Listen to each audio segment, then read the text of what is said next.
Well, good evening, everybody. I'd like to call this meeting of the Anchorage Assembly to order. Chairman Trainee is a little bit late to join us tonight, so I'll run things until he gets here. With that, Madam Clerk, would you please call the roll? I will. Ms. Drummond? Here. Mr. Birch? Here. Ms. Gray-Jackson? Honored to be here. Ms. Johnston? Here. Mr. Trainee, as we said, is excused. He'll be here shortly. Mr. Flynn? Present. Mr. Starr? Here. Mr. Hall? Here. Mr. Honeman? Here. Mr. Gutierrez? Here. Ms. Osiander? Mr. Chairman, we have a quorum. Thank you, Madam Clerk. Ms. Gray-Jackson, will you please lead us in the Pledge of Allegiance?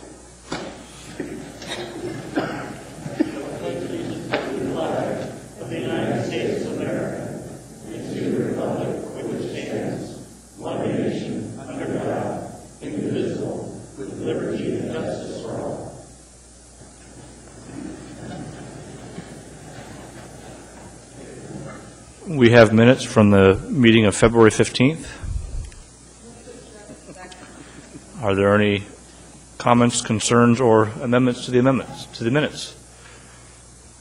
Is there an objection to approving the amendment? Seeing and hearing none, the minutes are approved. Mr. Mayor. I'm going to forego my report, Mr. Chairman, in the interest of getting to item 9A4. Understood. Thank you very much, Mr. Chairman. As I will forego mine, committee reports. Ms. Drummond, anything? No, Mr. Chair, thank you. Mr. Birch? Ms. Gray-Jackson? Thank you, Mr. Chairman. I just wanted to let folks know that the Municipal Audit Committee meeting that was supposed to be held, I don't know, a week or so ago, is now going to be held on April 15th at 10 o'clock, I believe, for an hour and a half. We have two subjects to discuss. One is the follow-up on the police and fire retirement audit, and the second is a follow-up on the payroll. Thank you, Mr. Chairman. Thank you, Ms. Gray-Jackson. Ms. Johnson? No report. Thank you, Mr. Starr. No report. Mr. Hall? No report. Mr. Honeman? Yes, we had a Public Safety Committee meeting. We ended up, as a result of elections, out at the Jewel Lake Training Center for the APD. And as a result, several members actually commented that it was a very positive thing to go out and have alternate locations. So we're likely to do that maybe once a quarter to try to get to different public safety entities that has the space provided. The theme or the main item on the agenda, of course, was the taxi cab concerns or the lack of available taxis for a program called Off the Road, and I'll talk more to the membership and the body, but suffice to say we have some work to do ahead of us as an ad hoc committee to try to address some concerns, and hoping not to have to change code, but to at least to be able to address this concern as it goes on. And then next, Mr. Chairman, I would like to implore and encourage the administration to try to work diligently on getting an academy at the Anchorage Police Department for this year, because right now we have no advertising, to my knowledge. We have the money appropriated in December to get advertising and to testing, and at this point, apparently, there may be some concerns about a loss of an HR person over there, so I'm just wondering if the administration could loan someone from HR to the APD to get testing done. Thank you very much, Mr. Hahnemann. We'll get to that later. Mr. Gutierrez? No report, Mr. Chairman. Thank you, Mr. Gutierrez. Ms. Osiander, no? Okay. That brings us to the addendum to the agenda, but before we do that, Mr. Starr? Yeah, make a motion to change the order today to take up 9A4. Is there any objection to that motion? Seeing and hearing none, that motion is approved. Who is reading and who's presenting tonight? Oh, I'm sorry. Move to approve 9A4. Second. Is there any objection to that motion? Seeing and hearing none, that motion is approved. Who is our reader tonight and who is our presenter? Mr. Hall and I will present, Mr. Chairman. Okay, Ms. Johnston is reading, I believe. So, Mr. Felix, if you please come down.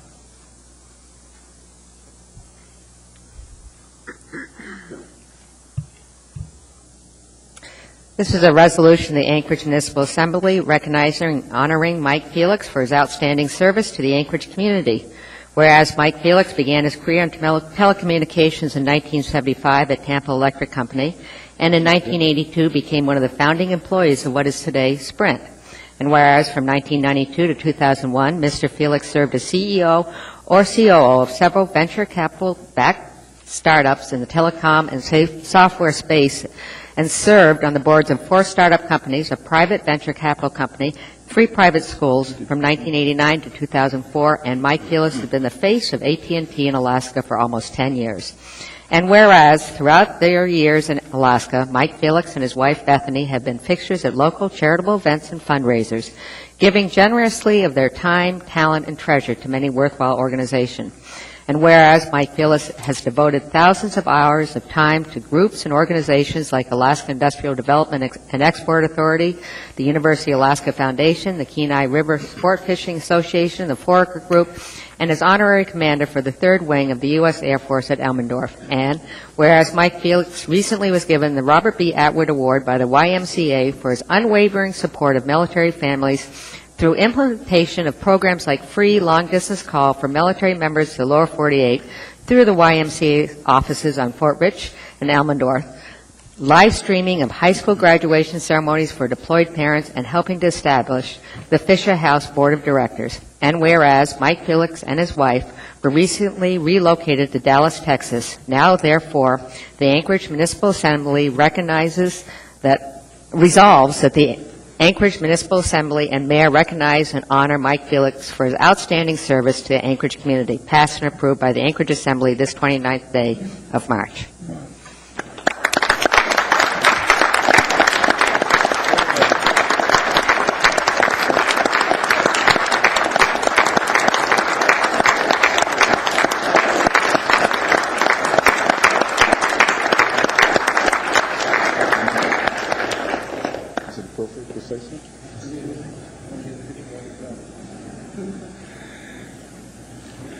I am honored to be here tonight. I had no idea this was coming. And first of all, I want to thank Mayor Dan Sullivan for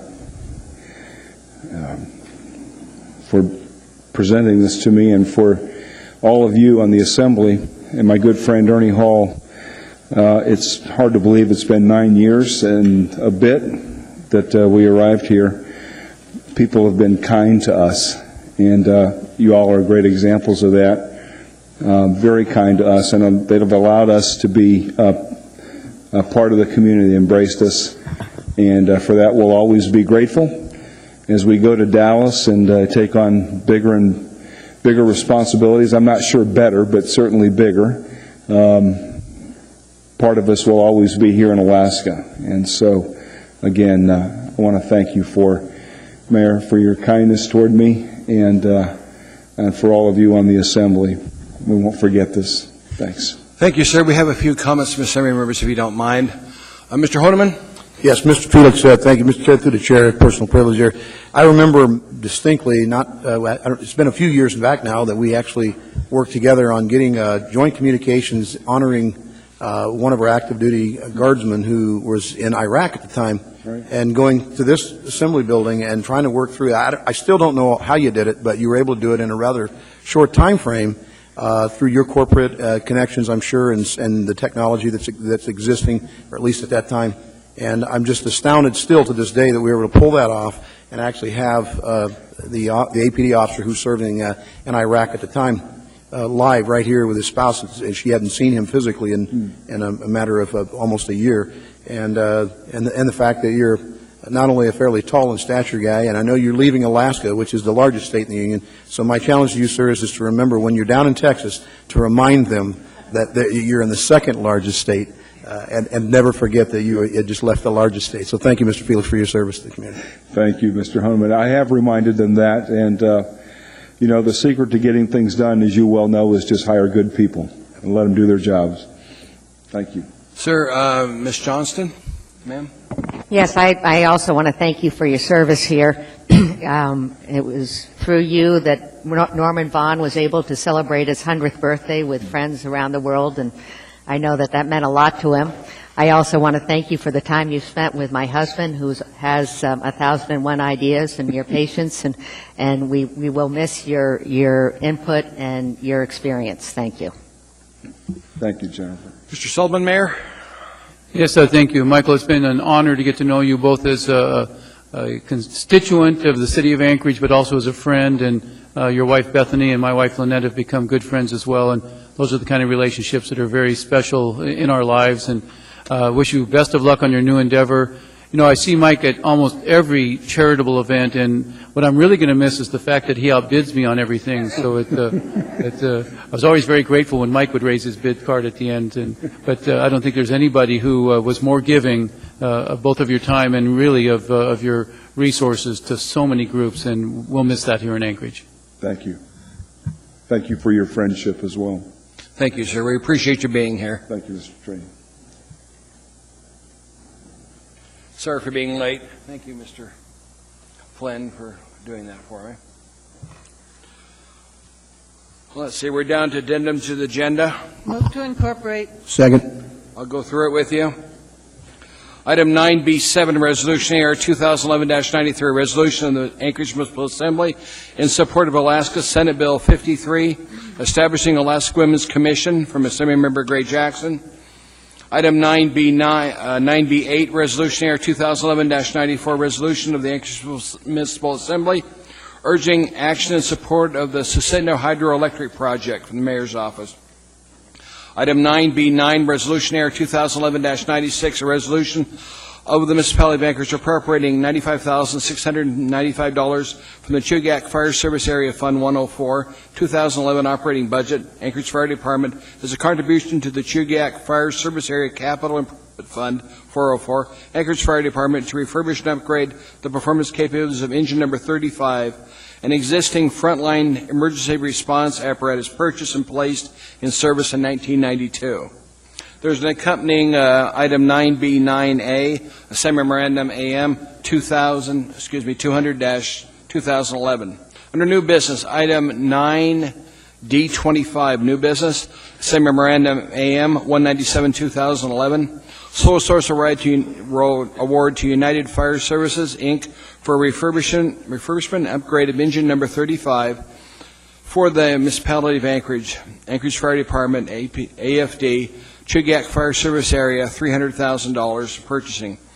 Item 9D26, Assembly Memorandum AM 203-2011, change order number 4 to purchase order number 274287 with Greg Seitz, doing business as GLS, Inc., to support ML&P's Seismic Energy Management System for the Municipality of Anchorage, Municipal Light and Power, $75,000 in purchasing.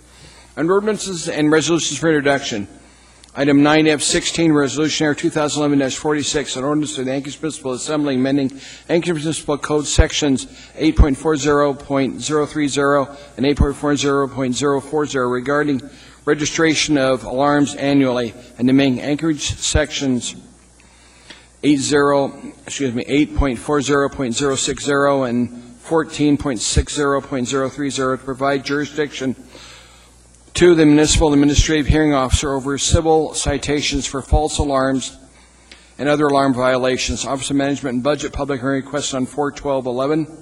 There's an accompanying Assembly Memorandum AM 198-2011.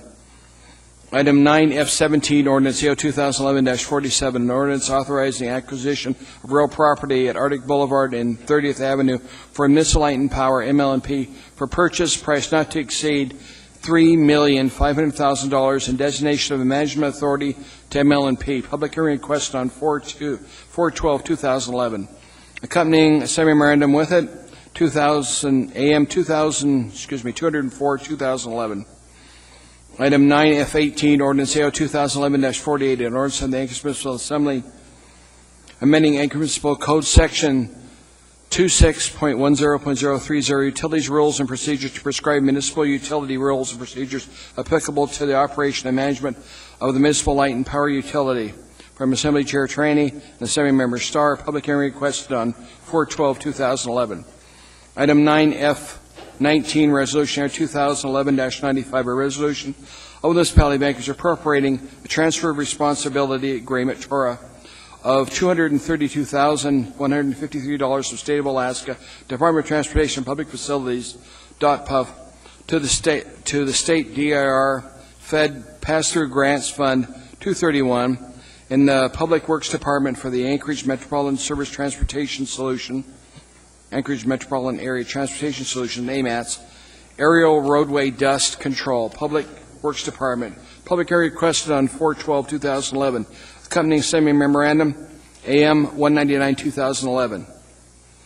Item 9F20, Resolution Air 2011-97, a resolution appropriating $150,000 of Alaska Center for the Performing Arts, ACPA, Capital Reserve Account revenues to the Area-wide General Fund Capital Improvement Fund, Fund 401, for facility improvements at ACPA in the Office of Municipal Manager. Public hearing requested on 4/12/2011. Accompanying semi-memorandum AM 201/2011. On the back of page 2 is item 9F21. Under ordinances and resolutions for introduction, Resolution Air 2011-98, a resolution appropriating $400,000 of Egan Center Capital Reserve Account revenues to the Area-wide General Capital Improvement Fund, Fund 401, for facility improvements at the William A. Egan Civic and Convention Center, Egan Center, in the Office of Municipal Manager. Public hearing request on 4/12/2011.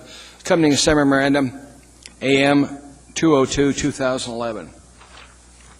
And then we have some laid on the table ones. You want these two? Okay. Item 4, there's new public hearings laid on the table. Item 14G2, Ordinance AO 2011-22S, an ordinance amending Anchorage Municipal Code Sections 3.20.010 and 3.20.065 to provide direct access by the Director of the Office of Equal Opportunity to the Mayor on matters relating to the minority businesses and contract compliance, DPE, programs and equal employment opportunity, EEO, program, Department of Law. Item 14J2, Ordinance AO 2011-37S, an ordinance of the Anchorage Municipal Assembly, amending amending the requirement for annual disability letters in Anchorage Municipal Code Section 12.15.015 after final disability has been determined. From Assembly Chair Training, item 14J3, a memorandum accompanying it, AM 205/2011. Is there anything else that needs laid on the table? Mr. Chairman? Yes, sir. Nothing to lay on the table, but a couple of housekeeping items for the folks who are visiting with us tonight. First off, the school district budget, which is on our agenda for this evening, we've been informed that several members of the school board Are delayed en route? are delayed en route, and so the earliest we will take that up, I suspect, is 7 p.m., perhaps a little bit later. So if you're here for that, you have a few minutes, you can relax and go get something to eat. The other item on our agenda or items on our agenda that will be postponed are items 14K and L, dealing with Anchorage Water and Wastewater Utility and Municipal Light and Power. The intent is to open the public hearing on those items tonight and continue them to our next meeting. We may have some small changes to that legislation that comes before us. Folks are welcome to give their comments to us this evening, but if they wish to wait, they're welcome to do that as well. And as you know, Mr. Chairman, our rules are that people can comment just once on items that come before us. Thank you, sir. Yes. The clerk reminds me of 13A, which is AO 2011-4, an ordinance repealing and reenacting Anchorage Municipal Code Title 23. That will be held over till 4/26. So you can only testify once on it. What? I know, I'm going to get there. Thank you. You're so nice. Any objection to the addendum to the agenda? Not seeing any. We've amended the document for them. I need a motion on the consent agenda. Second. Debbie? Ma'am? We'll start with you. I do have a few this time. Okay, I'll start on the other end. All right. It'll be lighter when it gets down there, Debbie, so go ahead, ma'am. Okay. I'm only kidding, Debbie. On the regular agenda, 9A2, 9 Delta 13, 9 Delta 20, 9 Delta... Let me catch up to you, Debbie. Okay. Okay? Let's see, I said 20. 22, Okay. Now, on the addendum, 9 Bravo 7. And that's it. Thank you, ma'am. Mike? Thank you, Mr. Chairman. I'd like to pull 9 Alpha 3 and 9 Foxtrot 7. And that's all.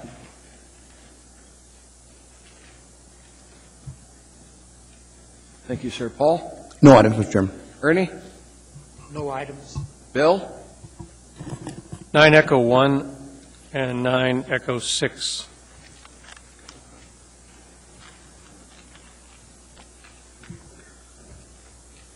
Thank you. Mr. Flynn, sir. Thank you, Mr. Chairman. On the addendum to the agenda, item 9 Bravo 8.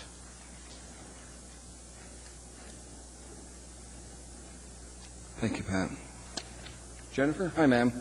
Nice to be down at this end. I had a list and it's going away. 9 Delta 20. I pulled that one. She pulled that I one. pulled that one. 9 Bravo 5.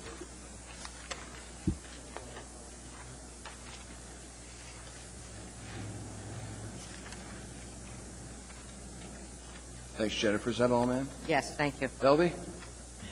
Thank you, Mr. Chairman. 9 Bravo 4. Thank you.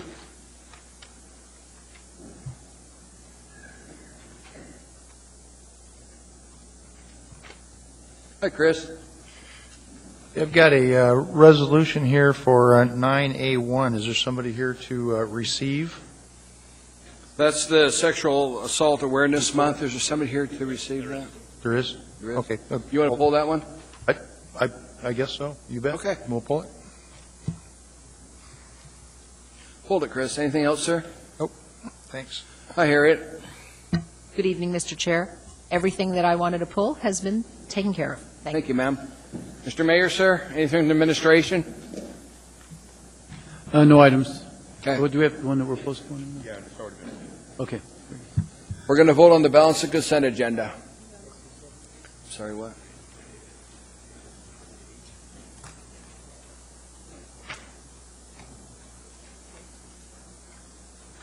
Please vote on the balance of consent agenda.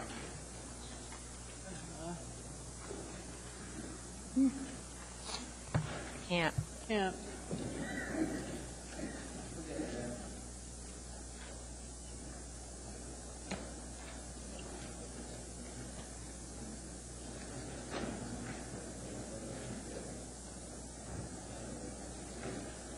Ask unanimous?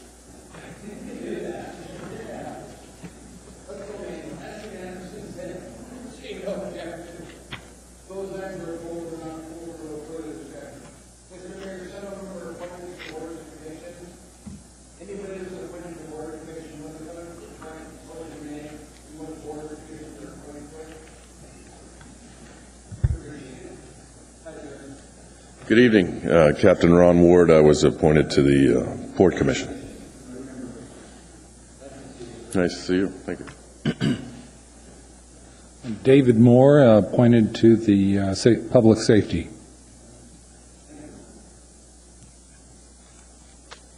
Good evening, Jedediah Smith, appointed to the Public Transit Advisory Board. Thank you.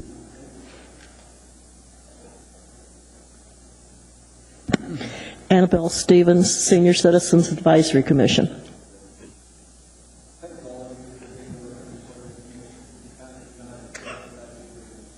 Very much. Any questions from Assembly members for any of these people? Thank you very much. We appreciate your service. Thank you.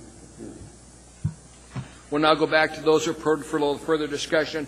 The first one is item 9A1, Resolution Air 2011-78, a resolution of the Municipality of Anchorage Assembly proclaiming April 2011 as Sexual Assault Awareness Month. Chris, you pulled that, sir. Need a motion to approve. Second. Ask unanimous consent, seeing no objection. Are you presenting, Chris, or? I'm reading, Mr. Chair. Okay.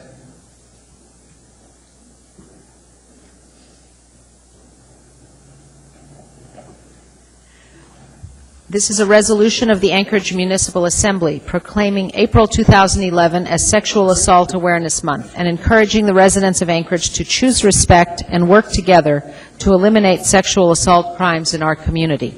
Whereas Governor Parnell and the 27th Alaska State Legislature continue their commitment to craft legislation and promote initiatives to stem the tide of domestic violence and sexual assault, including House Bill 127, to strengthen laws related to sexual exploitation of children, domestic violence, and stalking. And whereas 2 proclamations have been issued from Governor Parnell. On March 31st, 2011, communities throughout Alaska will confirm Alaska's choice to choose respect, and April 2011 is proclaimed Sexual Assault Awareness Month. And whereas the statewide initiative Choose Respect challenges Alaskans to end this epidemic of domestic violence and sexual assault and to pass on a legacy of respect and honor.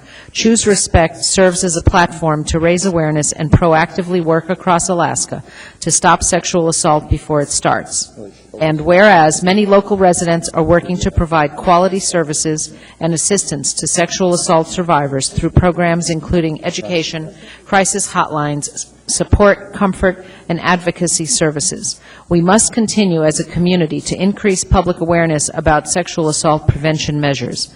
And whereas, in support of the Choose Respect initiative to end sexual assault, residents will march carrying banners and signs with messages of hope and support during simultaneous events in over 50 communities throughout Alaska on Thursday, March 31st, 2011, from 12 p.m. to 1 p.m. And whereas, in Anchorage, the march will begin at Delaney Park Strip, 9th and F, and end with a rally in Town Square Park. Now, therefore, the Anchorage Municipal Assembly recognizes April 2011 as Sexual Assault Awareness Month and encourages residents of the municipality of Anchorage to choose respect and to work together to eliminate crimes of sexual assault in our community. Passed and approved by the Anchorage Municipal Assembly this day. All right. Good job. Thank you. Thank you, Rita. Shall I say a few words? There you go.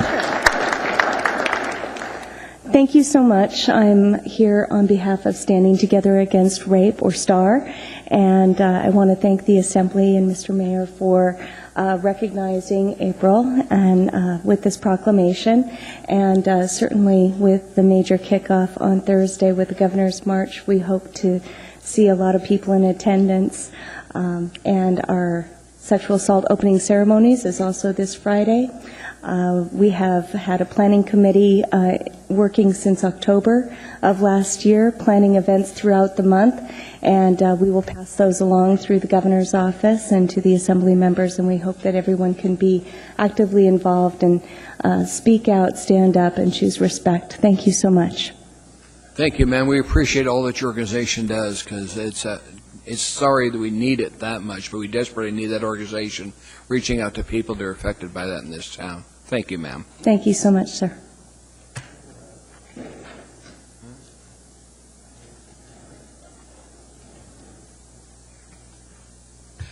The next one is item 9A2, Resolution 2011-79, the resolution of the Anchorage Municipal Assembly recognizing Prudential, Jack White Vista Real Estate, and Prudential Financial and Salvation Army in their support and sponsorship of the Anchorage Youth Leadership and Student Volunteerism, and honoring 2011 Prudential Spirit of Community Award recipients. Move to approve. Second.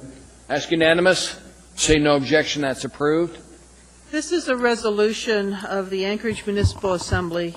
Recognize. Could all of you come forward? Come on forward. Whoever's getting this and who's taking the photos, come on forward so you're pointing out that way, if you would. Come on forward. Very good. Okay. This is a resolution recognizing Prudential Jack White Vista Real Estate and Prudential Financial and the Salvation Army for their support and sponsorship of the Anchorage Youth Leadership and Student Volunteerism, and honoring the 2011 Prudential Spirit of Community Award recipients. Whereas annually, and for the past 16 years, Prudential Jack White Vista Real Estate and Prudential Financial have presented the Prudential Spirit of Community Awards to student community leaders and graduates of its Prudential Youth Leadership Institute. And whereas at its annual Alaska Prudential Spirit of Community Student Recognition Dinner and Ceremony on Saturday, March 19th of this year, from 5 to 7 p.m. at the Salvation Army headquarters, Prudential will honor outstanding student community leaders and graduates of the 2011 Prudential Youth Leadership Institute. And whereas West Anchorage High School senior Anna Wisharak, I hope I said that right, Anna, Wisharak? Okay, will receive a bronze medallion as a 2011 Prudential Spirit of Community Award Distinguished Finalist for Alaska. And whereas Anna Wichorik founded the After School Music and Movement Program, AMP, for students at Mountain View Elementary School's 21st Century After School program. She recruited West High students and volunteer artists for AMP, arranged concert schedules, attended performances, and moderated discussions following each concert. And whereas earlier this month at the Salvation Army McKinnell House, outstanding student volunteers and student community leaders participated in Prudential Youth Leadership Institute. They completed the 40-hour creative community leadership training and volunteered their services mentoring children, preparing meals for senior citizens, and stocking a food pantry. And whereas these Anchorage Prudential Youth Leadership Institute student community leaders will also be honored. Dequan Brunson, Bartlett High School, Kevin Chang, Bartlett High School, Perla Cruz, Bartlett High School, Alejandro Johnson Escibio, East Anchorage High School, Giaka Kim, and I apologize, I'm on that one, Bartlett High School, Jason Cracker, South Anchorage High School, Reiko de Jesus Martinez, East Anchorage High School, Sarah Payton, Eagle River High School, Pang Thao, East Anchorage High School, Edison Tung, AJ Diamond High School, Sarah Wise, West Anchorage High School. And whereas the Anchorage Municipal Assembly joins in celebrating these distinguished Anchorage students who demonstrate an unwavering commitment to improving the quality of life for all residents and serve as harbingers of a bright future within the municipality of Anchorage. Now, therefore, be it resolved that the Anchorage Assembly congratulates the 2011 Prudential Spirit of Community Award recipients and applauds Prudential Jack White Vista Realty and Prudential Financial and the Salvation Army for their support and sponsorship of the Anchorage Youth Leadership and Student Volunteerism. Passed and approved this day. Congratulations.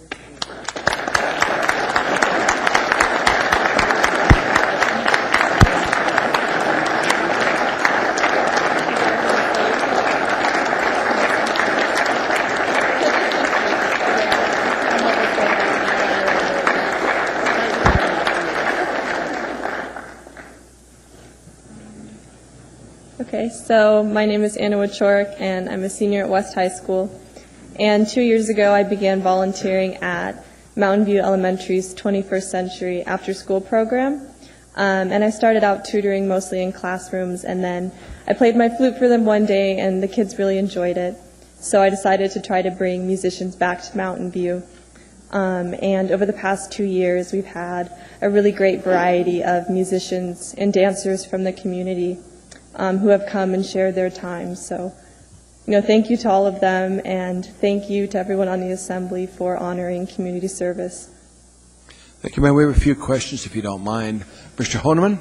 Yes, well, thank you. Congratulations, Ms. Wichorik. I think I remember your family through some youth hockey from years back, too. I'd be remiss if I didn't at least acknowledge that I noticed the list many of the recipients of this award tonight and here in attendance from the east side, from Bartlett, my alma mater, and from East Anchorage High School. So congrats to each and every one of you. Also, I can't mention Piley without also mentioning Bo Bassett. I was wondering if Mr. Bassett was able to make it. But he's been from Piley. I was actually at the first conference and training, and I was been to many in between. I've missed a few, but I just acknowledge each and every one of your efforts, and thank you again for all your support. And my question, Ms. Wichorik, is have you found somebody to replace you when you graduate high school up at Mountain View? We're working on it. I definitely hope the program will continue. Good. Thank you. Thank you, Paul. Mr. Sullivan, Mr. Mayor? Yes, thank you. I want to congratulate all of our youth, and I would be remiss if I didn't mention that Ms. Pachorik was also an intern in the mayor's office, so we miss her there, too. Thank you. Mr. Flynn, sir.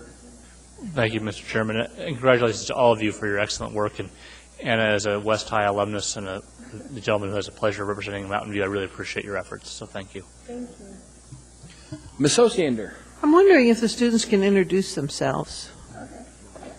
Okay. Hi, I'm Jessica Kim, and I'm a junior at Bartlett High. And I recently went to Pili, and it was one of the most rewarding experiences that I ever went to. I think that I was in a lot of leading courses that I took during high school. Like I went to RILA and I did student government, but I didn't know the extent or what I could build myself as a leader until I went to Pili. And so it was, I think, as you know, this program continues to grow, I think it's really important that it stays. And I commend Prudential for funding this program because it's one of the best things that I think that we have in Anchorage for youth to grow. And it motivated me to start a project at my own school too. And so, I commend Prudential a lot for, funding it, and the people who are here supporting, and you all. Thank you. Okay.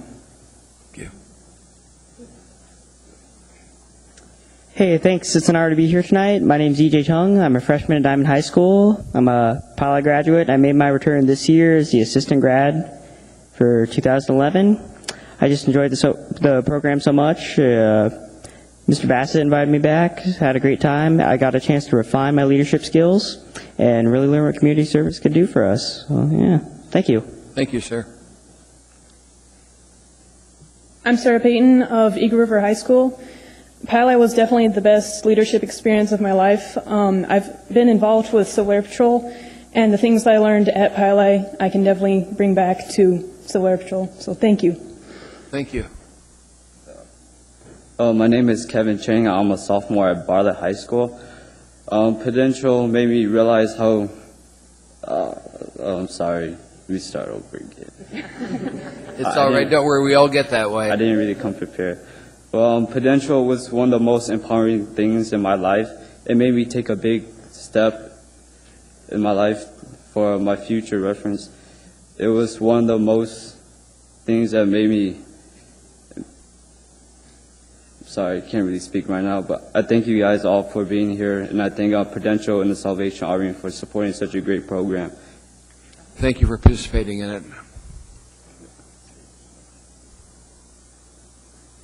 Hello, my name is Sarah Wise. I'm a freshman at West High School, and I just want to thank you all today for recognizing us and our community service. And I just want to say that Pili was an immensely good opportunity that I participated in, and I thought it was really encouraging to meet other people who are as interested in community as I am. Thank you. Thank you, ma'am. Good evening. My name is Daquan Brunson. Here with me tonight are my mother and my grandmother. I am thankful for them for always giving me the support and the encouragement that I needed. I firmly believe that in any level of education, you get out what you put in. And at Bartlett High School, I am a junior. Opportunity is always there. You just have to go find it. And helping me do that is my ETS advisor, Miss Amy. She made sure I got everything done. And this experience was definitely... It's had an enormous impact on my life. So, thank you. Thank you, sir. We've got a few more that haven't spoken yet. Come on forward. Good evening. My name is Jessica Rosenberg, and I'm here on behalf of Prudential Jack White Vista. And I just want to thank our sponsors as well, UAA and the Salvation Army, and thank the Assembly for your support of the youth programs. And to the young men and women standing here, you guys are truly an inspiration. Thank you for your hard work and everything that you do for the community. You are definitely going to be the future leaders of tomorrow. And thanks for your family, too, for the support, that they're doing a good job. Keep up the good work. Good evening. My name is Teresa Lyons, and I'm the Director for Educational Talent Search at the University of Alaska Anchorage. And Educational Talent Search is a TRIO program that helps young people that are interested in going to college to track for that. And so we've been working for a number of years with Bo Bassett and Pili because he does help develop the leadership in our students. And we know that that's important for them as they go out to pursue their academic endeavors at different universities around the nation. And so we're really excited that you took time out. We'd like to thank you, Assembly Member Gray Jackson, for acknowledging our young people and all of you for supporting them. We do know that they have great opportunity and leadership in this city, and there is a great need for the service that they provide. So thank you very much, and thank Bo Bassett, Pili, Prudential, and Salvation Army. Thank you. Is that all of you? We have one other Assembly member who has a question. Mike? Thank you, Mr. Chairman. I just to acknowledge the great work that all of you are doing. Whenever we have young people come up here and they've gone out of their way like you have to develop their leadership skills, I'd like to ask them, any of you think that someday you'd like to be occupying one of the seats up here? Just a show of hands. Come on, be real. That's a great goal. I think you'd find it very rewarding, and this community would be very good to would be well to have your leadership. Thank you. Thank you. I think Mike's right when he talks about you taking our place, because eventually, as we age, you're going to need to come here and run this town. We appreciate it. Years ago, I had a professor, Lydia Selcraig, at the university, and she said, you need to run for the assembly. When I got elected and came up here, Lydia was here, and it was interesting. So you guys need to do the same thing, is to get the training you need now to run for office, because we desperately need you to run this town. Thank you for what you've done. Thank you.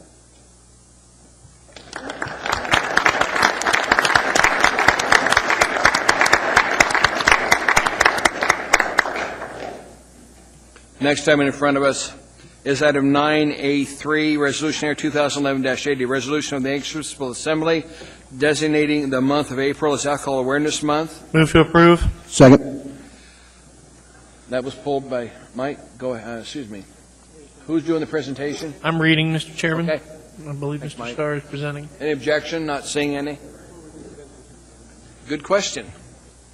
Is there someone here to receive this? Who is here to receive it? Well, I'll read through it anyway, Mr. Chairman. Read it, Mike. A resolution of the Anchorage Municipal Assembly designating the month of April as Alcohol Awareness Month. Whereas Alcohol Awareness Month was established as a nationwide effort to provide the American public with information about the disease of alcoholism and the serious problem of alcohol abuse, and whereas alcohol use by young people is extremely dangerous not only to themselves but to society as a whole, and whereas young people who begin drinking before age 15 are 4 times more likely to develop alcohol dependence than those who wait until age 21 to drink alcoholic beverages, and whereas alcohol use undermines adolescent brain development, seriously impacting learning and behavior, and whereas alcohol abuse is linked to sexual assaults and date rapes in teens and college students, and whereas alcohol is a factor in the leading cause of death among persons aged 10 to 24, which include motor vehicle crashes, unintentional injuries, homicide, and suicide, and whereas private parties are the primary source by which underage youth obtain alcohol, and whereas parents dramatically underestimate youth binge drinking and the need to become aware of this issue and how it affects underage youth in our community, now therefore the Anchorage Municipal Assembly resolves that the month of April will be designated as Alcohol Awareness Month and encourages all citizens to do their part to raise a generation of alcohol and drug-free youth. Thank you, Mike. You know, when we take a look at what's happening in the world, they really need that, because so many of our kids get hooked into alcohol, and Paul can tell us about it. Normal, sane people that commit terrible crimes with the alcohol. Really messes the judgment up. I did request to speak on that, Mr. Chairman, and that is, I find it a bit ironic that in the legislature we have a move by a representative to reduce essentially by statute the allowing younger than age 21 members of our military station in Alaska. I was the benefactor at the time. The age of drinking in Alaska was 19, and I saw beer actually being sold in soda machines out in the barracks at the time for people age 19 or older at the time. And the statistics bear out. A lot of judgment is flawed when they're impaired with alcohol, which is, of course, as we all know, a drug. So I'd encourage everyone to support and just get around, wrapped around it. This is a near epidemic in our nation and definitely in our state. Thank you. It's House Bill 210, and I've got a resolution relating to that you'll see at the next Assembly meeting. Thanks. I think we need to take a position on it. I believe so. Mr. Chairman, Sir? I would rise to a point of personal privilege. Absolutely, sir. It'll be item 9B10 if you want to know where we With put it. apologies to members, there was a resolution that I had intended to get in earlier, and thanks to staff, to Ms. Tucker, for really getting this taken care of on the fly. So we want to change the order of the day to go back to late on the table item, sir? So moved. Is there any objection? Not seeing any, then we're back to there. If you want to go ahead, Mike. Thank you. What I have is a resolution of the Anchorage Municipal Assembly to foster bear awareness, outdoor safety practices, minimizing bear attractants around homes, campsites, and cabins, building a sense of personal responsibility and stewardship for our bears and all our wildlife resources. So the motion would be to approve. Second. There's a second. Ask unanimous consent. Seeing no objection, that's approved. I can read it quickly. Go ahead, like. Mike, read it.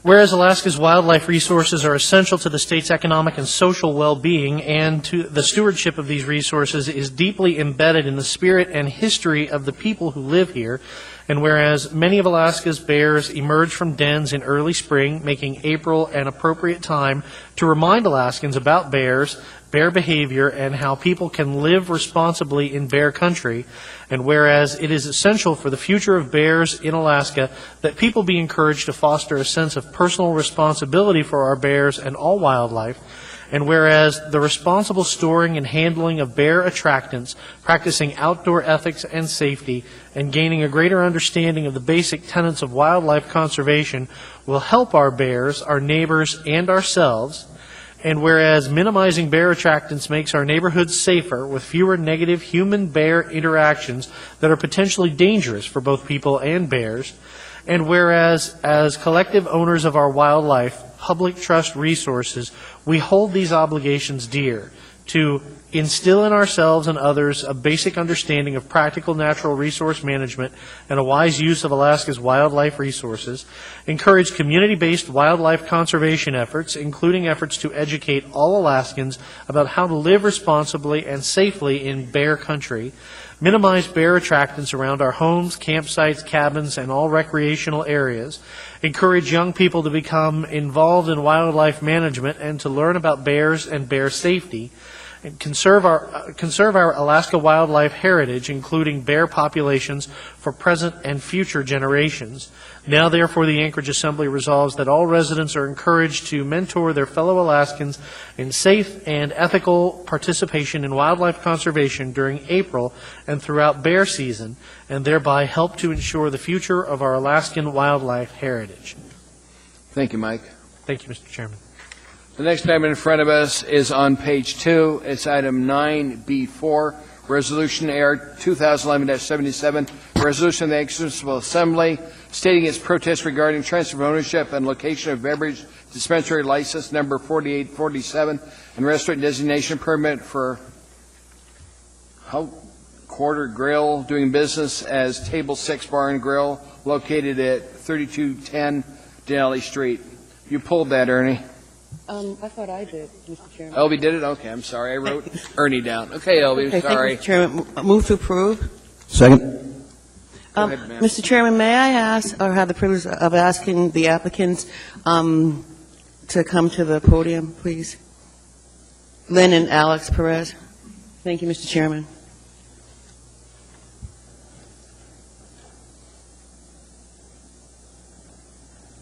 Hi, Lynn.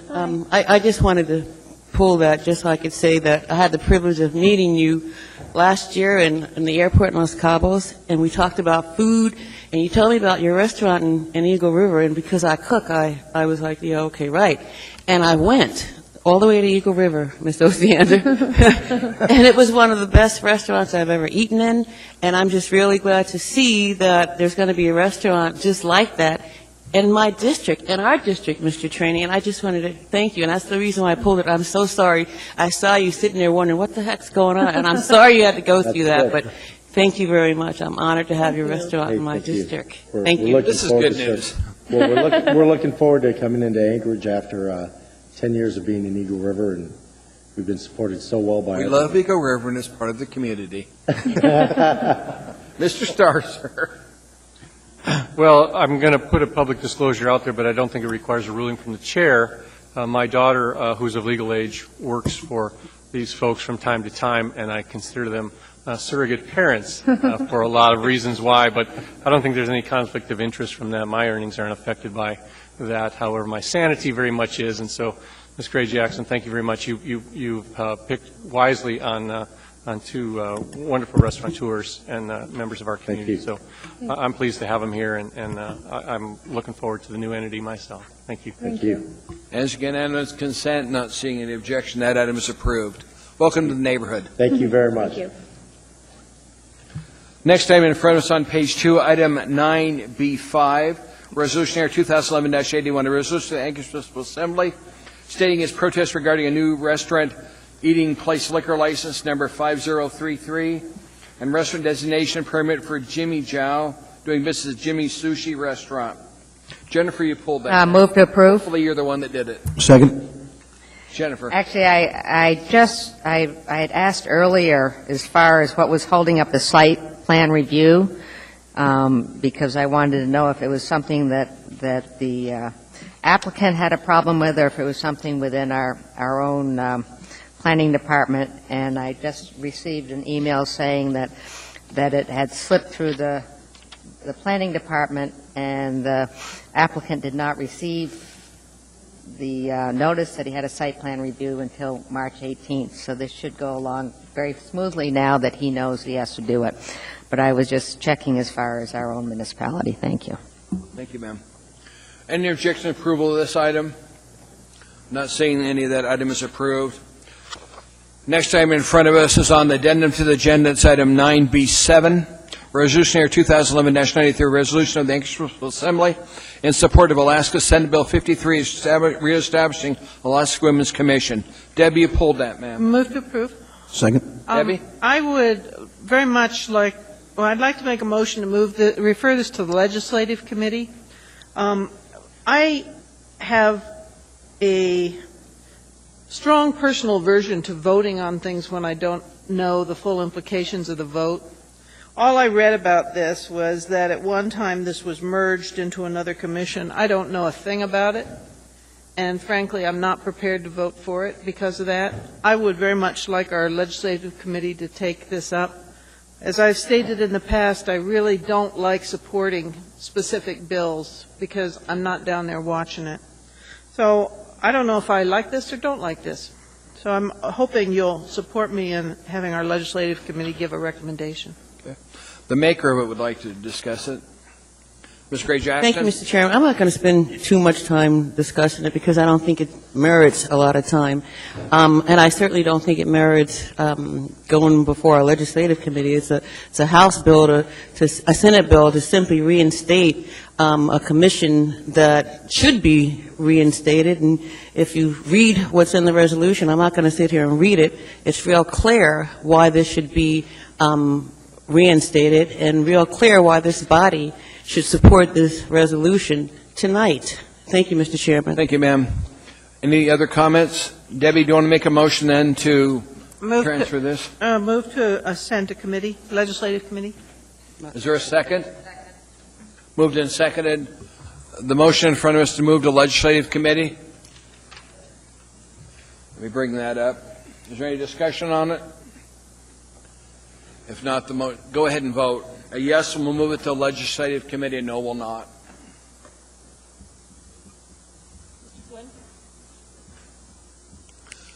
That is not sent to legislative committee. The motion in front of us is to move to approve this item. Any other discussion?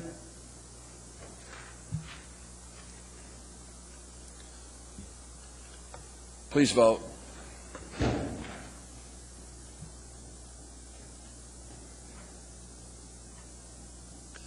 That item was approved.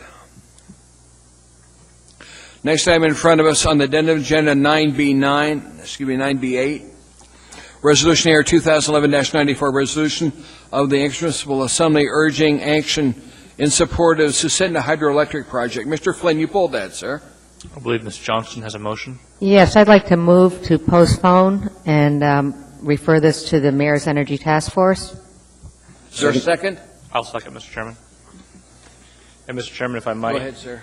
I think before you have an amendment that I had authored prior to learning of Ms. Johnston's desire to refer this to the Energy Task Force, appreciate that accompanying this legislation on its way to the task force. Second it. Is there any opposition to that motion by the body? Sir, which motion? Go ahead. This is the one from Jennifer to send this to the mayor's. But then Mr. Flynn did a sub-amendment to... Sorry. That's all. Just trying to... No, I appreciate that.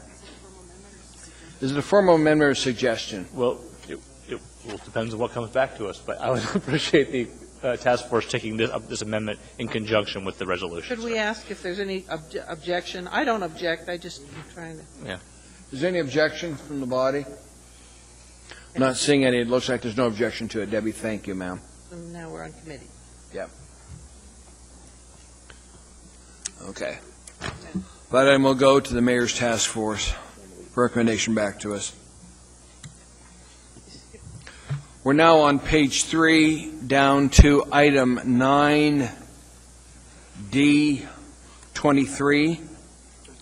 13. Same memorandum, AM 171, 2011, new and revised agreement between Aurora Military Housing, LLC, entities and the municipality of Anchorage for payment in lieu of taxes. Debbie, you pulled that, ma'am. Second. Debbie, ma'am, you have the floor. I pulled this, pardon me? You have the floor. Okay. I pulled this because over the last 6 years, I've regularly had people approach me about this agreement. They've coupled it in their mind with the exemption that we give to religious institutions and nonprofits. And they say that if we just didn't approve this, we'd see a marked reduction in property taxes. And I wanted to highlight and talk about it just for a moment. I support this agreement, and I found in the course of talking to folks that it actually is in accord with what's done in virtually every other state in the country that has privatized military housing.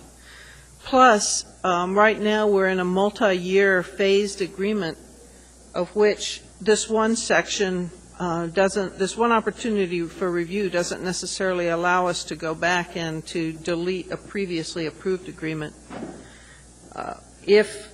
When the privatized military housing passed through the United States Congress, it was silent on the issue of taxation, but it replaced language that said that such housing on federal institutions was exempt from taxation. So I am going to support this, and I just would like the people in this town who are interested in this topic to delve into it a little bit and see that we don't really have the flexibility there that I think people too easily assume. Debbie, I've looked into this too. I remember when this came forward to us. And if you look on page 2, it gives the amount of money the city's getting in payment in lieu of taxes. And if they really wanted to, since it's on a military reservation, they could pay us absolutely nothing. You can't tax on a military reservation. So I do appreciate the effort of the administration to pilot this program. It helps to offset the taxes by that money flowing into the city. So thanks for looking at it, Debbie. Mr. Flynn, sir? Yeah, thank you, Mr. Chairman. I guess I would echo the comments of Ms. Osiander and add that the housing in question covered by this agreement is currently in existence. It's already federally owned housing. And what the military has done is contracted with a private contractor to replace that housing. It's pretty decrepit currently. It'll be a lot better. It improves our standing when the BRAC process goes forward and increases the odds that we'll maintain that military presence in our community, which is a valuable economic driver. And on top of that, they're going to pay us more money than they did before. It's about as good a deal as you can get, Mr. Chairman. Thank you. You know, and since we all know that I've been in the military for a long time, but I can remember on Elmendorf and Fort Rich when the housing there had a big red X on it, which was for disposal, and we were still forcing our military to live in it. So the housing they have now with this system is so much better than they had before. And I really appreciate what they've done to get this program with housing that is realistic for the military to live in and also gives us payment in lieu of taxes. So I would ask the body to approve this. Any objection? Not seeing any. Again, to the administration, thank you very much for leading off on this. Thank you. That item's approved. There are no objections. That item's approved. Next item in front of us on page 4 is item 9D20. Move to approve. Second. And this is Debbie. This is Dowling Road, Spruce Street. Actually, what caught my eye is it's a snow disposal site, of which we are going to be spending more and more time with the new SWEP standards. As I looked into this, I got, I guess, a little bit frustrated, and I wanted to draw your attention to a couple of things that markedly increased the cost. We have had apparently 2 separate studies that looked at snow disposal sites throughout the municipality. And then we had another study that HLB did where they looked at potentially this site being used for housing. And so when P&Z got this, there was another snow storage site study done. So basically it's had 3 studies done. Additionally, there was a contract for development of something called a view shed analysis, which added to the cost. And then there's a design now for about 1,400 lineal feet of a sound barrier. This thing is going to cost us it's going to be really, really pricey. We're still talking design here. And this is only one of what's needed. Plus, we have to bring other existing snow storage sites up to standard. I'm particularly concerned with the addition of the additional studies and the view shed analysis. I tried to look at any way potentially to make this a little cheaper, and we need to be, I think, more uniform in how we approach these things, or they're going to really, really price us out of the picture. So I just wanted to highlight my concern with costs here. Sir, thank you. Thank you, ma'am. This is in Elby in my area. I know exactly where this is at. And I've been there, been to the neighbor's home that have 4 feet of water in their backyard when the snow melts. But we have this going on all across town where over the years people have just put snow dumps out there. And they were zoned completely different years ago. I was thinking of Gary's Trucking along Dowling Road. You know where I mean, Elby? And I don't think that thing ever melts fully until about August.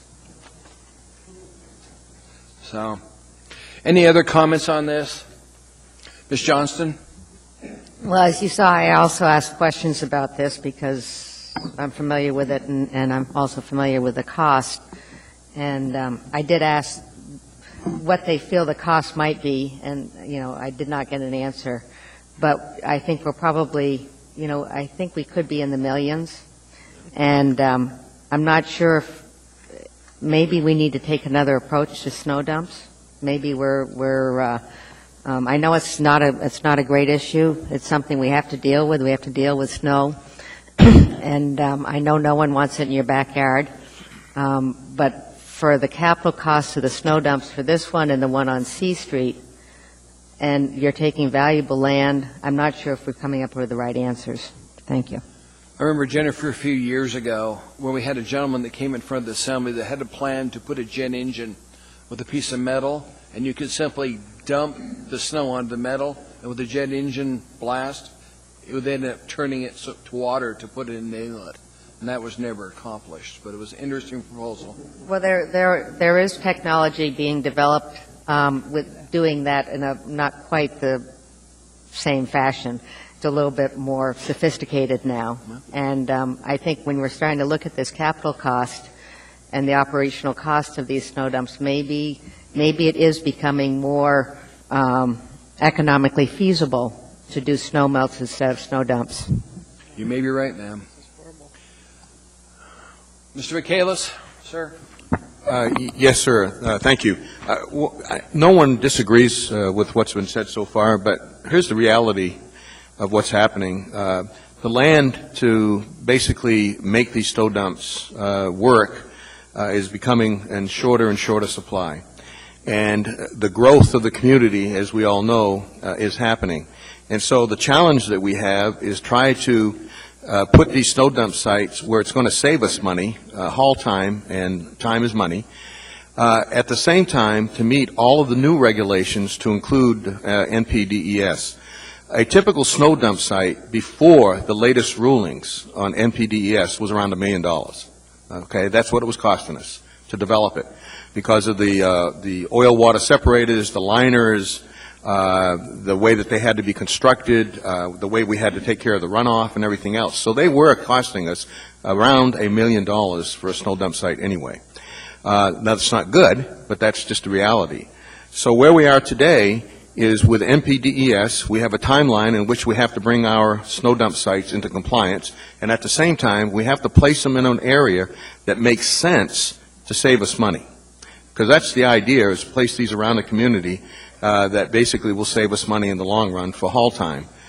And then on top of that, when you talk about a view shed and everything else, that's part and parcel with growth. No one wants these sites around them, so you have to do a view shed study to see what you can do to mitigate concerns of neighbors and everybody else about this big mound of dirty snow.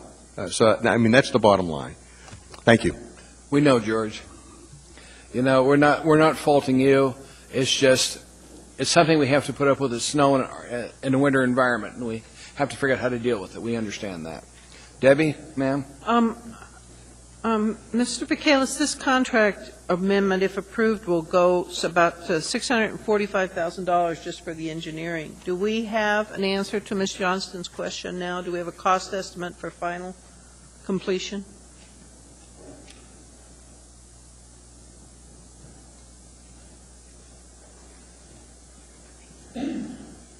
Yeah, hi, this is Ron Thompson, Public Works Director. The cost at this point in time is estimated at $4.4 million. Small firehouse. Thank you. Thank you. Mr. Flynn, sir? Thank you, Mr. Chairman. This isn't for you, Ron, so we can relax. A couple things. I appreciate the concerns that my colleagues have raised about snow removal. You know, there are other options.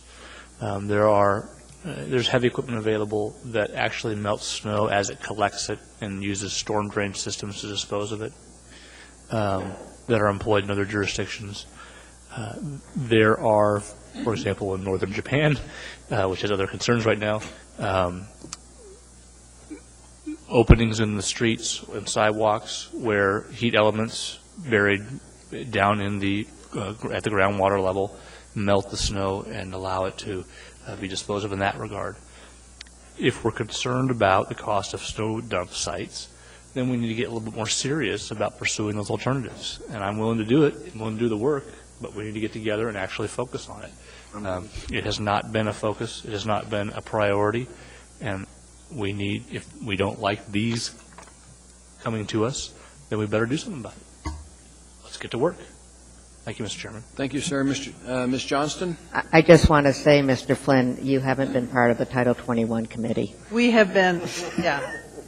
Just to add, we have been talking about this, plus we had a subcommittee specifically looking. You're welcome to join us, Mr. Flynn.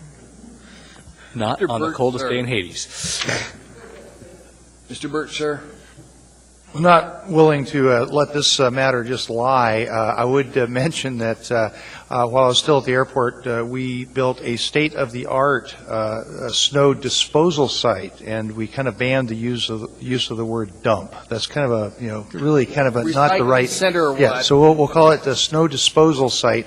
I do share some of the concerns voiced, but I think as Mr. Vacalis has pointed out, it's very important that we strategically locate these and basically basically capture the runoff in a manner that allows you to trap any debris or anything. So I think we're on the right track here. I would say that in looking at the cost of melting is a huge energy component there that I don't think we probably want to dive into, but I would be supportive of what we've got here. Thank you. Thank you, Chris. I know the one I always see, like I said, is Gary's Trucking. And there's a huge mound there in the wintertime, and then all summer it melts. And you do not believe the chunks of wood and paper and dust that's left over when it's done melting every year. Yes, Harriet. Thank you, Mr. Chair. I think the Title 21 committee had a visit from a private contractor who was prepared to melt snow and put it into the storm sewer, I believe. I don't recall their name, but they were ready. They had logos on their jackets and their baseball hats and everything, ready to go. So somewhere out there, somebody's melting snow. Is there any objection to approval of item 9D20? Not seeing any objection. That item is approved by the body with concerns that we have. Next item in front of us is item 9D22, a same memorandum AM 180 2011, amendment number 6 to professional services contract 61326 with Dowell Engineers for the Chester Creek Trail Connection, UAA pedestrian pathway. Move to approve. Second. Debbie. Second. You know, this project has been on, I think, at least once a month, it feels like, every single year that I've been on the Assembly. This project is like the project that continues and continues and continues. What I want to point out to you is the initial contract with Dow for this was for $80,000. We're now up to 1.2 million. 1.99. Okay, 1.2 or 1.199. Yep. Just about the same, Mr. Chairman. About the same, ma'am.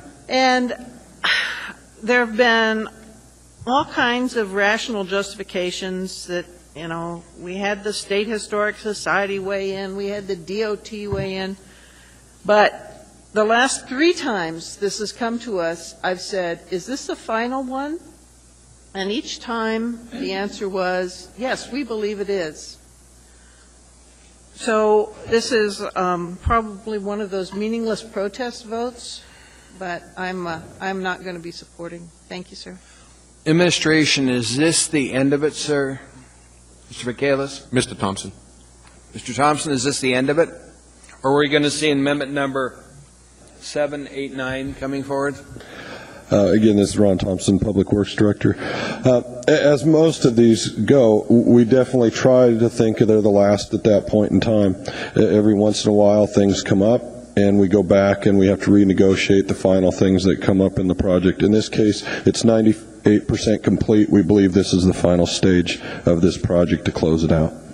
Thank you, Ron, because we'll be talking to you again if it comes back up again, I'm sure. Mr. Flynn, sir. Thank you, Mr. Chairman. You know, Mr. Abbott's in the audience tonight, much to his chagrin, I'm sure. But I recall him relating to me that a large part of the cost associated with this project has become some Range 10 clerk in Fairbanks, working for the University of Alaska, overruled Chancellor Fran Ulmer on the real estate portion of this deal. It irritated me then, it irritates me now, and it will irritate me for a long time. Thank you, Mr. Chairman. Thank you. Ms. Gray Jackson? Thank you, Mr. Chairman. I just want to say that Ms. Osiander is exactly correct. It's pretty amazing how a contract can start out at $80,000 and end up being almost $1.2 million. And we have a lot of discussion in this body on contracting out, folks, and this is just a really good example of what happens often when you contract out. You get one bid for one price, and before it's all over with, you're paying a lot of money. Thank you, Mr. Chairman. Thank you, ma'am. Please vote.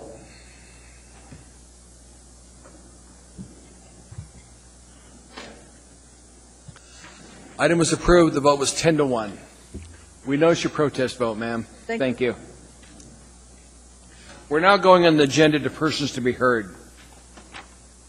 Item 12A, the Grace Christian School ambassador for the Truth Team would like to appear before the Assembly to take opportunity to publicly thank Assembly members for their dedicated commitment to our community. So you've got 3 minutes or longer if we have questions. Welcome to the forum. Thank you, ladies and gentlemen of the Assembly. My name is Scott Fields. I am the advisor for the Ambassadors for Truth team at Grace Christian School, a group dedicated to getting high school students involved in the political process. This is Connor Gamache, Andrew Lee, Dallas Smith, and Bradley Borden. And on behalf of all of us, Mr. Andrew Lee has a few things to say. We, the Ambassadors for Truth team of Grace Christian School, would like to take this opportunity to publicly thank the Assembly of the Municipality of Anchorage for the public service.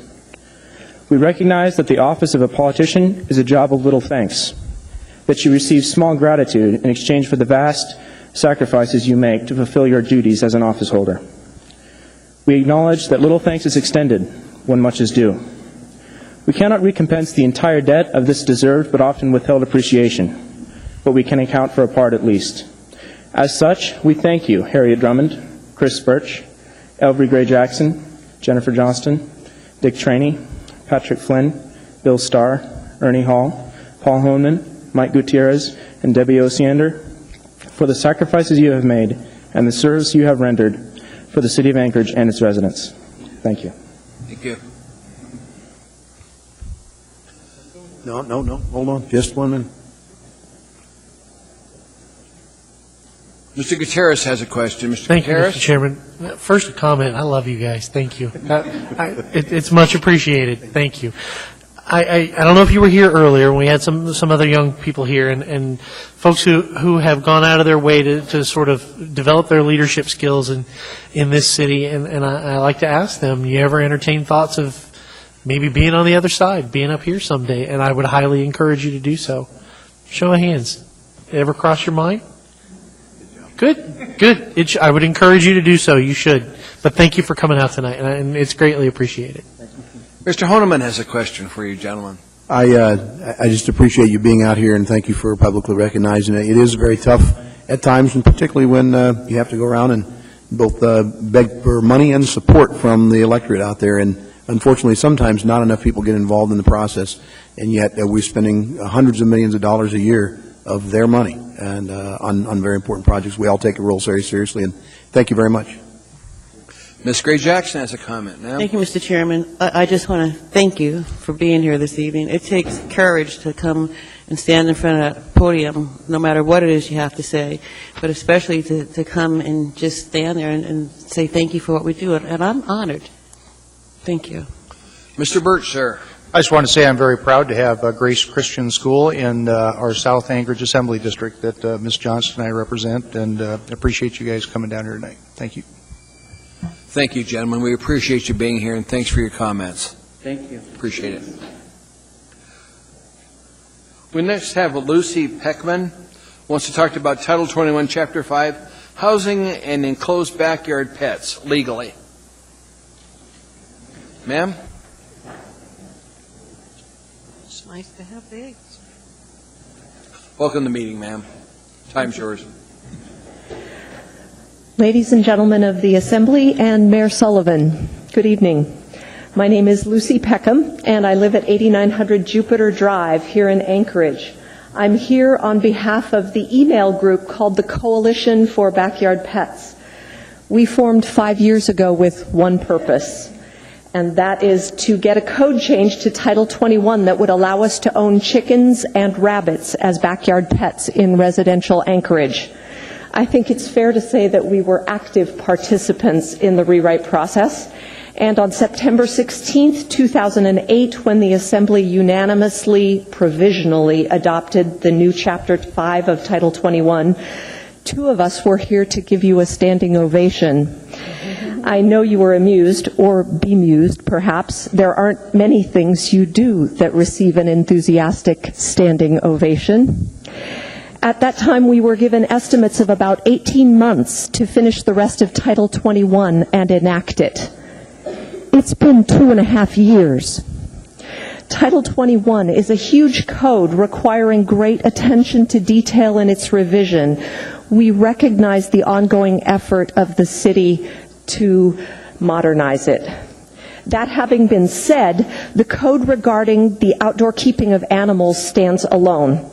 An ongoing conflict was identified and resolved through the revision process, but it has not been enacted.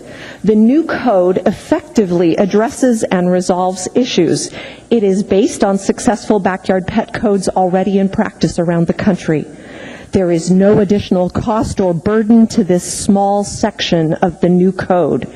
And there is an ongoing burden and cost associated with enforcing the old code. Here's what we'd like from the Assembly. We would like you to pass an independent ordinance using the language provisionally approved 2.5 years ago. There's even a precedent for this action. It's called the Large Animal Ordinance. The Assembly adopted the Large Animal Ordinance independently from Title 21, the rewrite, to address and immediately solve urgent problems with the old code, and that's what we want you to do now for us. So why now? Why not wait for Title 21? The soonest we've been told we can expect Title 21 to even be addressed again is later this summer. In Alaska, there is a small window of opportunity to plant gardens from seeds and starts. It's similar with chickens. We need to buy chicks between May and July for them to feather out and grow enough to be winter hardy. We need the new code. I am summarizing, thank you. Thank you. We need the new code, or we have to wait another year. In 7 years, I've been watching the trend and progress of legalizing backyard pets nationwide, and I know of over 30 cities that have enacted new codes, including Juneau. Not one has taken more than a year except us. All the hard work has been done already. You have the exact language, the community involvement and approval, the blessing of the planning department and of animal control, and you've even approved it yourselves. Now, make it law, please. Thank you. By the way, I'm not alone. A few members of the Coalition for Backyard Pets are here in support. Would you please stand? Thank you. We have some questions. Elvie? Thank you, Mr. Chairman. Yes, she lives in your district. Mr. Chairman, she lives in our district. I know she yes. does. I know exactly where she lives. And I had the pleasure of meeting with Lucy, I don't know, a week or so ago, and I feel your pain, frankly, because it was provisionally approved, and I have a couple of questions. And the first question is, when you and I met, you said that you had support from the planning department and animal control. Could you tell me what you meant by that? Refresh my memory. I can, sure. Over the years, I've developed ongoing communication and relationships with people in the planning department. The whole coalition has. Al Barrett, who is a senior planner with the planning division department, sent an email to me saying that there would be no objection within the planning department to the Assembly going ahead with this independently. In reference, within the department, I also have the verbal support of my zoning enforcement code officer, Mike Billmayer, and the planner who wrote the code, who is Erica McConnell, sorry. As to the animal control department, Dr. Wilson and Officer Bradley Larson have long voiced their support. And last week, the members of the coalition attended the regular Animal Control Advisory Board meeting on March 24th, and Neil Kerniger, who is chairman of that board, said that I could say they are in support of the Assembly enacting an ordinance to implement the language approved for the outdoor keeping of animals in the new Title 21, Chapter 5, Section 14, Parts A and B. So, Just one other question. What's the burden in enforcing the old code? the burden of enforcing the old Title 21, in Mr. Koeniger's words, he said, right now, the city of Anchorage is encouraging scofflaws. When I called every animal store in town, they all sell rabbits and rabbit hutches. Those are illegal enclosures, and they had no idea. And people who come in and buy them have no idea. So they get these animals, chickens or rabbits, and then they find out later they're illegal. And they either take them to animal control, where they're now part of the problem of rehoming an animal that is legal by Animal Control Code, Title 17, but not legal to house in most residential areas in Anchorage. So it's a burden on them. The other problem is that the planning law, what is their actual title?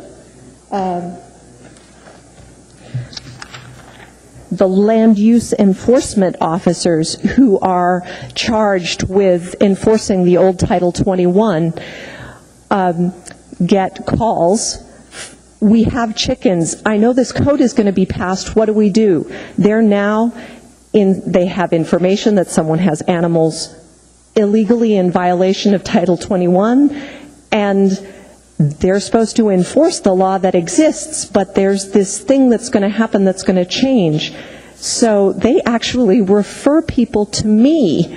I'm getting referrals from the planning department to help people out in this meantime.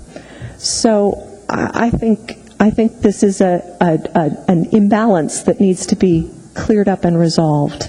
Elby, we do need to move on. Thank you, Mr. Chairman. Mr. Burt, sir, final comments? I simply wanted to thank you for your thoughtful and insightful testimony, and I have had a number of communications, and I very much enjoy my farm fresh eggs coming from the local chickens in the community. So, thank you, sir. You bet. Thank you, and we'll see what we can do to help. Thank you for coming, ma'am. Thank you. I'm supposed to deliver a letter from a young lady to Mr. Flynn, if I might approach. Go ahead. And do you want to give him this? And I have a list of all the members in attendance tonight from the coalition, if I might give that to you. Go ahead. Thank We'll give it to the clerk. She's the one that gets it to all of us. Mr. Traney, could I clarify something? Go ahead, ma'am. Basically, what we approved in the provisionally adopted Chapter 5 was allowance for keeping backyard animals in smaller lots with less setback requirements. So I just wanted to correct the statement. It's currently legal for rabbits and chickens, but only in certain circumstances. Okay, thank you. Thank you. One other person, item 12C, under persons to be heard. This is Linda Keller. Linda Kellen Beagle. Okay, Beagle. Thank you. Wants to talk to you about discussion of new fees charged to the Anchorage School District by the municipality. Welcome, ma'am. Thank you, and thank you all for having me here. I appreciate this. I testified in front of the Anchorage School Board when word got out about the proposed cuts in the 2011-2012 Anchorage School District ASD budget. What caught my attention the most was that the administration had decided to increase old fees and add completely new ones to the school district. When I started doing research through various departments of the municipality, I discovered the directors kept repeating the administration's words, that the Anchorage School District needed to pay its fair share. I decided to investigate the fairness of these fees. 1, the municipality has billed Anchorage School District for $250,000, the school district's share of the cost of sending out notices for payment of property taxes. This means since ASD's share of the property taxes is 47%, this is only 47% of the total cost of sending out tax notices. According to my calculations, and I'm, not the math expert, That indicates that it costs a total of $532,000, that's over $500,000, to send out property tax notices. That's an investigation in itself. When I asked the director of the Treasury Department, Mr. Moore, how much money they would save if they no longer had to bill for school district taxes, his response is that it would cost the Anchorage School District a huge amount of money to bill it themselves. However, Mr. Moore missed the point. The Anchorage School District exists for one reason, to educate our children. On the other hand, collecting property taxes is one of the primary reasons the Department of the Treasury exists at all. The property tax bill is on one document. All it does is show what percentage of tax goes where. The same taxpayers pay muni taxes as do school district taxes. The same number of documents would go out whether or not ASD's percentage of tax was listed. I'm still looking for the fairness here. Number two, the Muni estimated that they could charge the school district a potential $245,000 for uncollectible property tax at the close of the 2011 tax year. According to the administration and Treasury Department Director Mr. Moore, this would be the school district's estimated share of Anchorage's unpaid property taxes. However, if you talk to the folks in the Department of Treasury who deal directly with the tax-paying public every day and ask them about uncollectible taxes, they will tell you there isn't such a thing, or the amount is small in comparison. You see, most people eventually pay their taxes because they don't want to lose their property. And there are some whose payments extend beyond the municipality's cutoff date of March 1st. Plus, if they don't pay in the long run, the municipality has the power to foreclose on their property and collect it that way. This means that any uncollectible taxes the school district is charged for could actually be paid off down the road. I have a lot to go, so I don't know if I can summarize here. No, you don't, ma'am. Pardon me? You need to sum it up, ma'am. Your time is up, ma'am. Okay, let's see. The third is increase in the ASD share of the cost of school resource officers. As you know, these are the Anchorage police officers who act as liaisons with the schools, have gone from $1.2 million, 50%, for 2010-2011 to $2.6 million, 100%, for 2011-2012. This means Muni has shifted 100% of the cost of Anchorage police officers to the school district. Even though, according to the Anchorage Police Department Staffing and Employment Study, they determined that the officers had a show-up percentage. Ma'am, thank you. Can you submit your comments to the clerk? All of this will come to you, definitely. Thank you. Okay, thank you. Mr. Hodeman has a question, sir. Yes, and I was wondering, are you getting these sources through the school district, through the municipal treasurer? And I thought I saw Mr. Moore here earlier in the audience, but are you All of the above. All of the above. Mm-hmm. And so this information is that you're going to present has some of that responses back from your questions? Yes, I think a number of you probably have received the email, back and forth emails that you've been getting, and I basically tried to summarize all those emails here so that you had all the information in front of you. Right. And there's also some attachments at the back for some of the things that I am talking about. So you've been successful in getting your request answered so far? No. Would you like to know what I haven't been successful at getting answered? I would like to see if there's a difficulty period where we might be able to assist you in getting your information that you're looking for. Well, the main thing that I would like responded to is that I discovered in researching the fees that the property taxes collected for the school district are collected in, as most of us property taxpayers know, half in June and half in August. Well, the municipality holds on to them until the following January and then disperses them once a month for 6 months.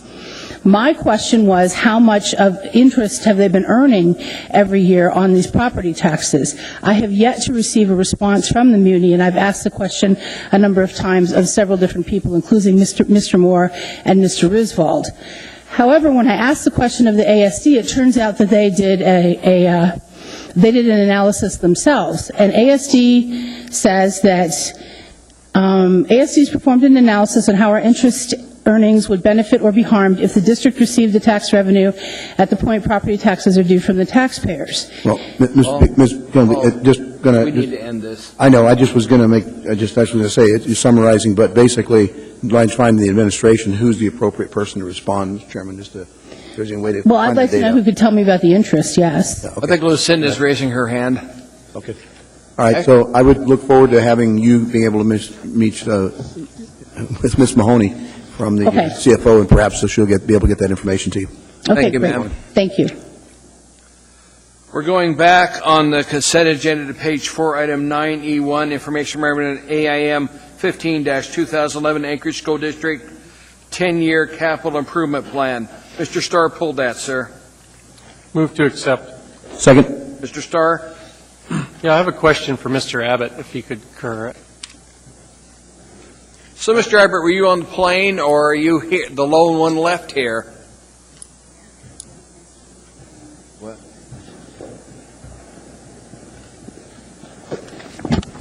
Thank you, Mr. Chairman. Mr. Starr, I brought reinforcements as well.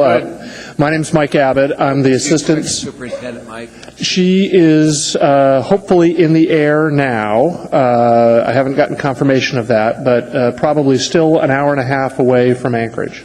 Thank you, sir. Mike? I'm joined by Chad Steitler, Mike Price, our facilities manager, and school board member Kathleen Plunkett. Sorry. All right, I have a couple general comments, and then I hope you can answer some questions. The capital plan was given to us sometime last week, and the heading of it is Capital Improvement Plan Analysis and Recommendations, and then it's board adopted by the school board and then submitted to the assembly. And here's my point on that. This is the capital plan forecast for 10 years of the school district and the recommendations therein. I have conflicting statements, and I need to ask those. What are we supposed to do with this document as the assembly body? And I guess I don't know. It's the requirement in the charter is that it be presented to the assembly for your use and information, and that's the sort of the procedural step that we're completing here this evening. In addition to the actual construction plans that are laid out in there, there's a lot of good information about the demographics and the condition of various facilities and lots of other information about individual buildings that may be of use to the assembly. But the ministerial responsibility is simply that it be presented to the assembly. Do we have to formally adopt it? No. Okay, so that's not actually the action tonight, you're just giving it to us for that. And here's my other question in a quandary is, did we formally adopt this plan, the 6-year fiscal plan?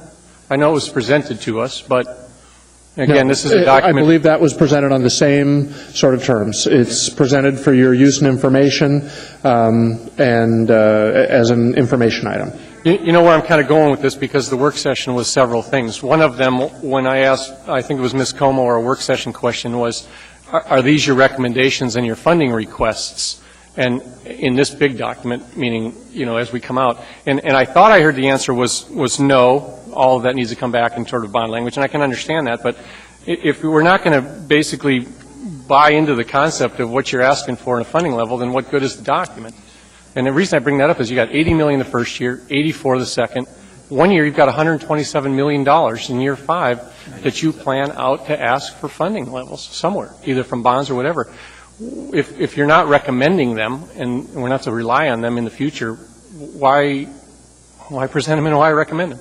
It represents the school district's current plan for the capital needs of the district in those years. It'll be adjusted every year. There'll be a new 10-year plan brought forward and submitted, as this one was, to the Assembly. And if it's like what we've seen for the last several years, it will be different. Every year it'll vary as we become aware of facility needs, as community priorities change, et cetera. All right. So it's our best sense right now of what we'll be looking for in each of those 10 years. Okay. And then back to this, and maybe Chad's a better one to answer this, because we talked about it from the CFO level about when you talk to me about your fiscal needs for the next 6 years, you don't talk about debt service to fund this newly adopted plan. And I say adopted because your board formally adopted this and said this is our action plan for building, and it also has requests, specific requests that. Your body also, the board also, I believe, either approved this or gave it blessing in some configuration. But as I said, it has decreasing debt service in there, and it doesn't account for that. So what do we do with the conflict here? Mr. Starr, through the chair, good analysis, and based on your comments and other assembly member comments and board comments at that work session, we are planning to revise the document for next year to include some analysis on the capital needs in the 6-year financial plan. Frankly, there's a lot of criteria that go into that analysis, and we didn't feel that we had sufficient time to move it through the bodies that govern that in order to get it into the first draft. But we're absolutely committed to that for next year. Well, I just want to give you a heads up, there's no question associated with this comment, is I'll ask you to update the fiscal plan before next year, because I think it's critical decision-making throughout the year for a lot of different purposes. And here's one, of course, is that, we need to know the debt service requirements for ASD and the overall debt burden that the city could enjoin. Right now, with our utilities, we're $2 billion. Without, we're $1.2 billion. So we got bonds going in front of the voters next week. They're asking me, where are we going? What's the plan for next year if we don't approve this year? I have to have continuity in that. And I think, I don't want to speak for the CFO, but she brought up a huge point that I think, I don't want to misquote her on that, but the Standard & Poor's and our rating agencies look to us for our fiscal health to understand how we're going to do that. So the 6-year plan that we have in adoption at the municipal side of it, we do calculate how much debt service is required to fund our future plans. And I think that's another reason why you would want to bring it back. So are you in agreement to turn the plan around in say, a month or so and get it back to the body if we could have it? We can certainly take a look at that, and we're working on the analysis now. We actually started yesterday furthering the detail, looking at our historical trends, as well as looking at analysis of voter approval, school board and assembly approval. And so there's certainly a number of items, but we will be able to provide an update with that. Well, again, the document, and I'll talk more at budget time later on tonight, but you also responded to my request to summarize, that where I saw the 4 major funds added up in total versus just addressing the basic fund. We're going to vote on all 4 funds tonight in the budget approval process, and so when you give me a number of $920 million in 5 years, I take pause to that, but it's a helpful number to have in planning. So I appreciate that. I wanted to recognize the quandary that I have as a businessman here trying to reconcile pretty significant reports. So thanks for coming down and answering that, and we'll hopefully move some information. Thank you, Bill. Mr. Honeman, Ms. Osiander. Yeah, I just want to thank you for, I did read through a good part of it, and of course the actual operating budget, being that thick a binder, I'm getting a headache reading quite a bit of material there. I find it, to speak just a little bit to the fact of, first of all, the question I have is, do you intend to continue using, I guess, what you call bond counsel, or where you have the committee that meets, as you did with the 3 former assembly persons, people that actually, bond committee or some format where they actually make the recommendations as they read through, as you've done in this, for this year in preparation? Does anybody have that answer? Yeah. The bond committee? We have it's the Capital Request Advisory Committee, and it does include a bunch of former Assembly people right now, although that's not always been the case. Sure. And yes, we have committed to continue that conversation and to use that group as a sort of a community sounding board for our capital needs process. Well, I think it's very helpful that, and I know it's very helpful for me that there was actually some reconciling done from that committee into the school board, the district, of course. I know that the original proposal was about $100 million in requests for bonds for this coming election, and that was whittled down a bit. So it's very helpful. I would strongly encourage you. And secondly, I would think that, particularly in the case of where the state legislature would have to appropriate on a year-by-year basis either 60 or 70% reimbursement on a percentage, I would think that it would be very difficult to kind of peg it just right. So I would strongly urge you, if you haven't thought of it, make sure that it's listed as forecasted and proposed, and all the caveats that would go with it, because it certainly is something that would be helpful for the community to understand in the language, what would happen if. And I think Mr. Starr's kind of right on in the sense that we need to know how the two mesh and meet, but frankly, I think I'm hearing that you're already on the track of that, so thank you. Ms. Osiander, ma'am. Thank you very much for the plan to incorporate the two. I think that's going to be valuable and helpful. Appreciate that.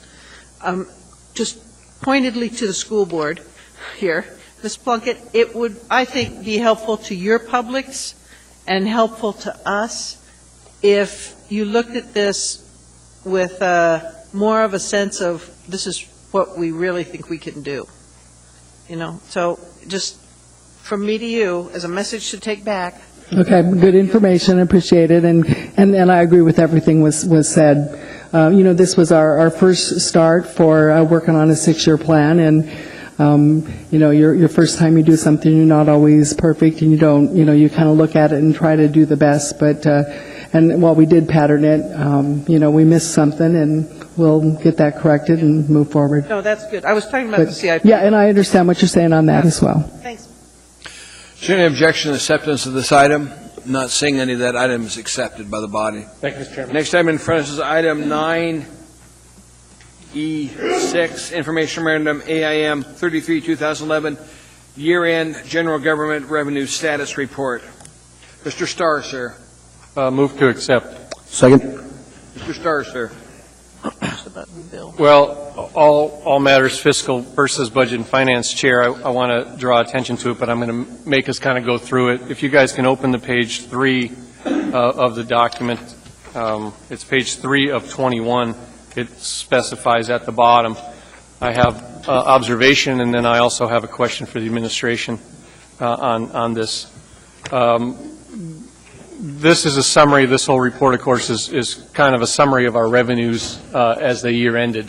And I think, again, we've all put accolades to Dan Moore and his group for revenue forecasting, so that isn't what I'm going with this. But I do want to draw attention to 9131, 9132, 9133. They're the account numbers on the left with the deficits in the revenue.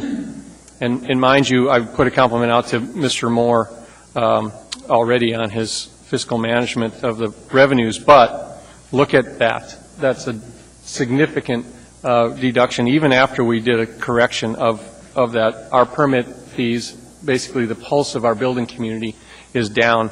And the right-hand column, the far right-hand column, for not being ignorant here, is that building permits are down 25% over last year. So that's a downward trend that has to be redone. Again, the building clearing permits and also the other permit there, 33% off of that.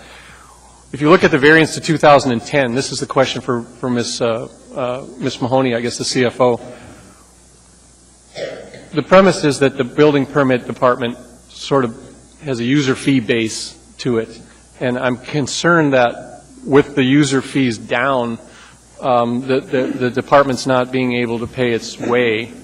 So if we can see that there's deficit spending going on in that department, first question is how does the deficit spending get paid? Does it become an area-wide expense? And secondly, is it prudent business to keep going into deficit spending? How long do we wait? Well, as we discussed in the work session last week, this is one of the areas that we should evaluate when we look at our surplus or our unreserved funds and fund balance. But in regards specifically to this fund, as you know, this was intended to be a self-sustaining fund that had surplus balances prior to 2 or 3 years ago when it was removed and moved to Fund 101. Currently, it's $2.3 million negative. The forecast in regard to the economy for 2011 is flat. So even in a balanced budget situation, we would continue with a negative fund balance of $2.3 million unless we make some adjustments in regard to the surplus that we currently have. Kind of question is, my assumption on area-wide funding kicks in to pay the operational expenses of the department. Is that true then? We end up borrowing from the cash pool to pay the expenses, and they are charged interest. So we carry a debt service as well? That is correct. Okay. Well, I guess that was my point made, sir, is we haven't fixed it, and I don't like deficit spending on the books from year to year. So either reorganizational structure, a different type of model, or some other solution, and I guess I'm not going to let up. Fund 181 is too important to continue to Don't let up, go down. sir. Thank you. Any objection to acceptance of this item? Not seeing any of the items accepted by the body. We're now on to page 5, item 9F7. That's Resolution Air 2011-82, requested public hearing on 4/12/11. This is the 40th Avenue Water Intertie. Mr. Gutierrez. Move to introduce, please. Second. Third. Mr. Chairman, I only pulled this at the request of the clerk to set the public hearing date for 4/26/11. Any objection from the body? Not seeing any. That item is approved for a public hearing on 4/26/11.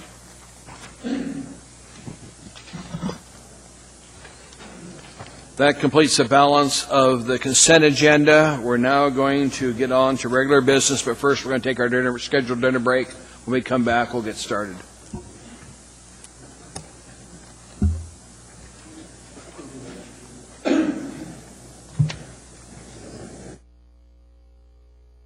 Ernie?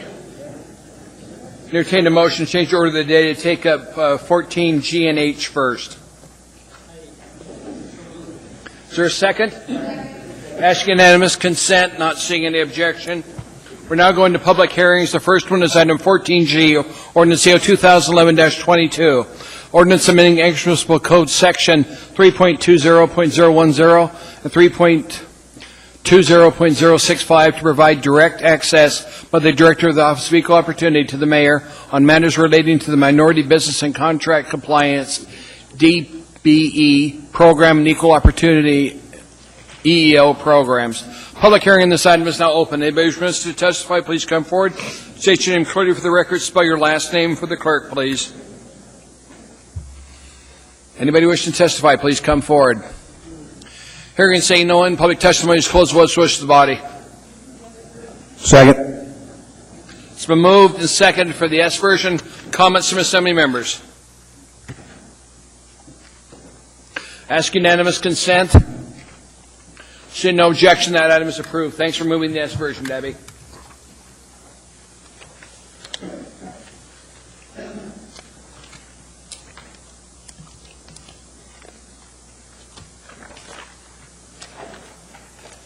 Next item in front of us is item 14H.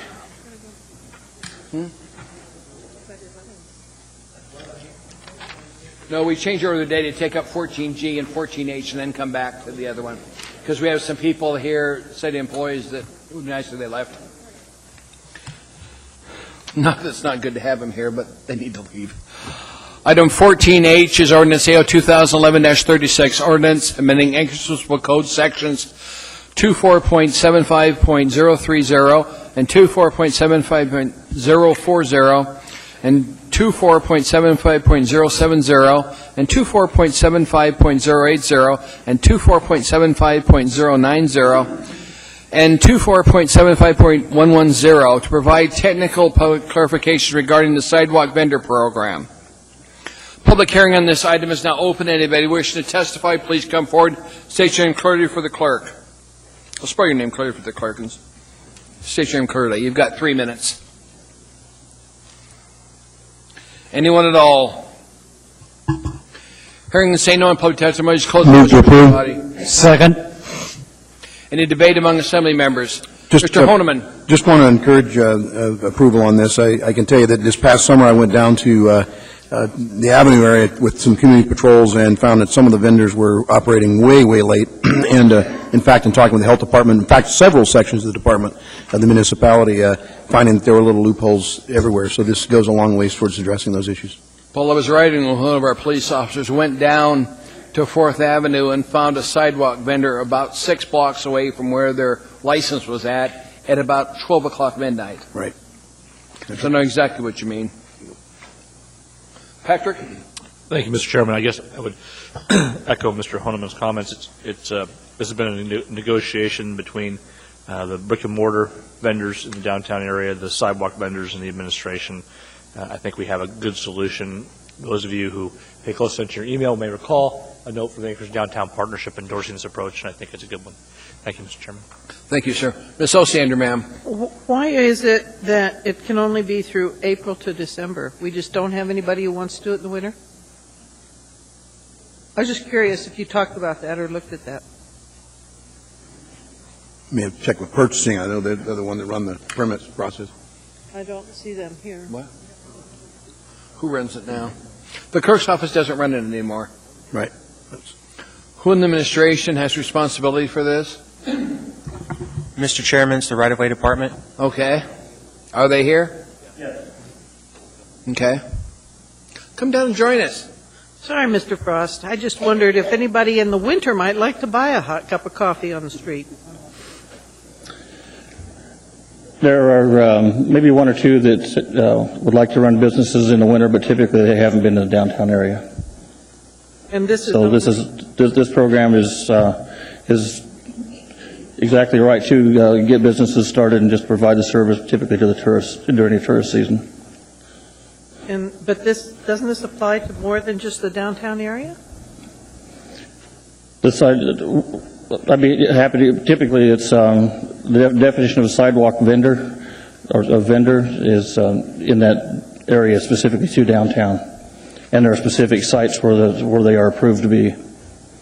So the permits only go to the downtown area? Yes, that's correct. And if you want to sell on a street corner elsewhere, you don't need a permit? They're not simply not permitted at this stage. If the assembly would like to expand the program or some of it, then we could. Okay, thank you. Anything else, Debbie? No. Okay. Is there any objection to approval of this item? Asking unanimous consent.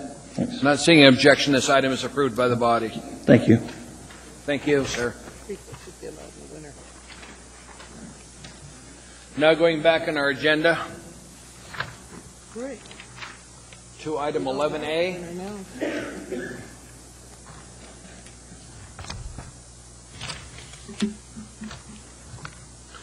Item 11A is under old business, unfinished action on public hearing items, information memorandum AIM 33-2011 internal audit report, online payment system.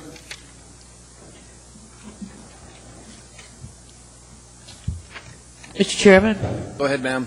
Thank you, Mr. Chairman. I'd like to move to postpone accepting this AIM until the meeting of April 19th, because we are going to have an audit committee meeting on the 15th to talk about this, and I'd like to hold off accepting until then. Thank you, Mr. Chairman. I heard you say April 26th, ma'am.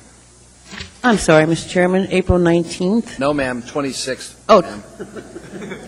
We need it on the 26th, LA, is what I'm trying to say, not the 19th. Okay. Well, I'm looking at a schedule right here, and it says April 12th and the 19th. I know, but we need the 26th, according to the clerk. The meeting on the 19th, Ms. Gray Jackson, is for certification of the election. We certify, and we're trying to keep everything to minimum, ma'am. Okay. Thank you, Mr. Chairman. The 26th will be just Thank you, fine. ma'am. Thank you. Any objection from the body? Not seeing any. This item will come back in front of us on the 26th. Thank you.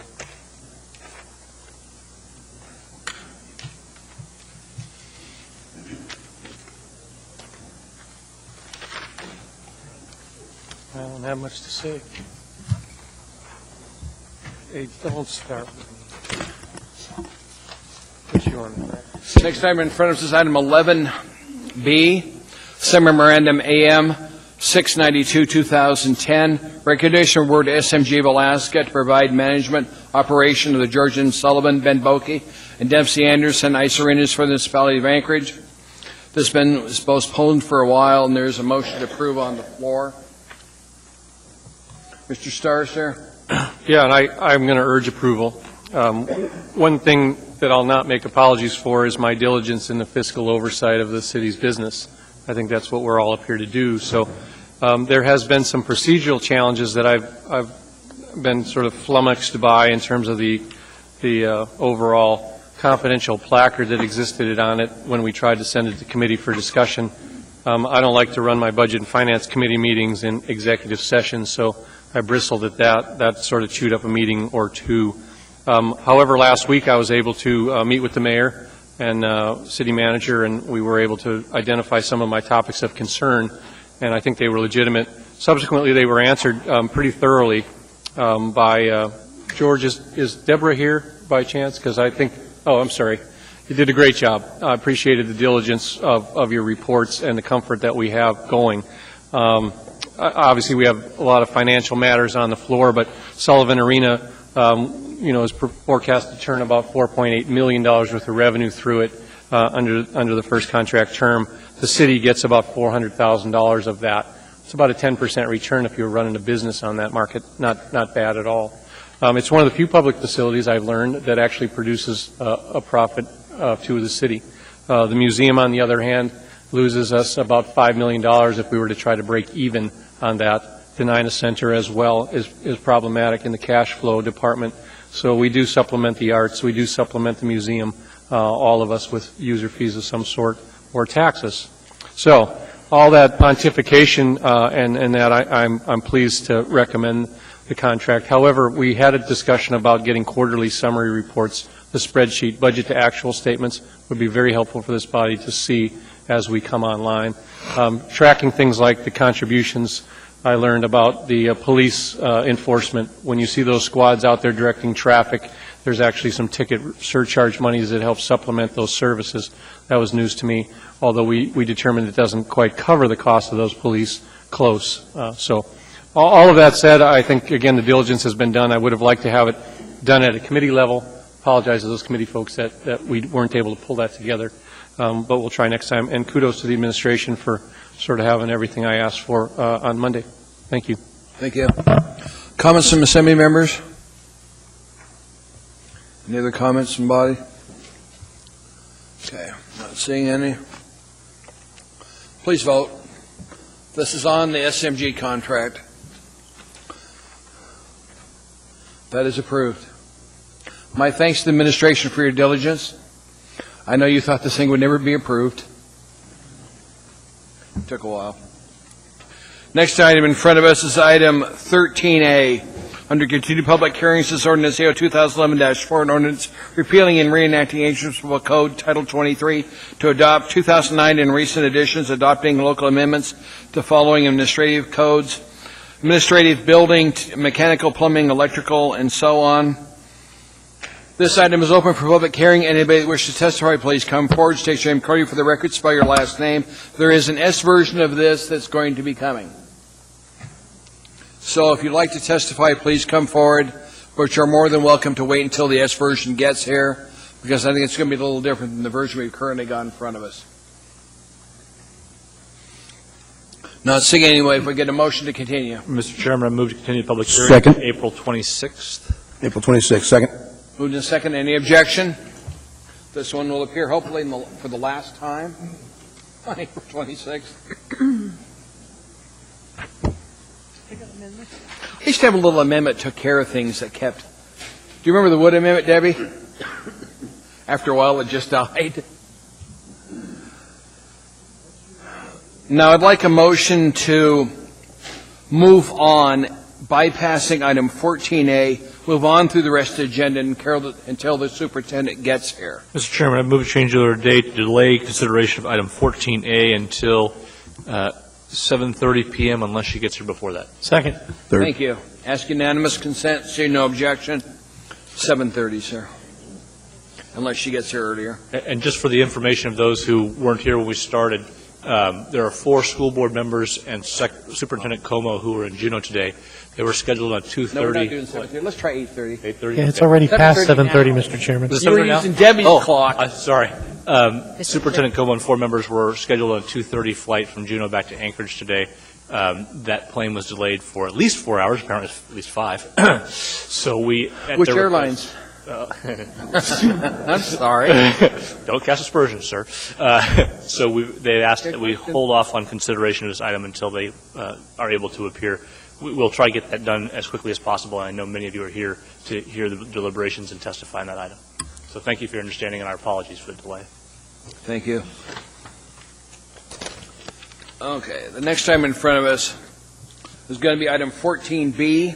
This ordinance, CO 2011-38, ordinance amending Anchorage Municipal Code, section 12.25.040 to clarify each year's base amount in the calculation of the tax increase limitation tax cap by equating next year's base with the current year's amount to be collected. From Assembly members Birch, Gray, Jackson, Gutierrez, and Hall. Public hearing on this item is now open. Anybody wishing to testify, please come forward.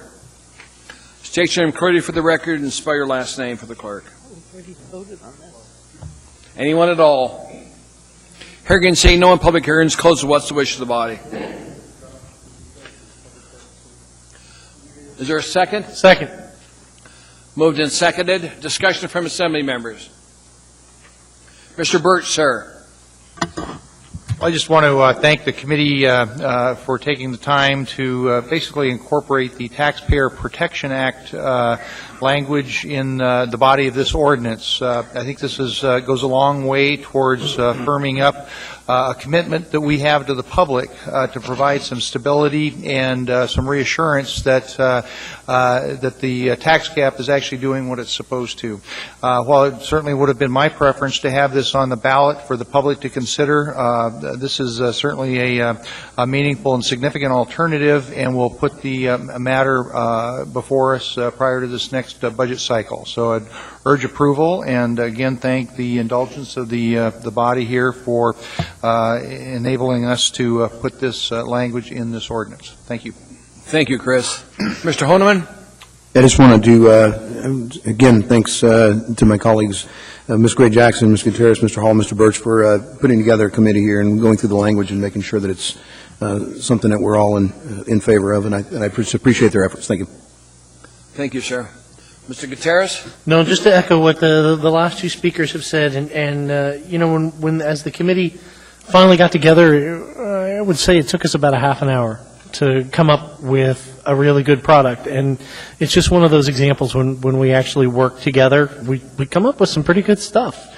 So I just to thank the members who worked on this, that was a pleasant experience. Thank you. Elvie, ma'am. Thank you, Mr. Chairman. In addition to thanking my colleagues for working together to bring forward this, what I think is a very good ordinance and will do what everyone wants it to do on behalf of the citizens within this community, I would also like to thank the administration, in particular Mr. Wheeler. Thank you, Mr. Birch, Mr. Wheeler, for working with us and coming up with this a draft so quickly. Thank you, Mr. Chairman. Thank you, ma'am. Any other comments from Assembly members? If not, I'd just like to thank the four that participated in this and the administration. Because when we first started down this journey, it looked like there could be no resolution. And you guys got together and there was resolution very quickly. And thanks for bringing this forward to the body for our approval tonight. Thank you very much. Mr. Starr, sir? Well, I hate to keep bringing up the infamous aircraft tax. It's not specifically mentioned in here, but in the attitude of the administration, you still retain some flexibility, but aircraft taxes are added into the sum of all taxes. Is that correct? So even though it just says auto fees and that sort of stuff in this section, it's the interpretation that aircraft tax is truly a tax then, not a user fee. Okay, thank you. Thank you. Please vote.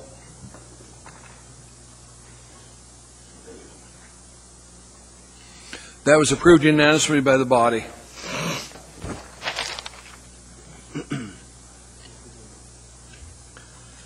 Next item in front of us is item 14C, Ordinance AO 2011-27, an ordinance authorizing the sale of properties foreclosed for delinquent taxes and/or special assessments. Public hearing on this item is now open. Anybody wish to testify, please come forward. State your name clearly for the record. You'll have 3 minutes. And spell your last name, please. Thank you, sir. Welcome to the meeting. Thank you, Mr. Chairman, members of the board, the mayor. I'm Jimmy Lockhart. I've been in the state of Alaska for about 65 years. I have property here, and I do have a problem with the taxes. And it's from a misunderstanding here that I'd like to get a referral on this and get a meeting with your legal department to find out what is legal and what isn't. This wasn't done purposely. It's going to be on a misunderstanding, and I would like that as soon as possible.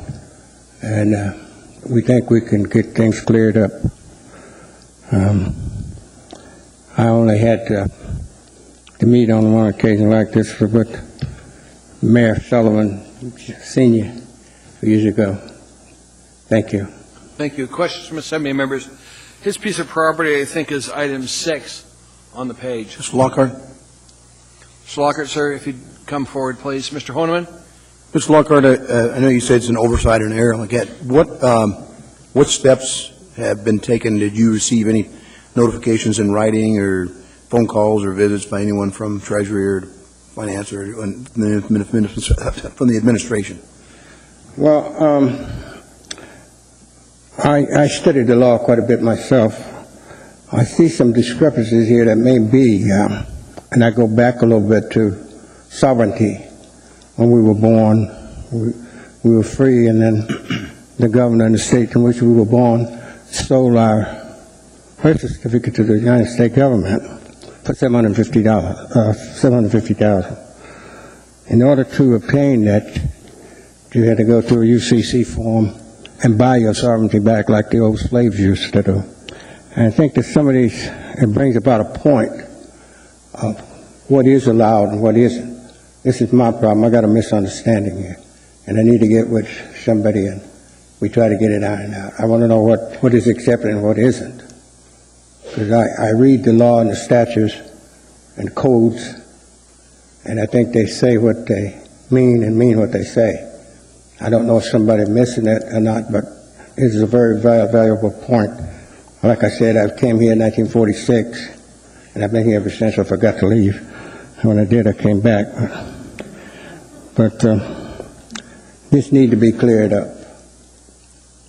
That's sufficient. Thank you. Ms. Ostander, ma'am. My understanding is that this could be changed up to the final date and is not, and there's still flux here.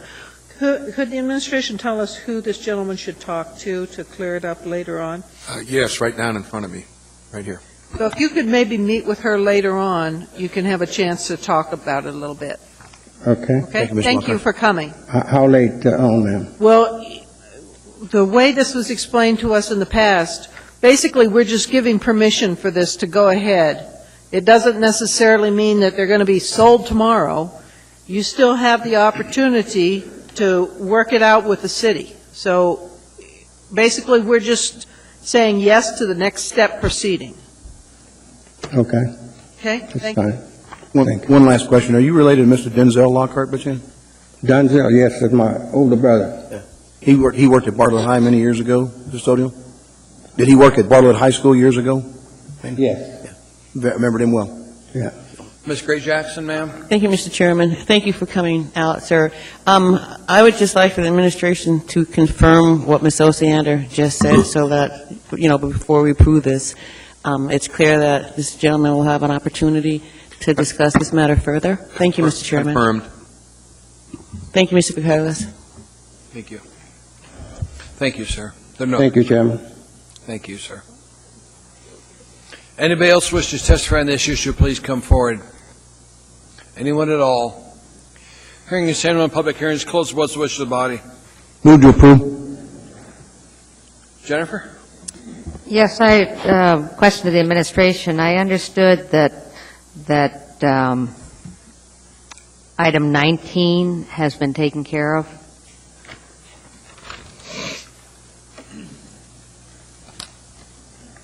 Ms. Oswald. Through the chair, that is correct. Thank you. Mr. Honeman? Of course, it's my first opportunity to be on the body here with this item coming before us, but take seriously the issues that folks, I know Mr. Lockhart kind of touched on it, is you buy a piece of property, you negotiate whether you pay cash for it in hand or you use a mortgage to a financing company to get it.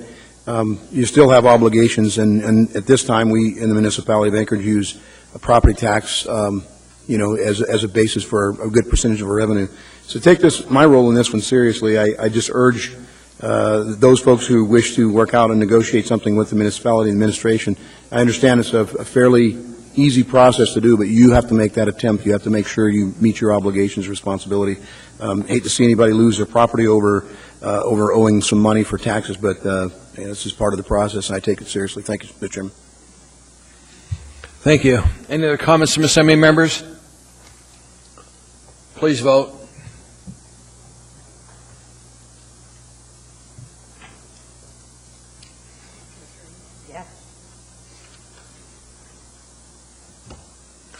The item is approved by the body.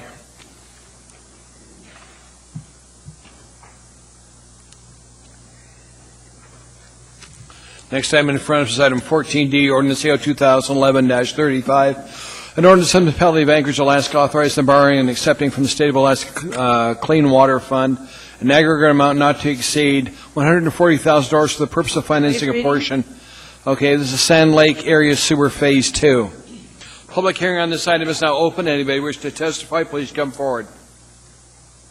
Anyone at all? Hearing and saying no on public hearings, close. What's the wish of the body? Move to approve. Second. Discussion from assembly members. Please vote.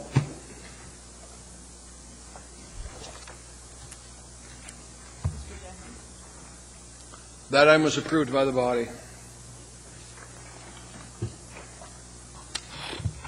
Next item in front of us is item 14E, ordinance AO 2011-26, an ordinance creating a special assessment district 10-10 for reconstruction of Alexander Avenue between Columbine Street and Noreen Street, and authorizing the proposed improvements therein. Public hearing on this item is now open. Anybody wishing to testify, please come forward. State your name clearly for the record and spell your last name if you would, please. Welcome to the meeting, sir. Last name is spelled A-S-K-R-E-N. A-S-K-R-E-N, Askren. Yeah, there was a proposal that came up for this special assessment district. My girlfriend and I bought a house a couple years ago on the street.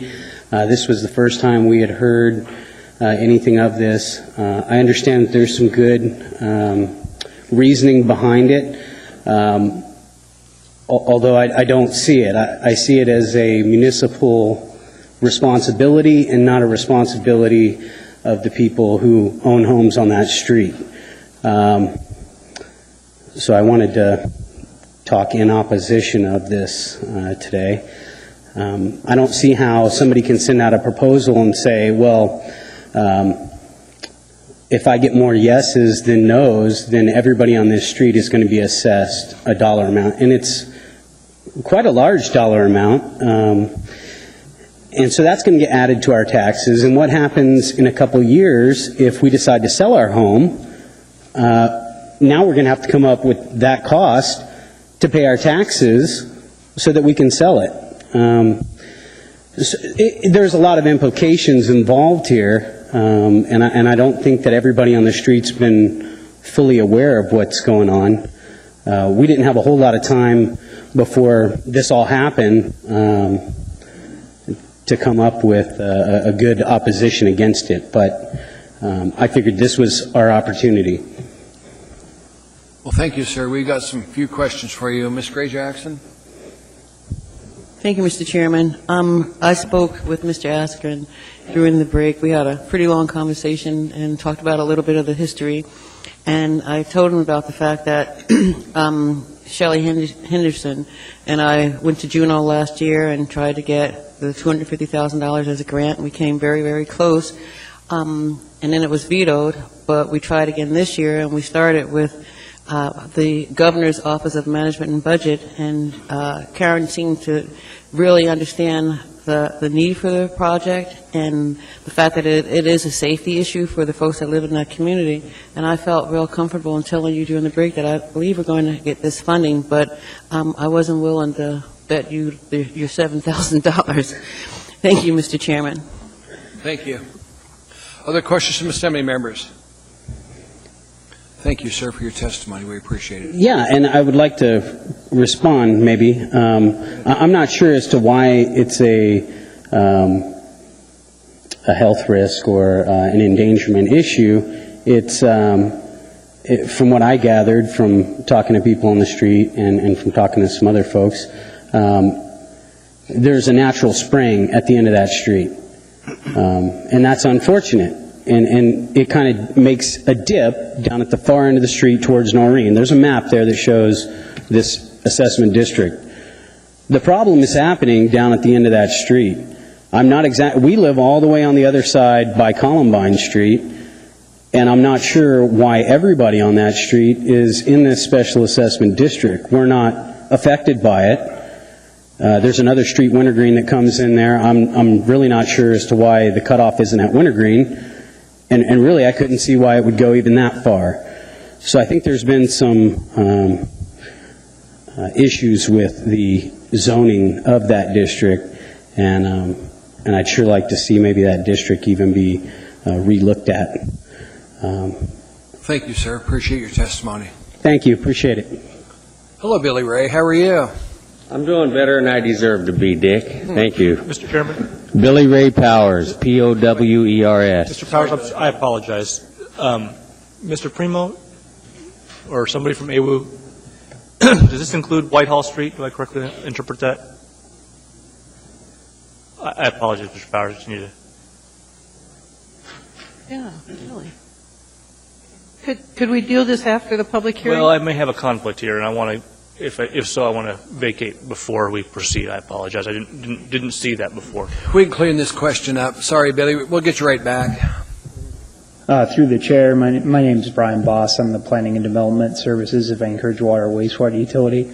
Through the chair, Mr. Flynn, could you repeat your question? Is Whitehall Street part of this assessment district? AWW isn't involved with the assessment district. We're coordinating water improvement work with the assessment district, but it's not related to the street improvements. Well, Whitehall Street's on the map. So, from the map, it's on Alexander from Noreen to Columbine, but this is a Department of Public Works project, not an AWW project. Okay, thank you. Thank you. Billy Ray, come on back and talk to us. Excuse me, what? Okay, we're trying to get him up here one of these times. Go ahead. Steve Strader, Department of Public Works. This is a... Okay, good. You all right? Yep. Okay. Sorry, Billy Ray, you know. All is well. P-O-W-E-R-S. I got to say that Mr. Askren is being singled out and being taxed without representation. If we're going to tax, we're going to assess some folks. We have to assess everyone, not just a guy that lives at the end of the street. If he's not being affected, then he should not be taxed, just like I should not be taxed 2 blocks over. So if we're going to tax these guys, let's tax everybody.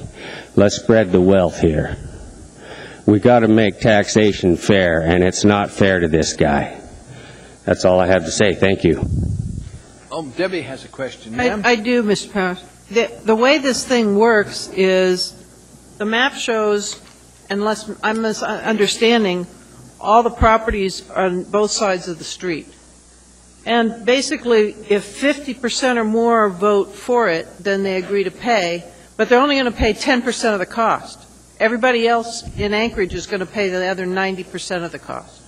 Okay, Debbie, now is that 50% of the whole population of Anchorage, No, or just 50% of a few people we single out on the street there that may or may not be affected? In this map, it shows all the properties on that street, and they were tallied. They asked what their position was.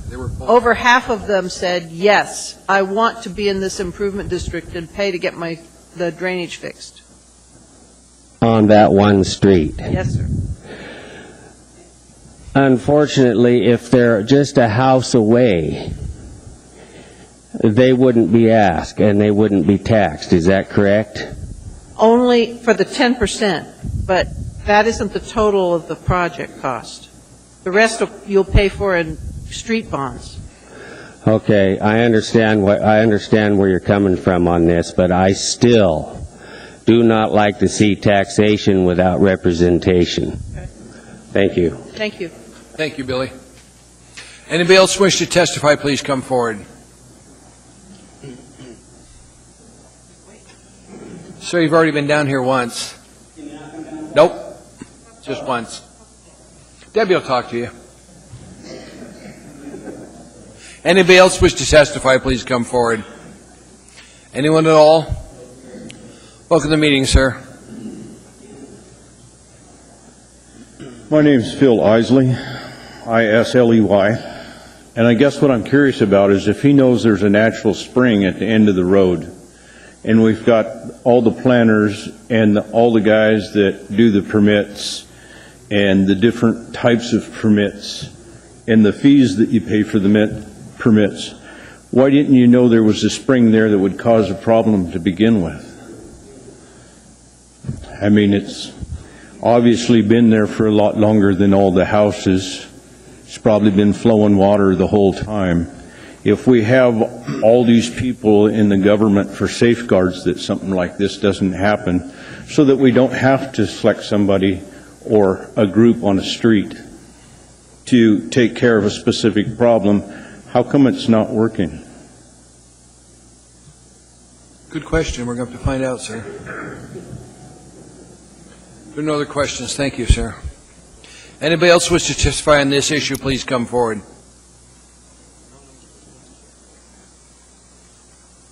Anyone at all? Hearing and seeing no one, what's the wish of the body? Move to approve. Second. Moved and seconded to approve item 14E. Discussion from Assembly members. Mr. Honeman?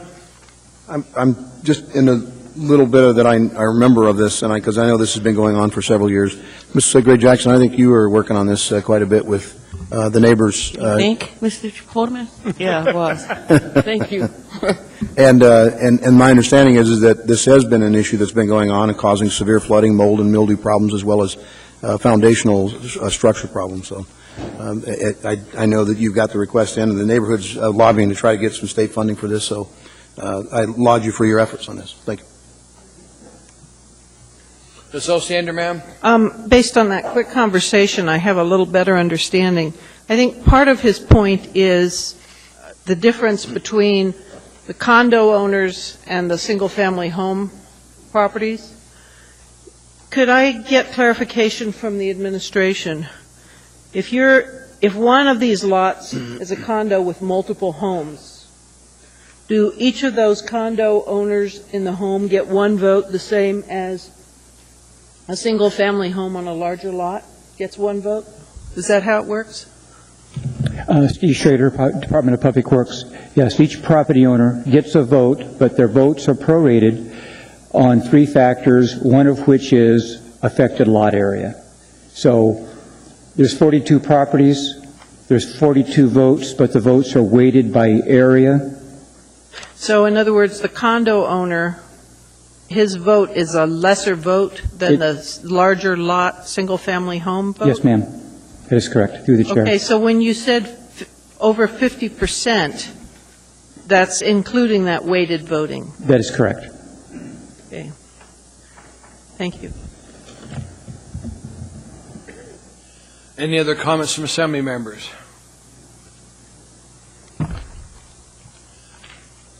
Please vote.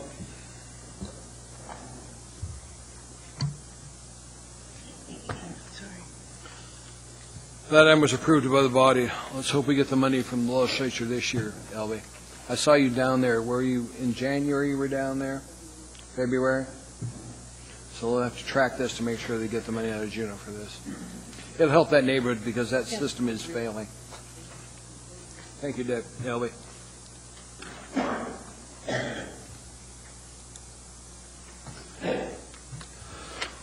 Next one in front of us is item 14F. This is ordinance AO 2011-40, an ordinance amending Anchorage Municipal Code section 3.20.070 regarding executive branch reorganization to remove the division of neighborhoods. Public hearing on this item is now open. Anybody wishing to testify, please come forward. State your name clearly for the record.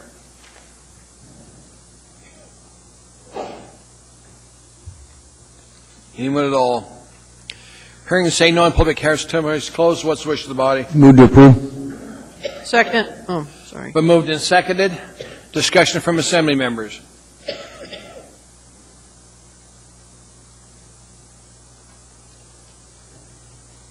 Mr. Sullivan, sir. Yes, thank you, Mr. Chairman. I just wanted to commend the Diane Engel and Jerry Weaver for the hard work they put into making this transition happen, and of course the folks at AHFC, which has reassigned this work to Rural Cap.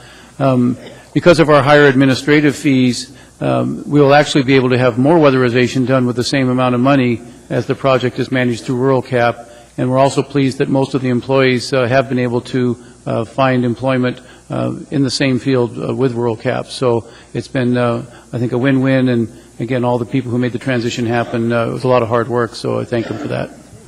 Thank you, Mayor. Any other comments from Assembly members? Please vote.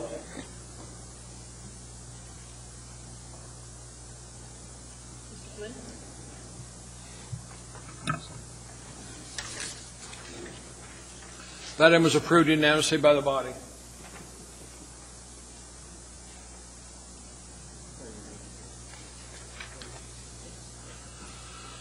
Since we already did G and H, the next one in front of us is item 14L, Ordinance AO 2011-39, an ordinance of the Anchorage Municipal Assembly amending Anchorage Municipal Code. Yes, sir. What happened to 14I?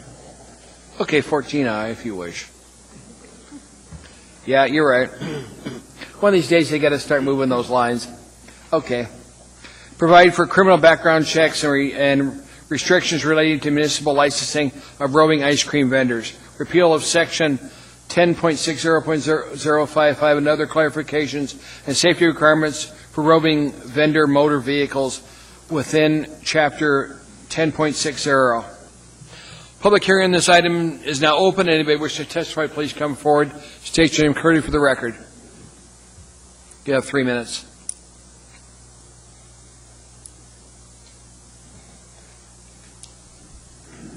Mike, did you intimidate everybody or what? I expected somebody to be here to testify on it. Anybody wish to testify on this item? Not seeing anybody. Public hearing is closed. What's the wish of the body? Move to approve. Second. Mike? Mr. Chairman, I actually am told that there were several people who thought about testifying. They actually are the people who drive the ice cream trucks, but some of them had limited English language skills and so didn't feel comfortable doing that. I have just passed out an amendment, and I guess before we get to that, just a brief word. Like most of the best things that come from us, this didn't actually come from us. This came from a constituent. I think that's where we get our best ideas. I got a call this summer from a constituent and started to do some research to find out that other jurisdictions, both state and local, in the lower 48 have taken this step to require just a basic background check for people who are going to be out driving ice cream trucks, dealing with kids out in the neighborhood. What this would require is for somebody who wants to obtain one of these licenses from the city, or for any of their employees who will be dealing with children under the age of 18, to go to the state troopers, pay $35, get that background check done by the troopers. That'll be mailed to the clerk's office, and then we'll be able to determine whether these people are folks we want driving ice cream trucks. I passed out the amendment, so I would move amendment number 1. Second. And I'm going to defer to council on this. This was, I believe, the suggestion of the Department of Law.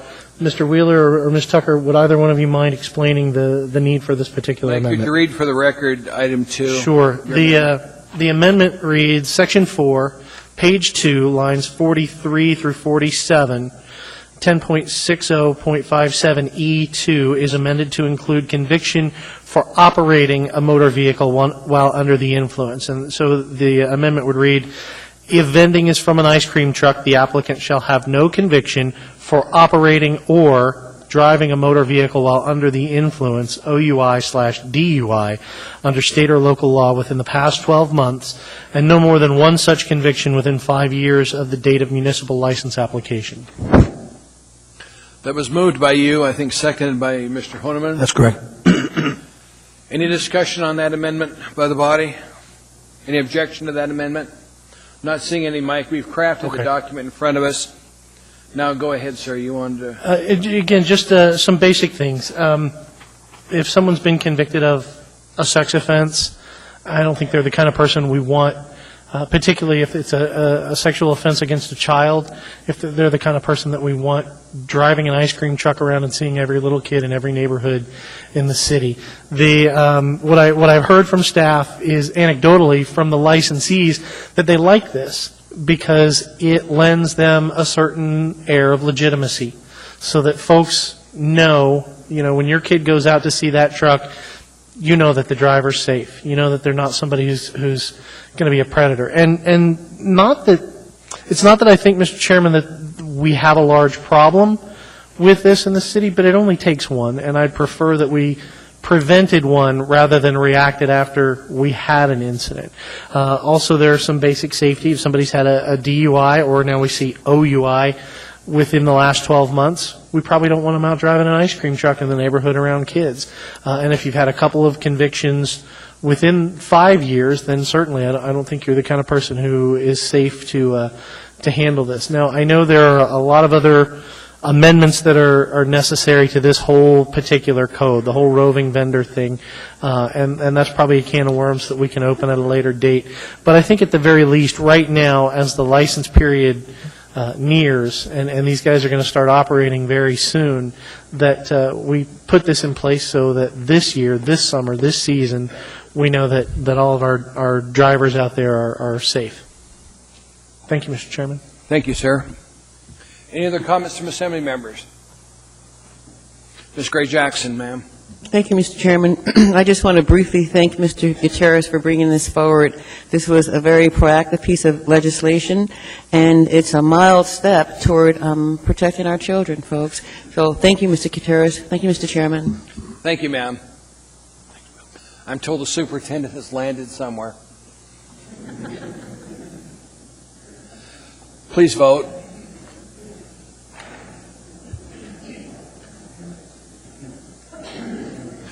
That item was approved unanimously by the body whenever it gets up to the screen.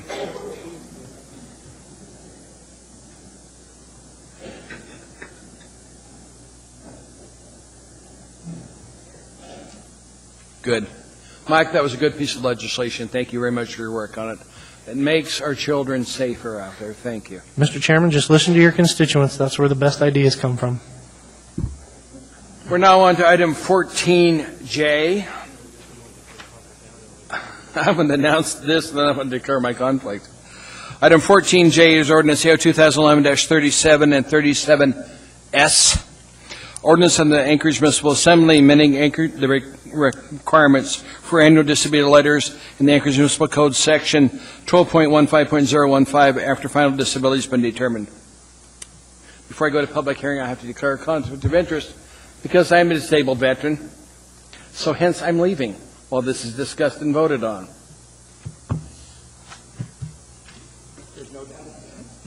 And thank you for your service, Mr. Chairman. Thank you. Does anybody wish to testify on this matter? Anybody at all? All right. Seeing and hearing no one, we'll wait till Mr. Trainee leaves the room and proceed. While we're waiting, Ms. Osiander? have we double-checked when Ms. Como's about to sit down, and is the desire still to wait in hearing until she comes?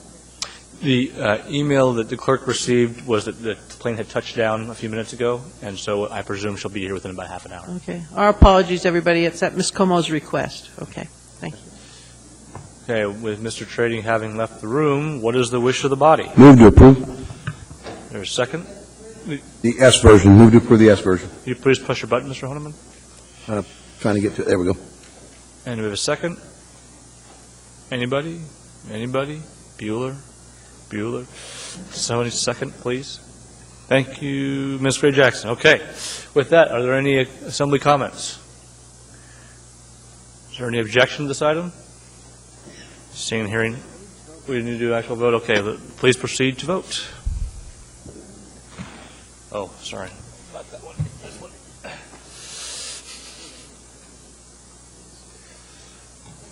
Yeah. All right, that item has been approved, and we'll wait for Mr. Trainee to return. In the meantime, we'll move on to item 14K, and for those who were not here earlier, the intent is to continue the public hearing on items 14K and 14L to our next meeting on April 12th. However, you are welcome to offer your thoughts at this time. Item 14K is AO 2011-24, an ordinance repealing Title 31, Anchorage Water and Wastewater Utility and Authority, and Title 32, Municipal Light and Power Utility, amending Chapters 4.50, 4.70, 4.80, and 26.10 to reinstate public utility commissions and conform general duties common to all advisory utility commissions, implement the repeal, and providing for a transition period. With that, public testimony is now open, and Mr. Frank is in charge. Little housekeeping. Apparently, both of them have a conflict of interest. Okay, we'll come back. And we wanted to move the S version. So We did. We moved the S version? Okay. Okay, now. Okay. How are you? Hello. It's just housekeeping. Welcome to the meeting, sir. Yes, my name is Dick Lefevre, and I'm here to talk about the proposed possible action regarding Titles 31 and 32. Before I share my thoughts, I want to express my thanks to the Assembly. It's often not a thankful job, and I appreciate all your time. I have been a negligent citizen in not attending all these sessions that I wanted to put my 2 cents worth in on this particular issue. I've been working with the municipality for about almost 20 years as an independent organizational consultant, and since 1999 with AWW, and in that time a little bit with ML&P. But my testimony tonight is really about AWW. My concern is that the Assembly may vote to create an Enterprise Activity Oversight Committee. I'm not sure exactly how this might work, but I can only share with you tonight my experience of working with the utility, AWW, and my perceptions of the kind of work that they've been doing. I also support what the municipality is doing at creating efficiencies within city government. As a taxpayer, property owner, I also want reasonable property taxes on my property. I've been working through various administrations, going all the way back to Mayor Knowles, and I know the challenges that the municipality is having right now in reducing property taxes, finding efficiencies, and not increasing the cost to government. That's why I'm testifying that you continue with having AWW operate under a separate board and not pass Title 31. I'm speaking just specifically of AWW at this time. Creating efficiency in government, in my opinion, is not always about centralization. Creating more effective and responsive government services demands effective leadership and well-trained employees. AWW possesses both of these characteristics. I believe the municipality must provide the various departments and divisions the tools and resources to meet the customer or citizens' requirements. I'm concerned that structural changes, as it might impact AWW in this instance, are not helpful, but they need to be well thought out and actually accomplish the objective you set forth in this ordinance. The current board is comprised of industry and business leaders, and they are charged with a fiduciary responsibility to manage the utility in a fiscally sound manner. That is being done. I don't believe that bringing this under a political umbrella will improve their operation. It is my hope the Assembly will not pass this ordinance, and that if you need to study it more, that would be my recommendation. It is one of the best managed organizations I've worked with in my 25 years as a consultant. The work climate is much different from other municipal entities.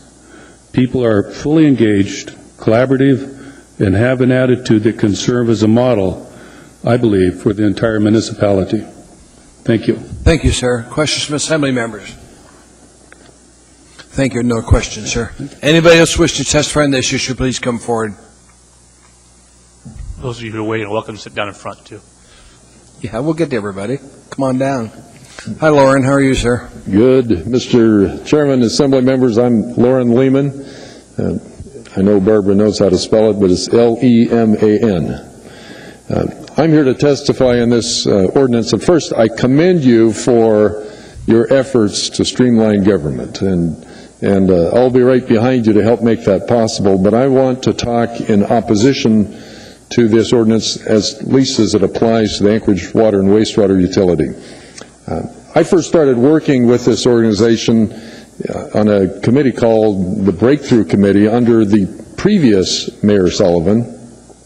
And I have had about 35 years of experience off and on with various things, including expansion of the Point Warrenzoff wastewater treatment plant and the industrial pretreatment program, and then now in most recent years with water improvements around the municipality. And I would say that this organization has a rather impressive collection of professionals. It has been able to attract some talent that I believe is quite extraordinary.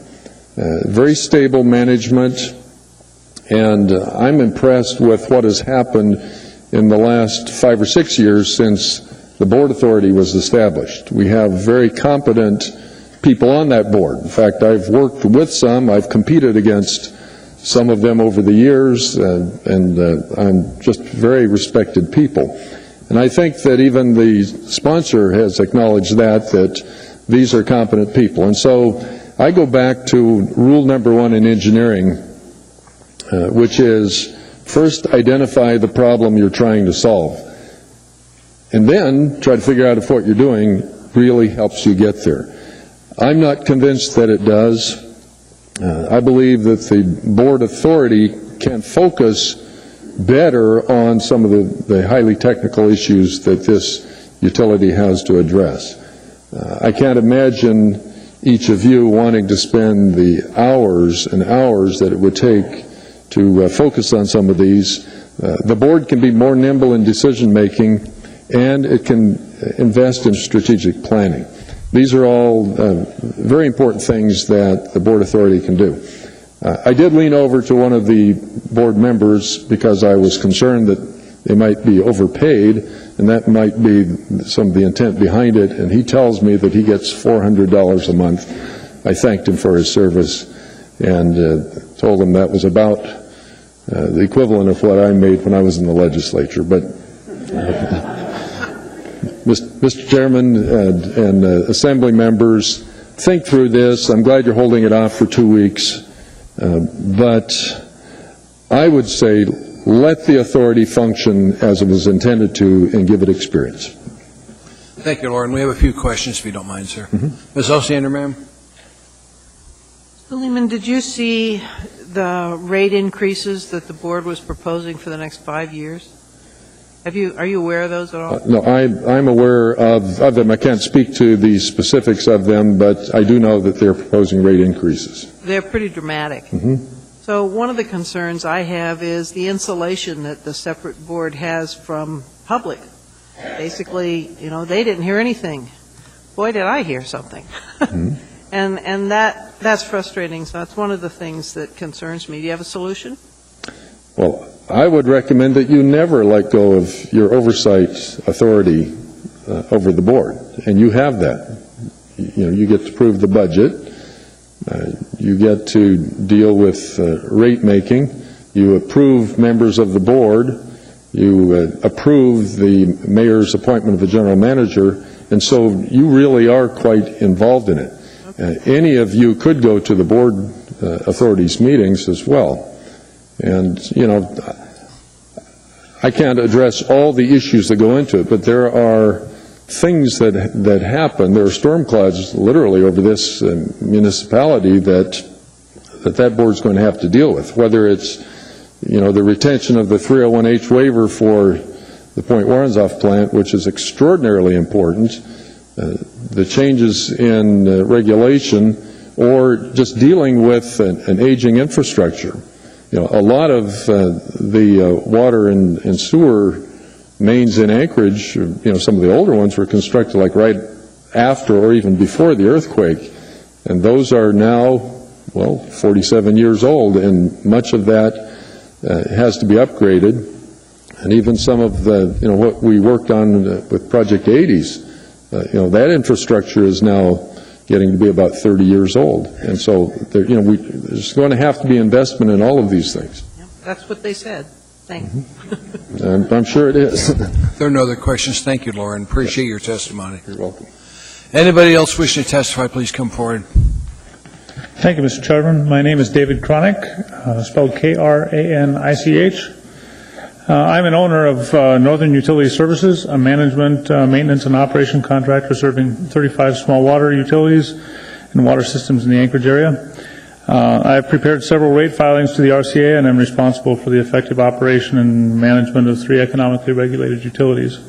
Although my organization is a small fraction the size of AWW, I know good utility management when I see it, and AWW is an award-winning organization. You have a winning team in the present AWW leadership. The vision that the board has put forth, the things that I've heard that they've been talking and proposing are exactly where the AWW at least needs to be going.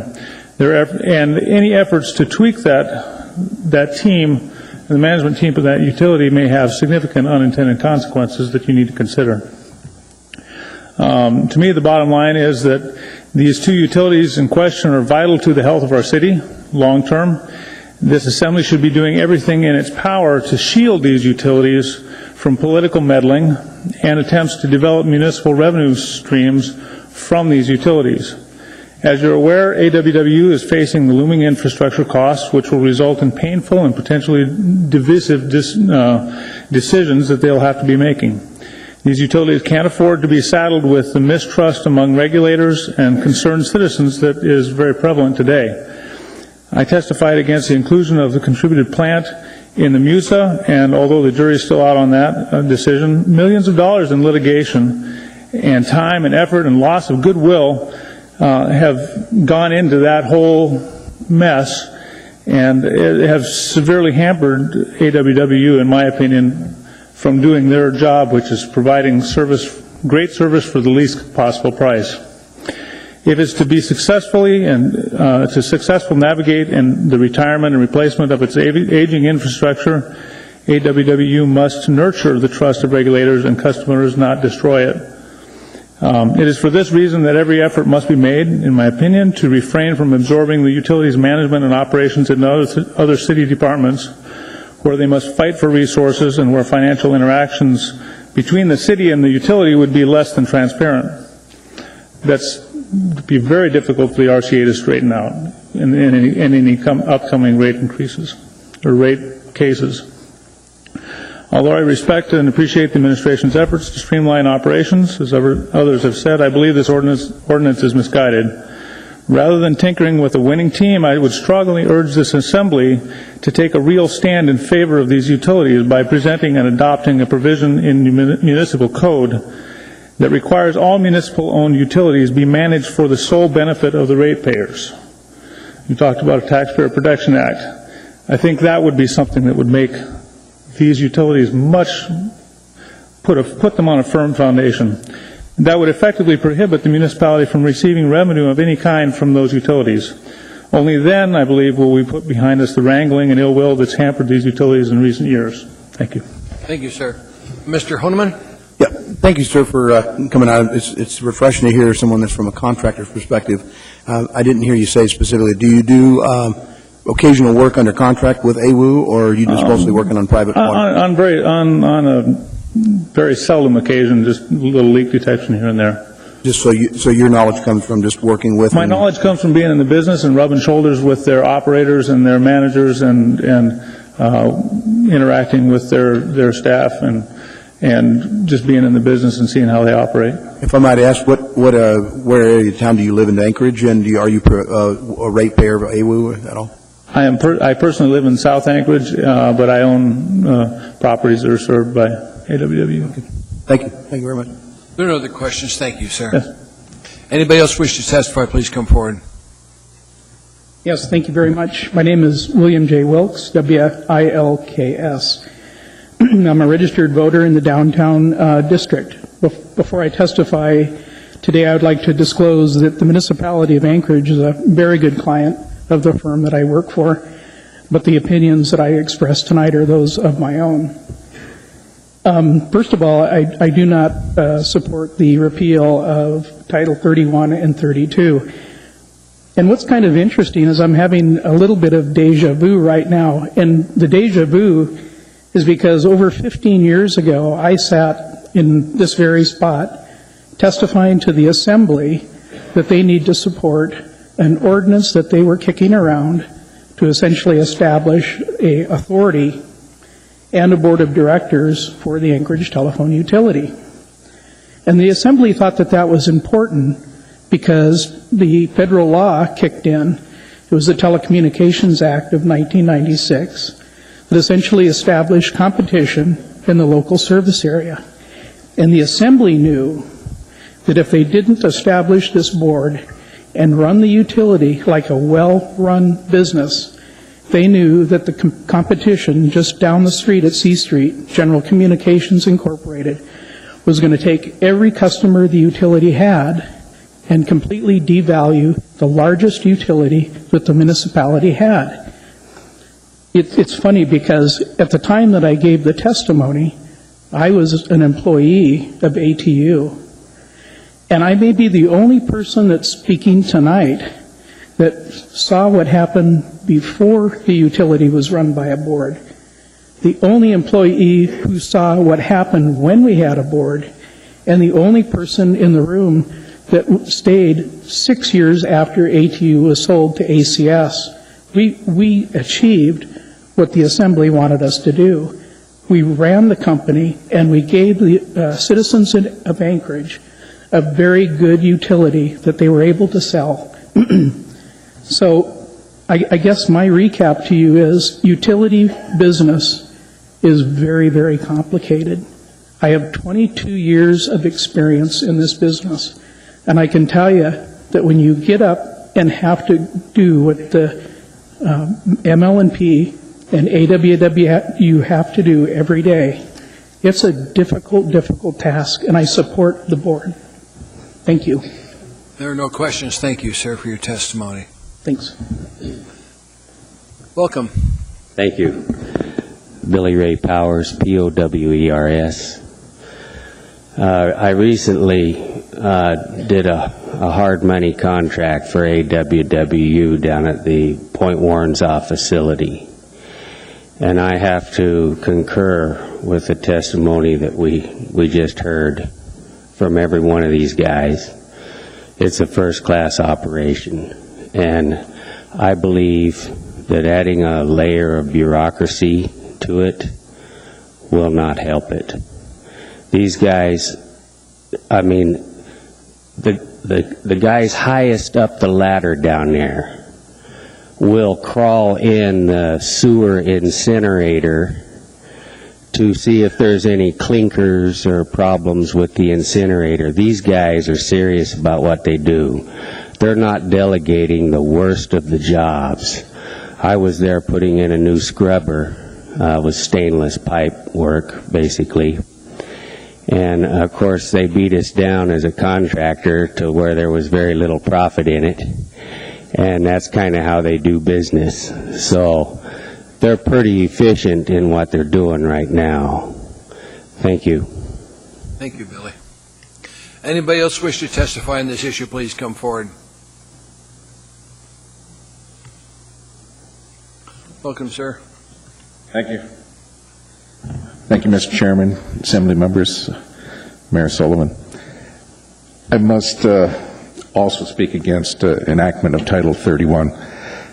My name is Bill McKeever. I live in South Anchorage. Spell your last name. M-C-K-E-E-V-E-R.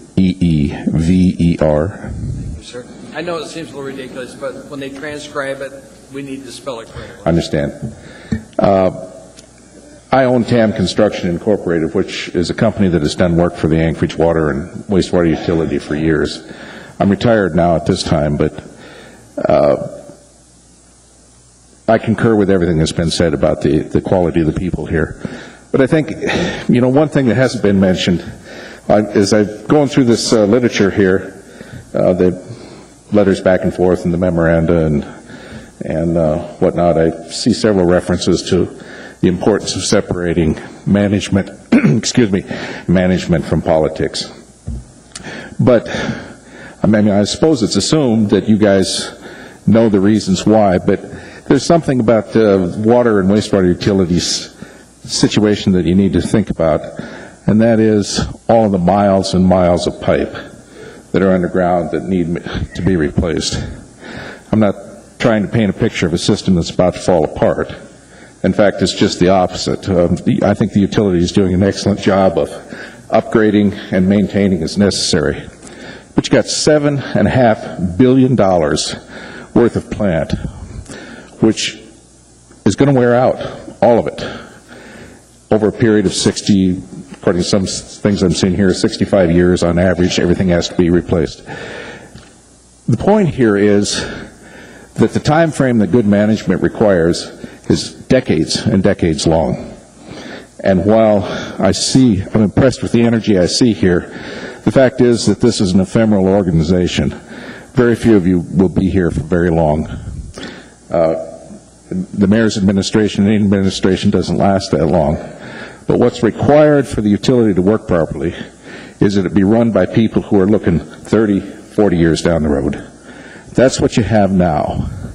And I think if you switch it over to what it was before, you're back to a situation where people making important budget decisions have a much, much shorter time frame. I guess what I'm saying is, if it ain't broke, don't fix it. And it's not broke. It's an excellent organization with excellent people. You've got what you need here. I sympathize, Ms. Osiander, with your problem with people calling and complaining, but, you know, they're calling and complaining only because they don't see the utility. And they don't see the utility because they turn the tap, the water comes out. Flush the toilet, stuff goes away. The utility is a victim of its own excellent management because it's invisible. And it's invisible because it's doing things right. You want it to stay that way, or the voters will be talking to you. I'm saying you got the right setup now. Please keep it. Thank you, sir. There are no questions. Thank you. Anybody wish to testify, please come forward. Thank you, gentlemen. Thank you, sir. Welcome to the meeting, sir. Thank you. Good evening. My name is Chris Brown. That's B-R-O-W-N. Thank you for the opportunity to come and speak tonight. I would like to speak in opposition to the repealing of Title 31 from the perspective of the general manager of a local engineering firm that does work with the city and also AWW, as well as many other clients. I'm also the board member of a statewide water and wastewater industry organization, and so I believe I have something to share in terms of perspective and understanding of the utility business as it relates to water and wastewater. I'd like to offer up a concern I have and then share some observations. My big concern is that if there are issues that exist in the community about transparency with the utility, that those issues be addressed directly, rather than reorganizing the board in a way that will take away from its effectiveness. I think that the end result of a repeal of Title 31 will not be better decision-making or more informed decision-making, but it will result in a more political decision-making. Now, moving to an observation, my company does a bit of business with AWW as well as with the city as a whole, as I said. And in terms of efficiency and the ability to work with the community and contractors and engineering firms, I think that many of the things that were intended when the authority board was set up in terms of being able to generate interaction through accounts payable or procurement and so forth, I have seen an improvement there. And I think that it is something that benefits the community as a whole because it makes the utility more efficient. And I encourage you to think about that.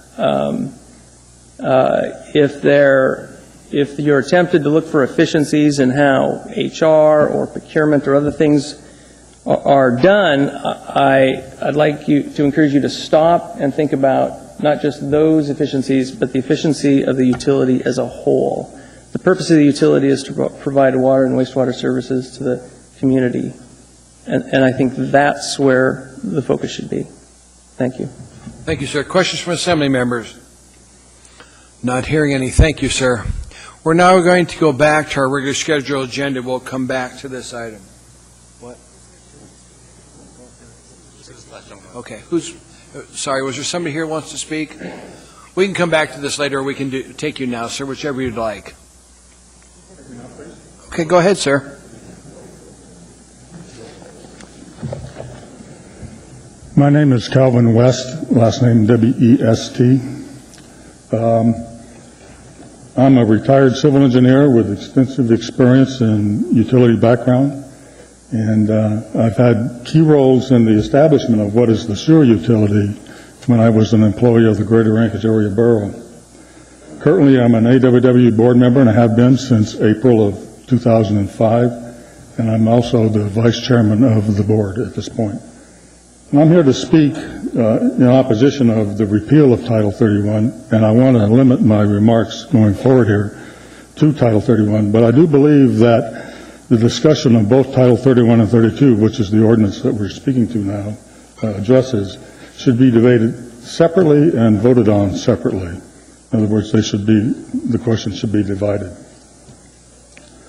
The stated purpose of Ordinance 2011-24 is for the Assembly to increase their understanding of the utilities, to gain efficiencies within municipal government, and to move back to an advisory commission with a required responsibility, in quotation marks, I'm not quite sure what that means, versus the previous empowerment responsibility.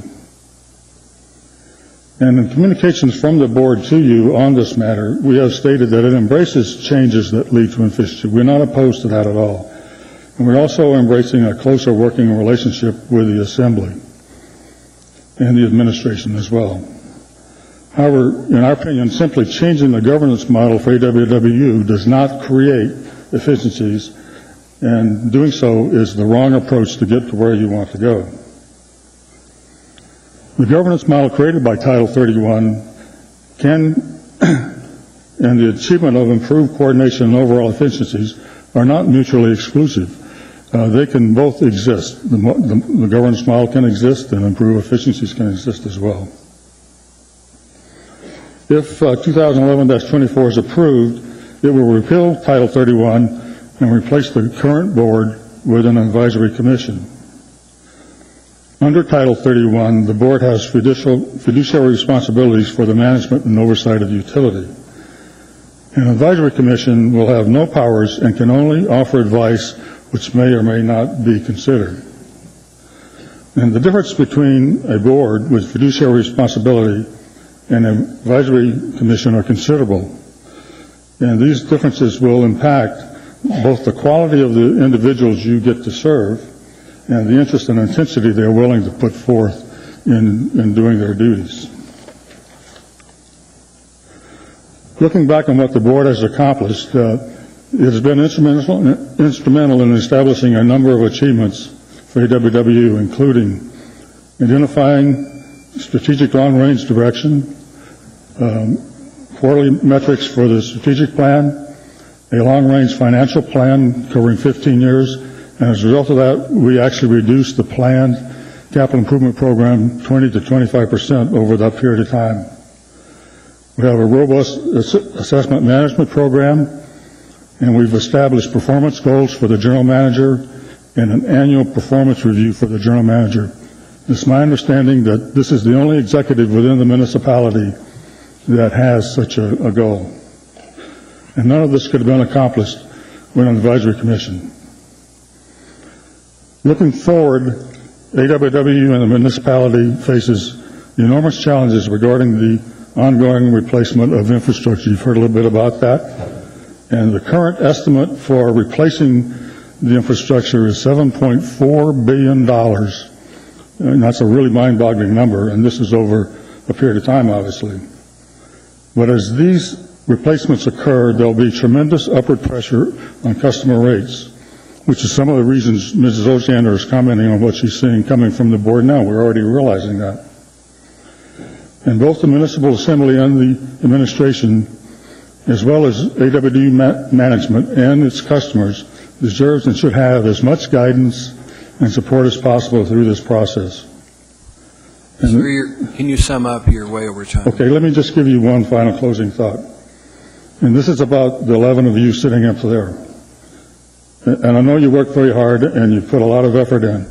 But just consider this. If you were advisory only, would you be willing first to sit there? And if you were doing that, would you put in the effort that you do? And that is what you're trying to change the governance from AWW by the action you're considering. Thank you very much. Thank you, sir. Questions from Assembly members? There doesn't appear to be any. Thank you, sir, for your service. We appreciate your comments. Thank you, that too. We're now going to switch on this agenda and go back to item 14A. Yes, sir, go ahead. Ma'am, I'd like to move to continue the public hearing on item 14K to our meeting of April 12th. Sorry, April 12th. April 12th. Any objection? Not seeing any. We'll bring this back up for more discussion, public discussion on April 12th. We're now going back to item 14A, which is ordinance AO 2011-23, ordinance determining and approving the total amount of the annual operating budget of the Anchorage School District for the fiscal year 2011-2012, and determining and appropriating a portion of the Assembly-approved budget amount to be made available from local sources. Before we begin the public hearing on this, Mr. Flynn. Thank you, Mr. Chairman. I advised you'd like to offer the body information about a potential conflict of interest? Yes. Every year when we go through this with the school budget, I have to tell the body that my wife is a tenured teacher with the Anchorage School District. When the mayor served on this body, we have to go through this step every year. Nothing that we do with this budget will affect my wife. She's a tenured teacher. But I just need to let you guys determine if I can vote on this issue or not before we go into the public hearing process. Thank you, Mr. Chairman. Under Title I, Section 15035, subsection D, the question at hand is whether the financial or private interest held by the elected official or your household member is a substantial part of the matter under consideration. Given that your wife's salary and any potential increment would be de minimis compared to the overall size of the budget, is the ruling of the chair that you do not have a conflict of interest. That, Mr. Chairman. Thank you, sir. Now we're going to open this public hearing. Superintendent Cuomo, I understand you actually landed and you're here. Carol, come on forward. We'll let you start off the discussion on this if you want. And the school board president. And if I may, Mr. Chairman. And anybody else you have with the school board. And if I may, Mr. Chairman, we'd like to thank members of the audience who were so patient in awaiting the weather, mechanical, whatever delay it was that kept some of our friends from the school board and school district. And I'm not going to ask you what airlines you were on. I was told to shut up about that. We could wait till after the public testimony, and I apologize. I think I'd rather wait until after the public testimony so those people who've been here patiently waiting while we landed, and then we can come up again, if that would be all right. That's fine, Carol, no problem. President? Just make the preliminary comment that we did build this budget in conformance to the resolution that the Assembly passed last fall, indicating a position as to what we should consider for local taxes. And other than that, we'll await answer questions later. Okay. Thank you. Public testimony is now open. Anybody wishing to testify in AO 2011-23, please come forward to the school district budget. Welcome, sir. Thank you. I'm Lou Pandolfino, P-O-N-D-O-L-F-I-N-O. Thank you, sir. Mr. Chairman, Assembly members, and Mayor Sullivan, my name is Lou Pandolfino, the principal of Service High School and the president-elect of the Anchorage Principals Association. Appreciate the opportunity to address you tonight in support of modest but necessary increased funding for the Anchorage School District. The mission of the district is to educate all students for success in life. As principals of our city's public schools, we can attest to the increasing challenges we face educating all students, but we fully embrace those challenges. Socioeconomic factors, as we all know, are a leading indicator of a student's success in school. There's a growing misconception in that since the overall standard of living in Anchorage has not dipped considerably in recent years, the same must be true of our public school students and families. It is not true. For example, in the 2004-05 school year, there were just over 1,000 students in the Anchorage School District identified and active in the Child in Transition / homeless program. Last school year, there were over 2,300 homeless students educated in our schools. And overall, the number of students in the district who come from economically disadvantaged homes has increased from 13,000 to nearly 21,000 in that same time period. The cost of educating these very often underprepared children significantly impacts the operating budget of our district, but we don't turn our backs on them.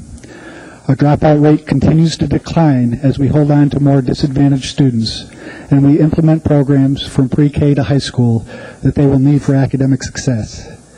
We have more academic programs before and after school today than in my 20 years in the district.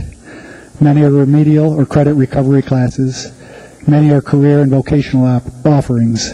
Both are essential if we are to accomplish our mission. Both also require resources. If our graduation rate grows at a slower rate or if it dips, it is precisely because we are hanging on to more students who come to school with greater needs. Add to this dramatic increase in economically disadvantaged families, our rich cultural diversity continues to grow, and with that growth comes additional complexities. I can tell you with certainty that as we work to get every student to the stage and prepared for life, the teachers, principals, and support staff in every school in the district understand that for many it will take more than it did for you and I to get there. On a personal note, a major factor in my decision to set down roots and raise a family in Anchorage 25 years ago is the value this community places on our young people. It is the primary reason I am proud to call Anchorage home. The members of the Anchorage Principals Association are talented, hardworking, and dedicated members of the district and of our community. We appreciate continued support for our children. Thank you. Good timing, sir. Thank you. Not bad, huh? Any assembly questions? Thank you, sir. Anybody wishing to testify on the school district budget, please come forward.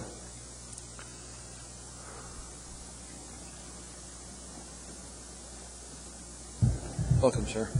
Thank you. My name is David Boyle, B-O-Y-L-E. Before I begin, I'd like to say I have 3 adopted children, all grown now. Some are still at home. And they have been in 5 different school districts in 5 different states in this country. And Anchorage falls right about in the middle. Chairman Traney, Assembly members, Mayor Sullivan, the school district's budget, as far as I'm concerned, is out of control. They're like a kid that you give an allowance, and they go out and they spend it. And they come back and they say, hey, Mommy, Dad, I just spent it. I need some more money. And what's the parent do? Hopefully the parent says, well, I'm sorry, son, or that's all you get. So we have to change behavior within the school district, and the way to do that is behavior modification.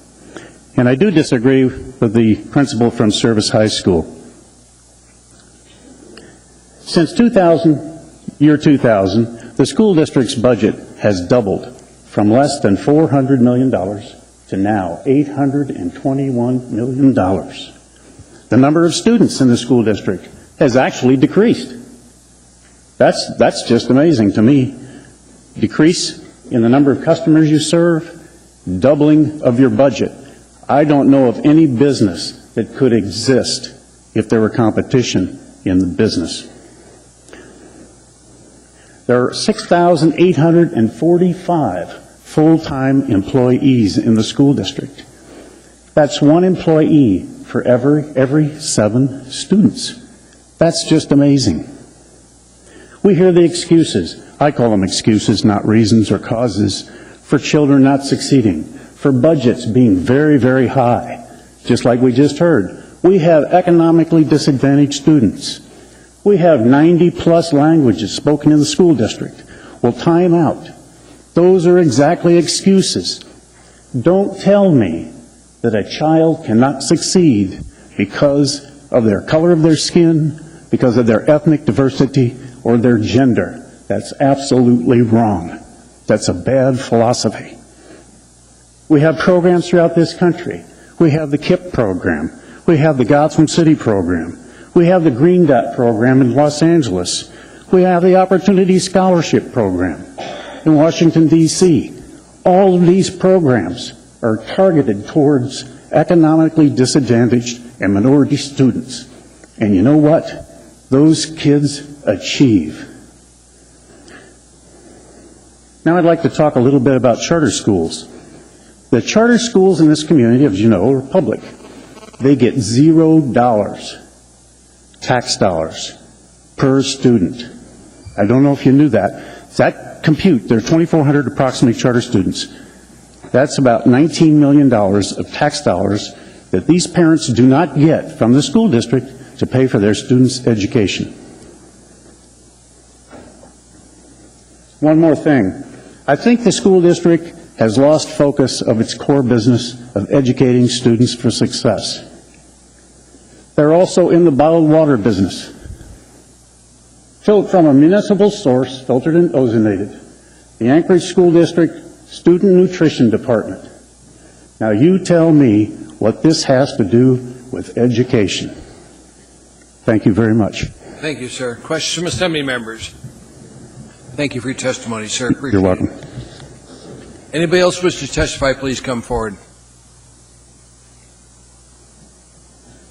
Welcome, sir. Thank you. Jeff Friedman, Anchorage School Board. I was going to leave this to Mr. Steiner and Ms. Como, but as we have told the previous speaker many times, charter schools do get local tax funding. They get the same amount of funding as every other school. Thank you. Thank you. Anybody else wish to testify, please come forward. Rob Timmons, Timmins. I'd like to just say that charter schools do get funding, but at a much reduced rate than what the regular schools get. Also, it doesn't seem that they get the transportation funds that are due them for parents to get compensated or bus service to those charter schools or whatever schools they go to that they're funded for. Your jobs here as assembly members, as a check and balance, is the way I see it as a taxpayer. Are we getting the money going to the right areas that need to be, where that money needs to go to be the most effective possible? Almost $22 million increase in budget from $789 to $811 million, according to this right here. Mr. Boyle said it was 823 or something.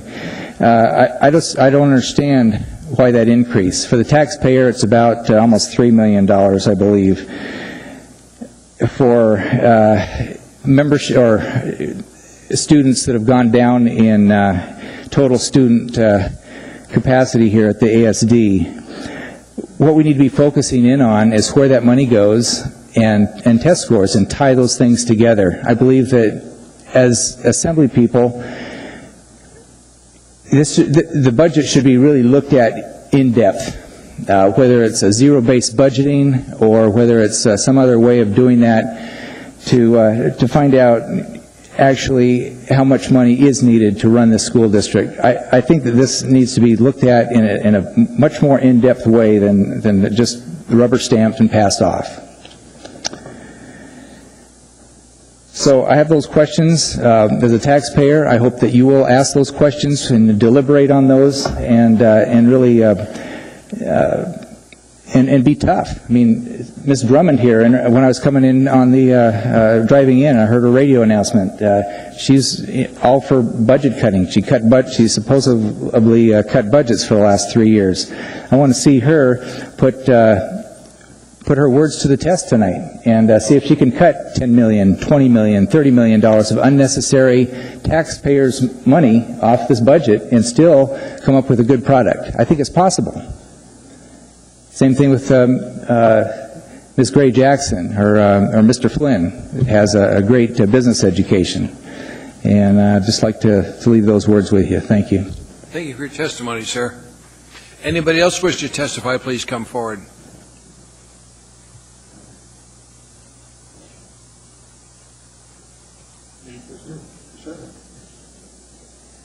We'll get to everybody.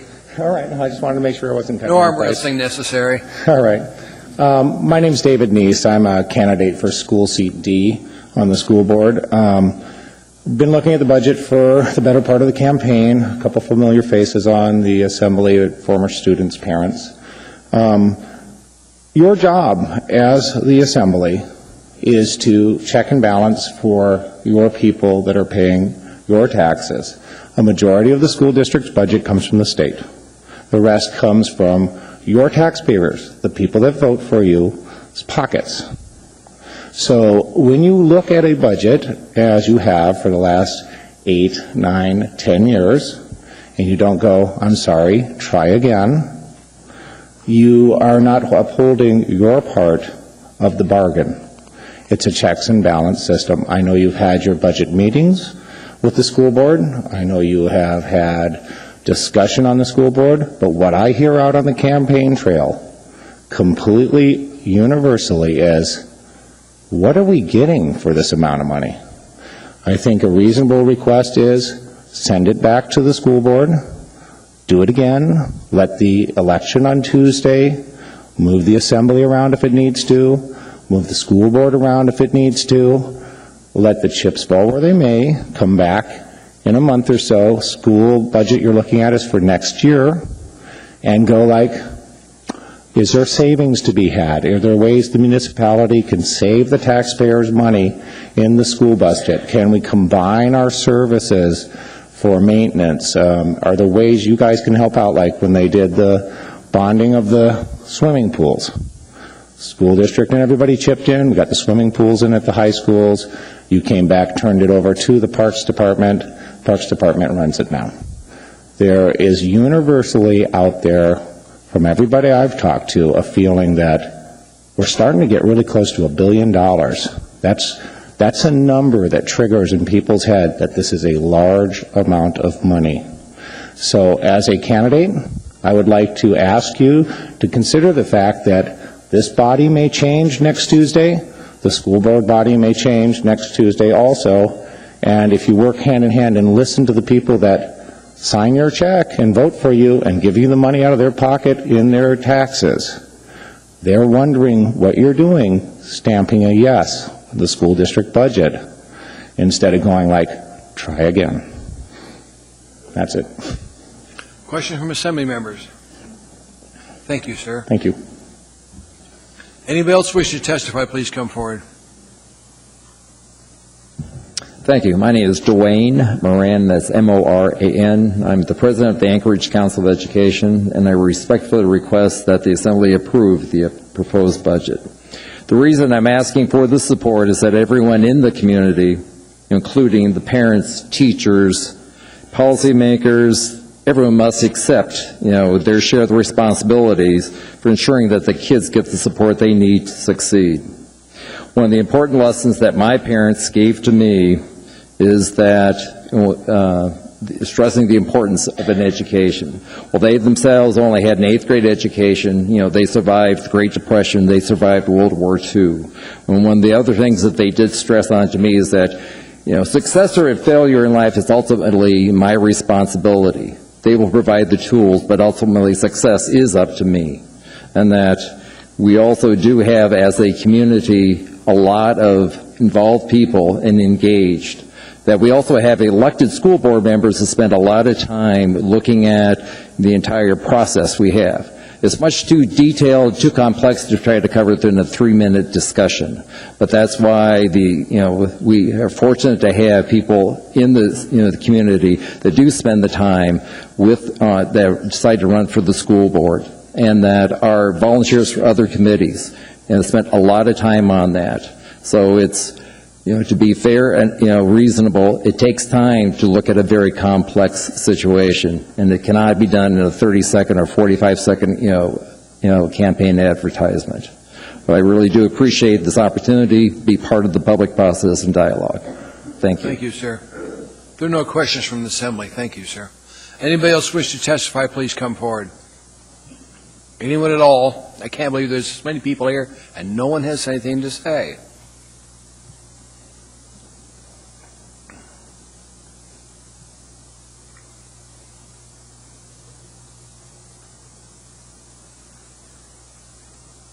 Welcome to the meeting, ma'am. Thank you. My name is Marguerite Bernard, Marguerite Sant Bernard. I came to Anchorage in the summer of 1942 when the road was first built from the Richardson Highway to Palmer. We came to Anchorage to educate my two older brothers who were at school age. They'd spent 1 year in Valdez, away from my family who lived in Gacona. When I went to school, I started probably in 1944. It wasn't long with the incoming of personnel of Elmendorf and Fort Richardson that the population expanded very quickly. Therefore, I went about 1 year to the Central Elementary School.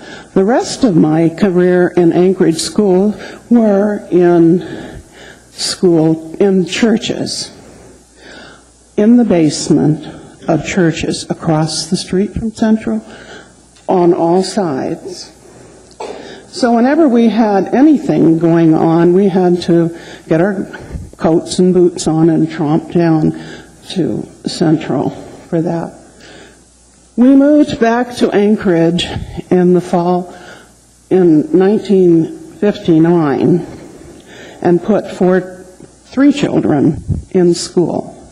Amazing, the school system, how much it has changed. And I'm grateful to all the people who paid their taxes, who were involved in getting better schooling for this community. I do support the budget. I know we attended, my daughter and I, budget hearings last December, I think it was, and we chewed the budget over. Now, I know there's a big thing that our budget has doubled. My budget has gone up since 2000, and my income has gone up in one way, but I retired in 1999. We have property downtown, our 2 old houses, and we depend on those 2 houses to supplement our income. My husband is 84, and I am 73 with a small pension from the state of Alaska. But if this country is ever going to compete, we have to have good education. And unfortunately, we have to spend money to get it. I am behind Carol Camone very strongly, and I am appreciative of the wonderful school system that we have in Anchorage. Thank you. Thank you, ma'am. Ma'am, stay there for a minute if you don't mind. Ma'am. Mr. Honeman? I just wanted to thank you for bringing us down memory lane. I know I was here in the 60s when the earthquake hit and then left, a product of the military as well.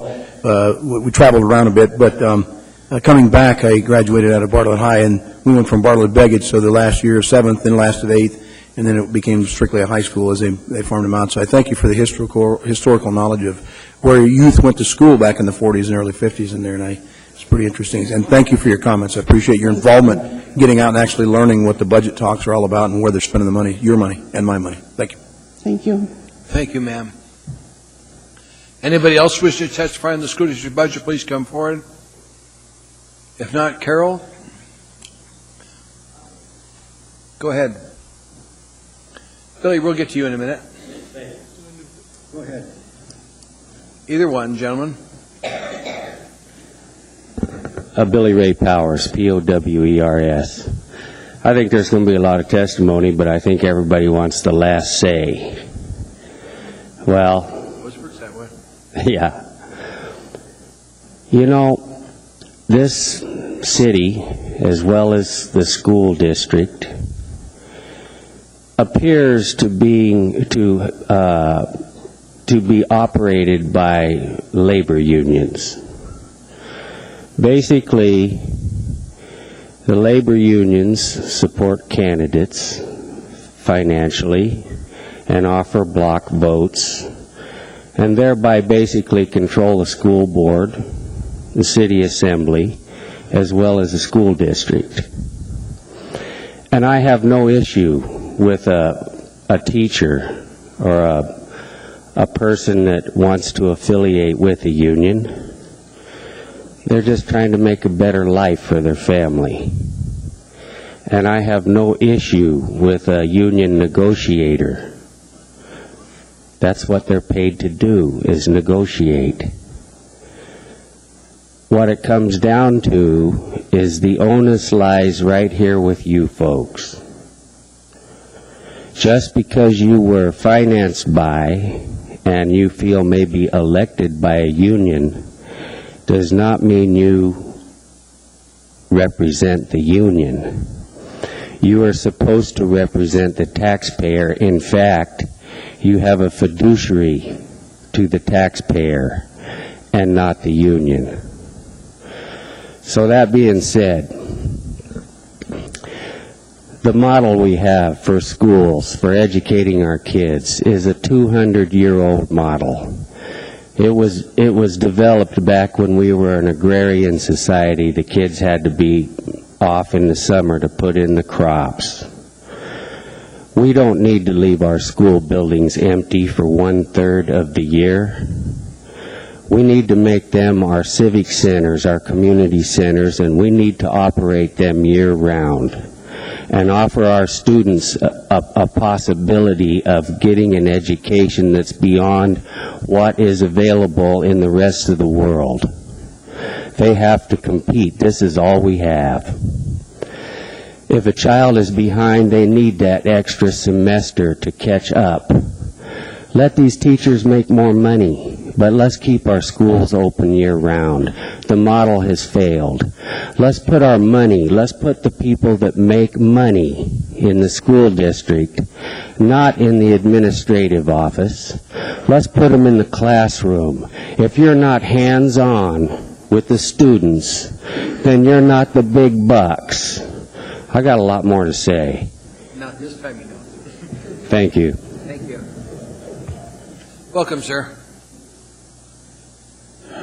Assembly President, members of the Assembly, my name is Don Smith, S-M-I-T-H. I came here in the spring of 1939.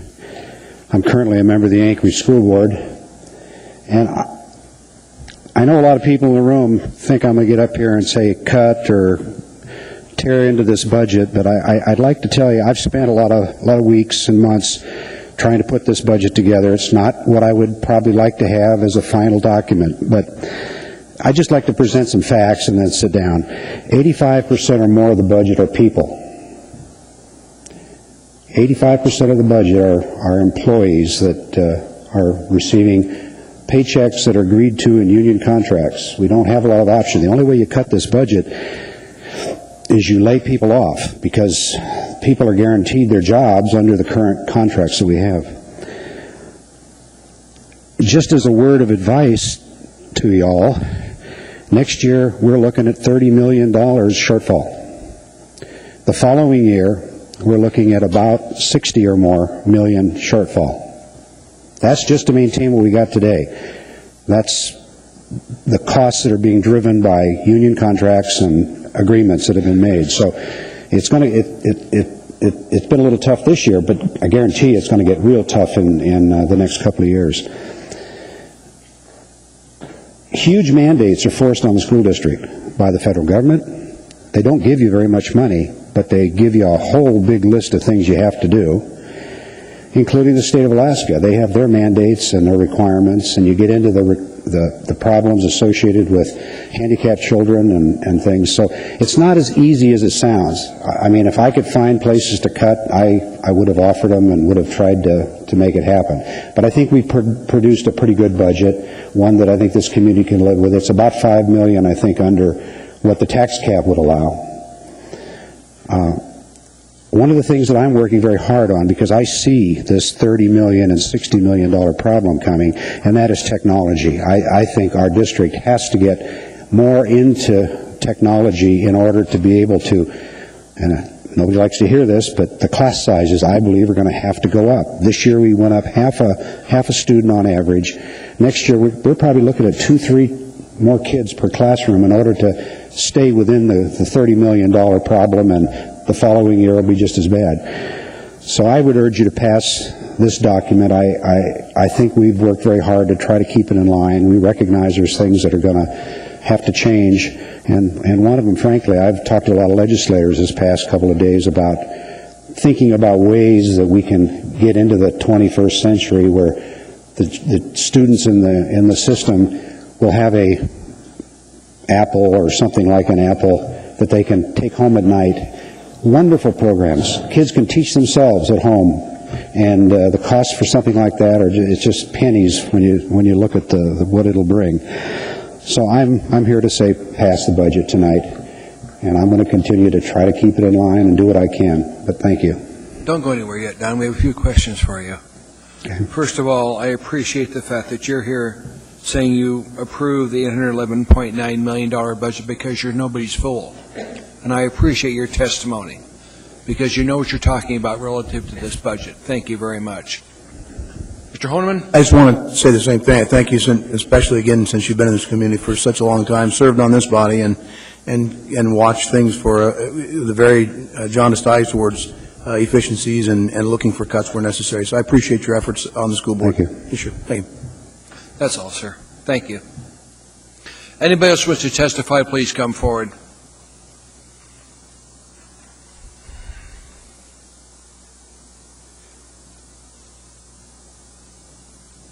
Welcome to the meeting. Thank you. I'm Karen Barnard, B-A-R-N-A-R-D. I am the said child that was brought in for education. I'm a product of the Anchorage School District. I did very well. I was prepared very, very well and completely for attendance at one of the country's smallest but very highly evaluated technical colleges. MIT gave me invites. I passed that up. I went to a tiny little college out in central Massachusetts, 6,000 students. I was able to compete in the world. School district, our personnel, we know what we're doing. However, the adversarial situations in the lower 48 are a big warning to us that we cannot get involved into, and we need to have some incentive with our school board and with our school department for some innovation to change business as usual. The school I went to did not have A through F grades. We had pass or fail, or pass with distinction. What that did was produce collaboration, team players, project completion, success. My mother and I and a whole bunch of other people across the city were involved with the budgetary meetings in the community. And we were really excited about this, and they were very, very interesting. And many, many great ideas came out of it. We all signed up and didn't hear anything. The table I sat at had people versed in financial education, educators, and various subject matter experts across the community. 100% of us were willing to step up and attend, get involved with the budgetary process, and we wrote on our paper we would like to get involved. We didn't hear anything from anybody. We just presumed that, well, maybe our comments have gone in. I'm not seeing a whole lot of the implementation in the current budget. We do need to accomplish a lot of work, but I would like to see the Assembly and the school district and the people of Anchorage collaborate together and have people, we have a huge expertise, very competent people here in Anchorage, to come up with some innovations to solve our problems, lower the class size. I talk to the kids, they want lower class size. I want to see children educated in technology. I want to see them slow down the pace a little. My daughter was sick last week. Half her homework is to be preparing her for SBAs next week. She is being taught to the test. I didn't have any of that, and I did fine.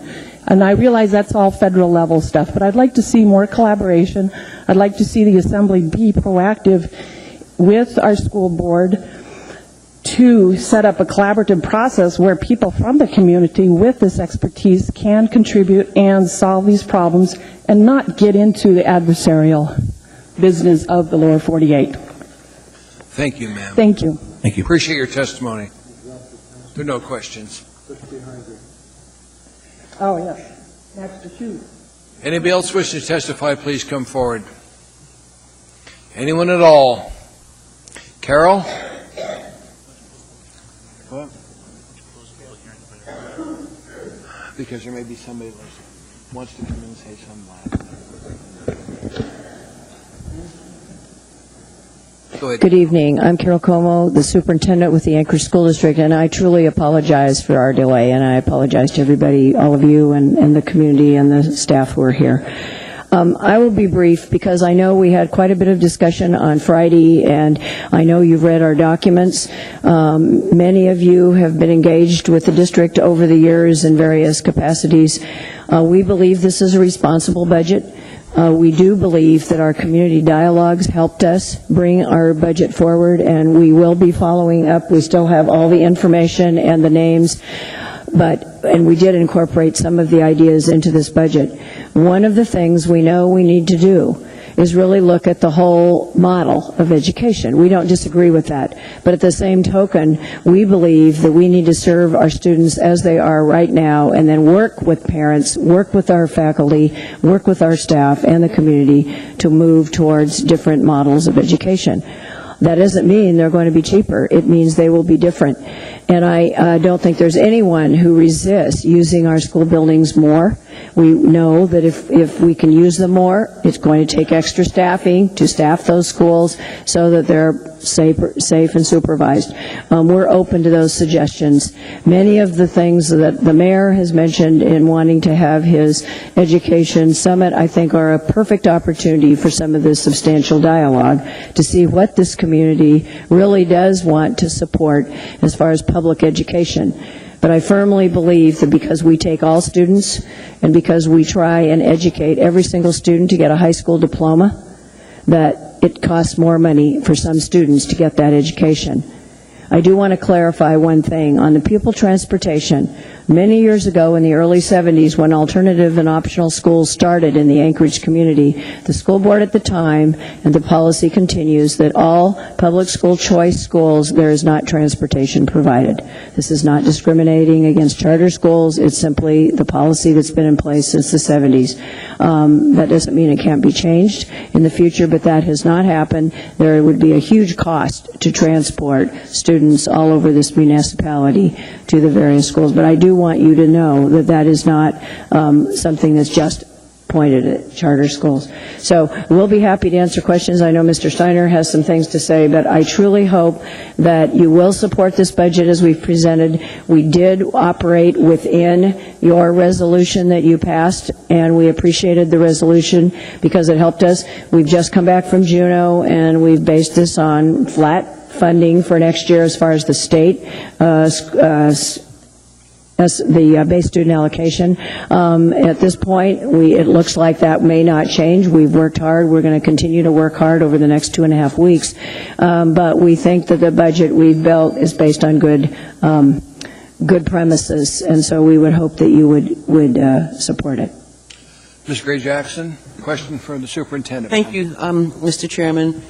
Ms. Como, at our work session on Friday or whatever day it was, I expressed that one of the questions that's often asked of me by my constituents is, why is the school budget continuing to get bigger and bigger and the student population has decreased? And you did a very good job explaining that, Seth. I don't have my notes with me tonight. Would you mind just briefly, I hate to put you on the spot, I really do, but would you mind briefly repeating some of I'll try and remember. I'm a little brain dead right now. But Thank you. I think the thing, and I'm sure Mr. Steiner wants to talk about this too, and I don't want this to be misunderstood because I think it was misunderstood on Friday. We have a growing change in our community. The student population is changing in all facets. We see this as a strength, the international diversity, if you will, in our community, and I'm not saying that those kids can't succeed. They can succeed at very high levels, and they value education, frankly, more than a lot of students who are American born. But they come to us with some challenges. Many of them are on free and reduced lunches. Many of them are homeless, as was stated earlier. Many of them need special education services to support them and to meet their education goals. And so we have built many programs to keep kids in school and to help them learn academic English and to help them move through the grades. And that costs money because we have hired extra personnel. That memorandum, we have a memorandum on our website that explains from 2000 to through last year why our staffing has increased, as was mentioned by one of the previous speakers. It's right there on our website. We've given it to all of you. We'd be happy to give it to you again and to anyone who asks. We can defend our increased staff. We've added PE teachers. We've added personnel that health teachers. We've added those in the elementary schools. We've added technology, instructional technology support, because we really are trying to be in the 21st century, but we know you just can't order a bunch of hardware and software and not have people in the background able to keep it going. Teachers need to be able to depend on technology, so we've added a substantial amount to our technology. And I don't want to go on, but the demographics and changes, the requirements of No Child Left Behind and the requirements of other mandates have necessitated that we have added many additional programs and staff. The Career and Technical Education program that the community has really valued, we think it's the right thing to do. We think it's going to engage many more of our students to stay in school and to be successful. We've developed programs, and that's going to take more money. And so those are just some of the explanations. Thank you, Ms. Como. Thank you, Mr. Chairman. Mr. Starr, question for the superintendent? Yeah, several, sir. Ms. Como, we come back and add. Sir, can I talk with why she's here? She won't have to come back then, probably. Go ahead. If that's okay.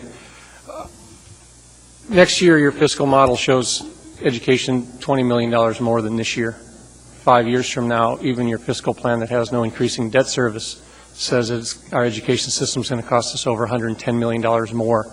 That's $921 million from your CFO alone. That doesn't include any debt service. You basically decrease that. Can this community afford $110 million more in the next 5 years? Mr. Starr, that premise was based on keeping the current program. No, I don't believe this community can. And I believe that every year we've brought you a balanced budget. We've taken and made the cuts, and that is what we will do through many community discussions. And I believe that's what we've done this year. So, no, this community cannot afford to see it going up at that price. But at the same token, then we need to see some of the requirements reduced, and we need to look at everything we're doing as we do every single year. We've instituted a new value-based budgeting process that really looks and scrutinizes. There will be programs eliminated again next year and the following year and the following year, because if we don't get an increased state revenue, and if the Assembly isn't willing to increase local taxes even at a slight increase over what we are now, then we will be continuing to cut programs, personnel, and increase fees for participation just to keep things going. But they'll still increase in cost, essentially. I mean, that's what your business model shows, and I'm just real challenged by that. To keep the current programs, that's what that was. I have another question. This is a road grader. Okay. $150,000 road grader per your asset listing. How does this help the child in the classroom? And I'm being facetious here a little bit, but is our mission too big? We have 2 of these parked on your site at the facilities maintenance department. How does a road grader help a child in a classroom? I'm flummoxed by this because I believe the mission is too big. I think ASD reaches past education and into road graders. How do you justify that benefit to the child in the classroom? Mr. Starr, without being disrespectful, I justify it because I have to keep 98 schools open every day, and when it snows or it gets icy or the situation we have now, those road graders get out and assist to keeping the schools operational so I can get all the bus lanes plowed and the parking lots plowed, or we close schools. So we are not adverse, and we are going to have a pilot program, as you know, next year in the East High Attendance area to try and outsource some of our snow plowing. If it proves that it's cost-effective and effective, that I can continue to get the schools open, and like we have been with our own staff, we're going to look back at that again. But for years, the Anchorage School District has had its own maintenance department, and I think they do a very good job. But we recognize that the community has said, why is the Anchorage School District buying road graders? I think we can defend that, but it's clear the community wants answers. So we're trying a pilot program, and we're going to see what the results are, and we will definitely be keeping you informed. Well, not to be disrespectful, I won't show you the street sweeper or the 3 Bobcats or the other stuff. And I guess, people say identify the problem. I try to go to the next thing, and that's solutions. However friction-driven that may be, I need good fiscal planning that shows me years out. I don't just want to wipe my brow tonight and say we made it tonight. I've got to look out farther than that. We've got to make sure the fiscal health of the city in a combined entity works for all of us. And this is why I ask these hard questions and the mission statement of what that really is. And I'm engaged. I'm there. I was at the ASD headquarters today, and there's a lot of people there.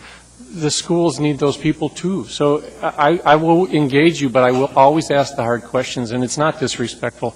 This is, I think, good government. So I don't make apologies for it. I just ask the hard questions, and they're uncomfortable. And for that, I don't make apologies. My delivery, perhaps, but this is a hard topic for all of us, and we have a stressed community. Thank you. Well, I just would like to say, I understand, and you absolutely have the right to do and ask the questions. That's your responsibility. I don't disagree with that.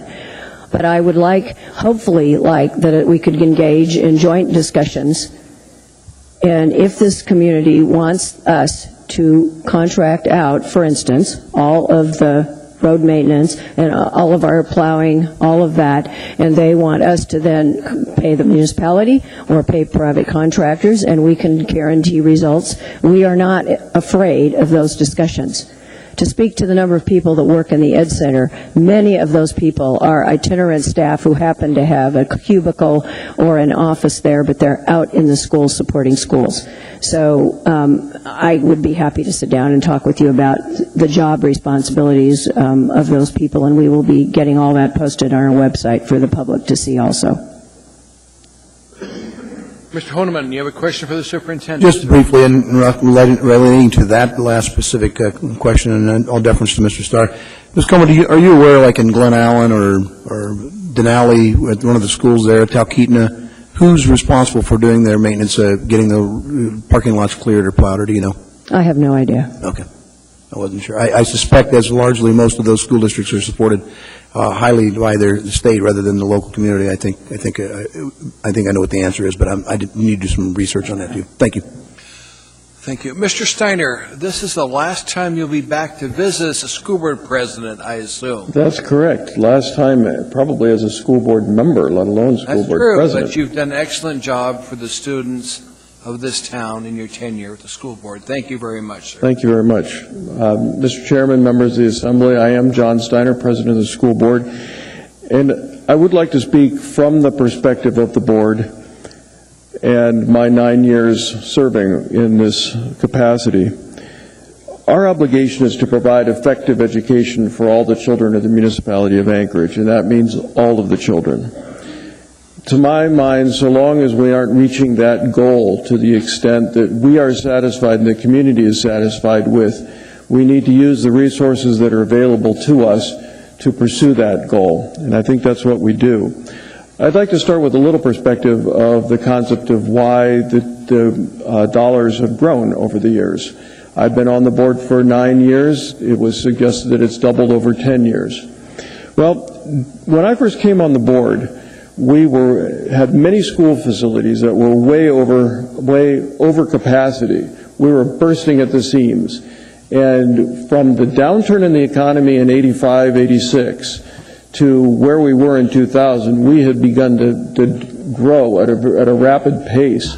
And it was looking like we were already bursting at the seams. It was looking like it was getting worse. So one of the things that we did early in my tenure is we were doing a lot of construction of new buildings. We built the new Eagle River School High School. We built the new South Anchorage High School because that's where our biggest tightness was. So that's been part of the process. When you open a new school, and we built Begich, by the way, when you open a new school, it does cost a little more to operate. It turns out growth kind of slowed down then, and we kind of leveled off. and it's been stated that we've reduced in growth, but you got to think about this. If we lose 500 students, that's 1%. If we lose 500 students in a year, we've just lost 1%. If CPI has increased 2.5%, we still have an increase of 1.5%, because most of our things go up at least by CPI, if not higher. So that's just one piece of perspective. So anyway, we started out with bursting at the seams. Over the time, we not only met that capacity challenge, but then we also had many buildings that were starting to age out. So part of the growth is in fact in debt service, because we had to repair and restore some of our buildings after we had just done some building to meet capacity. Even if it turned out then we didn't grow quite as fast as we thought we would, but we are better prepared to meet the future. In addition, part of that change over time is just inflation. 10 years, there's a lot of inflation. If you have a long-term rate of about 2.5% over 10 years, that's about a 25% increase just in inflation. A significant portion is that back then, the state was significantly underfunding retirement. The state told us how much we had to use for retirement. They told us too little. We didn't do enough. Now the state is supplementing that and giving us the amount to make it. But when you compare underfunding with now trying to backfill that, plus all the interest that we lost by underfunding, that's part of the reason why you see a big growth in the actual dollars of the budget, and that's coming from the state. Part of it is due to our success, frankly, in getting state and federal grants. We've done a much better job, and we're providing more and better service to the students as a result. And part of it is because of the thing that Ms. Como talked about. We have an increasingly urbanized community with increasing immigration, much higher numbers of English language learners, and No Child Left Behind, which has given us much more data about whether those students are successful. It has revealed some weaknesses that were true then that we just let go out the door because we didn't know about them. Now that we have better data, we are better serving all of our students. We have mandates to do so under No Child Left Behind, and requirements that if we don't make it, we have to do certain administrative things in our schools that cost money because the federal government says we have to, and they're not providing us all the money. So those are just some of the reasons. And I'm getting to my summary right now. So those are some of the reasons for the growth. But that doesn't mean that we should spend our money the same way we've always spent it. That's why we have value-based budgeting. It's a brand new thing. And you will see in this budget, we eliminated a bunch of positions and we added some other positions because the idea is to use the resources that we have better, not just do it the same way we did. This budget is based on state and local funding that's available and federal mandates. And the idea is our effort to prepare our young people to operate and govern this community in the years to come. And we think this is a responsible budget toward that end, and we respectfully urge your support. Thank you, sir. Mr. Birch, sir. You just had a question, having returned from Juneau. What's the discussion or any potential impact of a school choice mechanism, like between charter schools and public schools? And have you been keeping abreast of that, or is it? I am aware of a bill which is recognized to be unconstitutional. So at the end of it, it says it only becomes effective if the Constitution is changed. Okay. From what I heard down there, some people like it, but I sort of suspect it won't go anywhere. It's my guess. And lastly, I just wanted to personally commend you for your time on the school board and your good work over the years, and wish you all the best in your post-school board experience. Thank you very much, John. There are no other questions, John. Thank you very much for your service to this town. Anybody else wish to testify on the school district budget? Please come forward. Hearing and saying no on public testimony is closed. What's the wish of the body? Move to approve. It's moved and seconded. Do you want to take a quick break before we begin deliberations, or do we start deliberations now? Ready?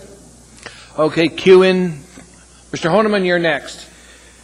Mr. Chairman, again, the first school district budget that I actually get to participate in, and having been a product of the school district locally here, not I mean, through the graduation phase anyway. I have a military family, so we were traveling around a bit ourselves. And I recognize fully the complexities in the school. And Mr. Rissard brought up a good point. You know, we're not talking about just kids in school and teachers in the classrooms with them. We're talking about a pretty good-sized city. If you added the 50,000 or nearly students in and all the staff, number 2 or number 3 in size, if you're left alone by itself, with 100 properties, maybe it is big, maybe it's too big. I don't know. I don't know how it would stack up if it were sliced and diced into 3 or 4 districts across the city and maybe competed or had something to balance out with that we can see next door. But I can tell you this, I looked at the math, and I'm not the best at the math, so I'm just going to give you what I show off the front page, which is $237,445 out of our tax dollars compared to the total balance of the budget, and it's 29.2% of the school district's budget by my math, and looking at a quick calculation, which comes out to the student population, not including staff, about $16,595 a student in all-in cost. That's the $811 million figure.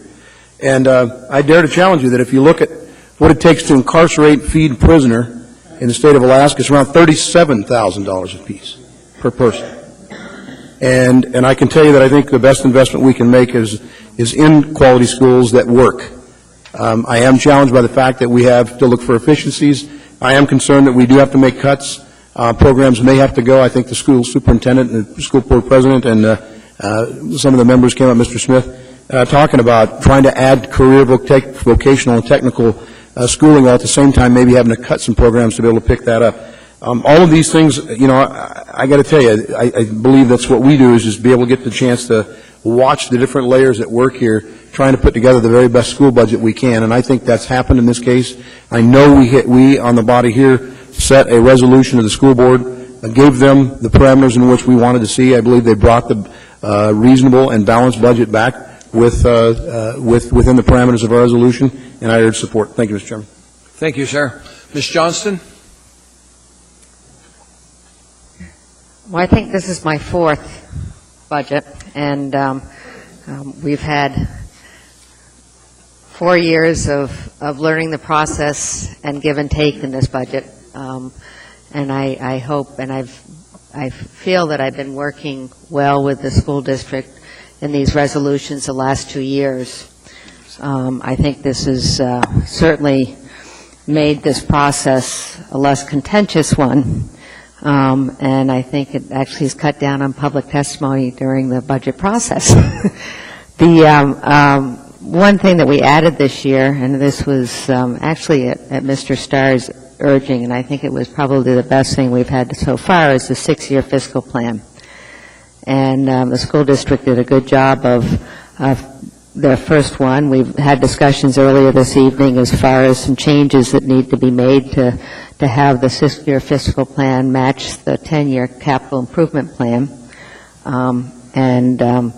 I hope to see those changes. I think it also is a fantastic tool for the school district to be using. And it's one for us to be using as an assembly as we work on next year as far as our resolution and how we're going to address the school district budget. As most of you know, we have, as an assembly, we have one of the first things I learned on the assembly is that I have no real influence over the budget except approving it or cutting it, but it's all gross figures. And so the school board does the work, and we have the fiscal responsibility. And I take it very seriously. I think the school district did their due diligence. They met our conditions of the resolution. We'll begin working with it next year, and I urge approval. Thank you, ma'am. Ms. Osander, ma'am? Well, I think I've got the prize here. This is my 18th school district budget, which I have been actively involved in. And the biggest thing I garner from those years is that it's more efficient and it's a whole lot better process if you do change earlier on rather than at the end. And as such, I absolutely am a strong adherent of the early notification of funding. process that we've gone through. I remember my school board days lobbying down in Juneau for that.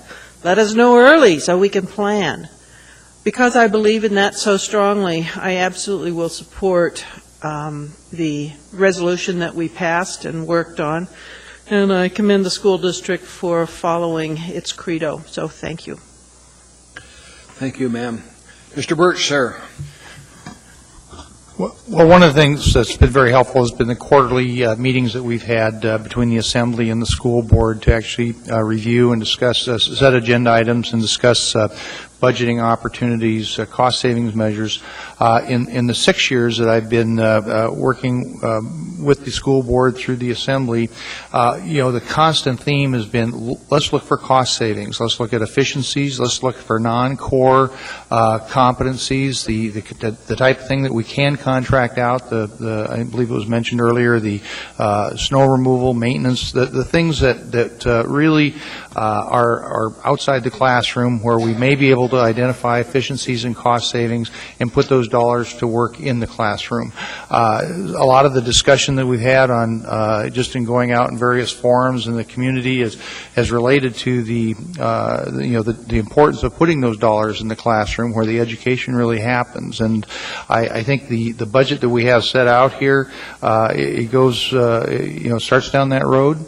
But I think we need to do better. We need to do better with consolidated services. We need to do better in the area of facility utilization. I think we've talked about the number of new schools and new facilities that are being built, and the real need that maybe we can adjust boundaries. It's always contentious, but I think there are opportunities, and I look forward to working with the school district and the school board with our quarterly meetings and discussing those areas of potential improvement. And I've actually got some skin in the game because I have a 5-year-old grandson that will be entering the school district in the Anchorage school system this fall. So I appreciate the effort and the energy that's gone into this, and I will be a yes vote on the budget this year. Thank you.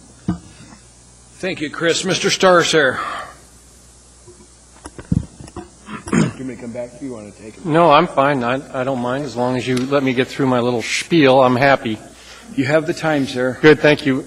I was the initial author of this resolution that we all speak about up here in terms of spending guidelines and taxation levels. However, it was promptly modified to go up several $1 million right out of the gate upon approval. I didn't vote for it. I felt that we couldn't sustain it, and I didn't support that. As those have mentioned, the fiscal model, the fiscal plan, the 6-year plan, I asked for that, and we got a first statement. And I already put my disclaimer out to the CFO, but folks in charge of an $811 million budget should get it right. They should know how to do a fiscal model, a fiscal plan. And we do it. And to say it's the first time we've ever made a hack at it, this is the budget. And I just polled my fellow Assembly members, and they'll not like me for this. It's the only book up here today, guys. I have it. Everyone else got theirs issued. Okay.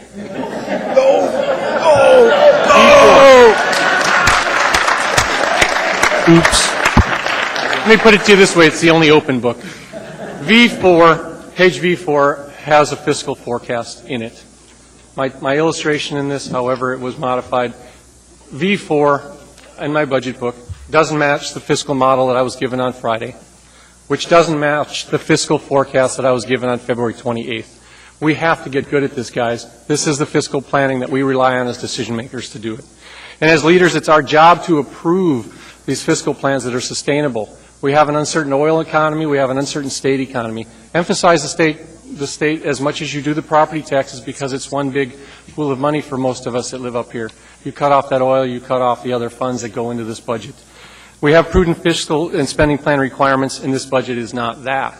I find a challenge in that. If one looks at the ever-increasing dependency on the property taxes, we're using fund balances this year, state and federal monies, and one-time revenues.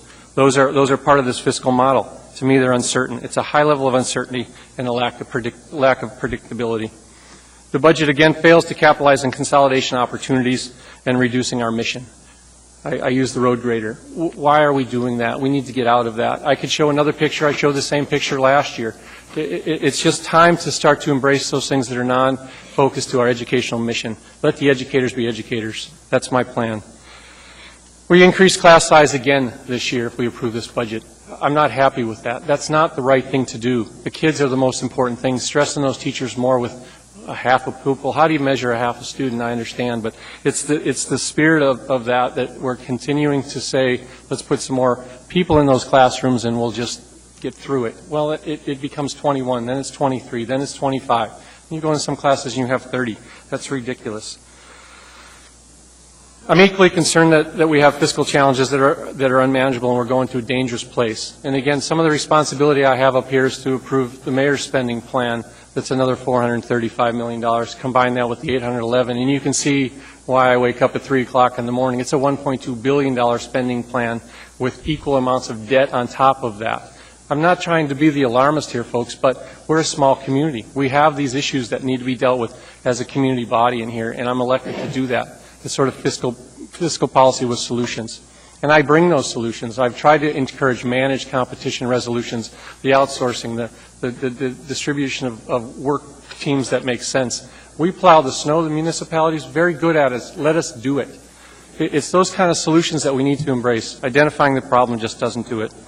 If we add in debt service, we're going to come up to a $1 billion budget here in the next 6 years. $1 billion to educate our children.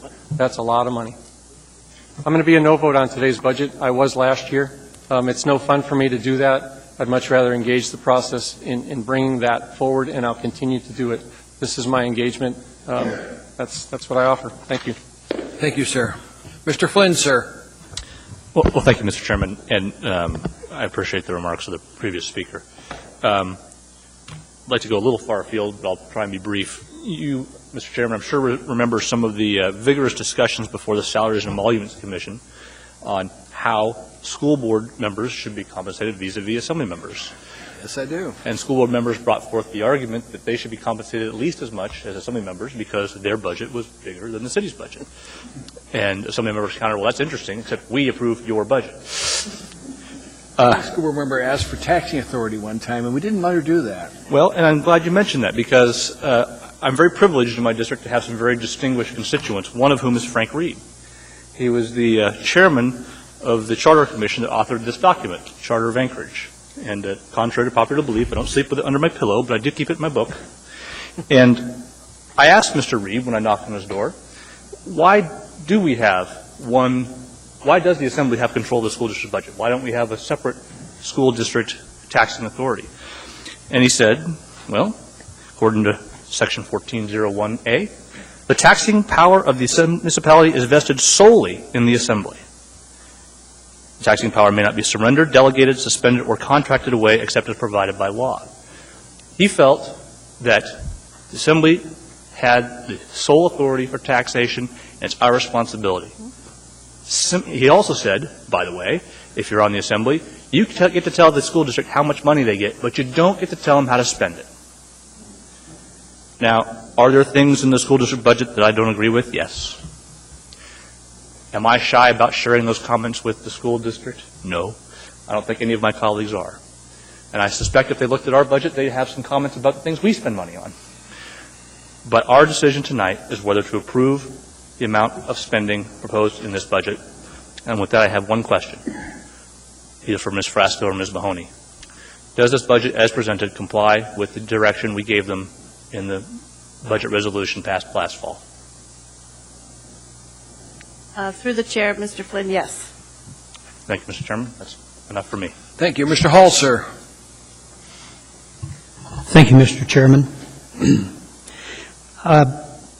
I did a term on the State Board of Education, so I probably have a little insight in, along with some other Assembly members, about the cost of education and what drives it. And I'd like to start by being clear, what is the amount we receive from the federal government that goes into the Anchorage school budget? 18 million? You mean the general fund?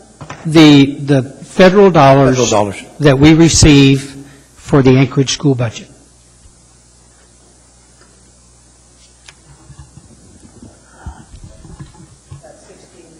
About 16 million. Pardon? 60 million out of a $800 million budget.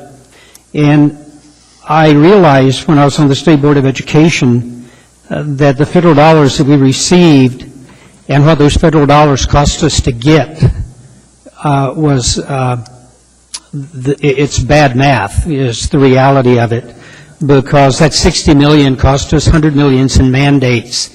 And I don't think we've ever been able to truly break that out so the community has a clear understanding about why a school district budget can be what it is due to the fact that we're absolutely required to meet those federal mandates.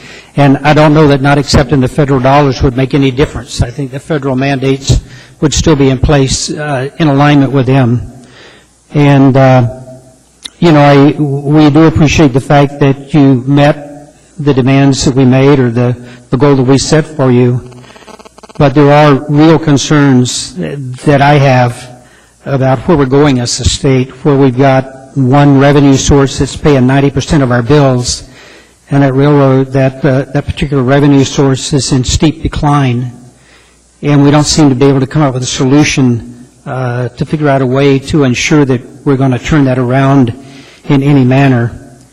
And the feeling in the private sector, I'm one of the few people that are setting up here that actually still have a business or that's running a business, and it's not a real comfortable feeling out there right now in dealing with that.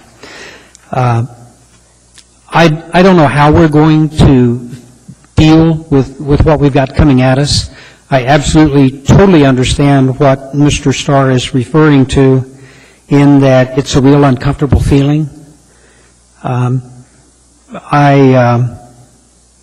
will support your budget because you did meet the recommendation that we made to you. I think you're making an effort, but I absolutely agree with Mr. Starr. If we think this year is tough, I think next year is going to be a lot tougher, and the year following that may be beyond most of our comprehension. Thank you. Harriet? Thank you, Mr. Chair. And I want to thank the school board members for the hard task they have, having been one myself, and Ms. Osiander beat me to it. This is my 12th school district budget, and I appreciate how much work goes into making this work.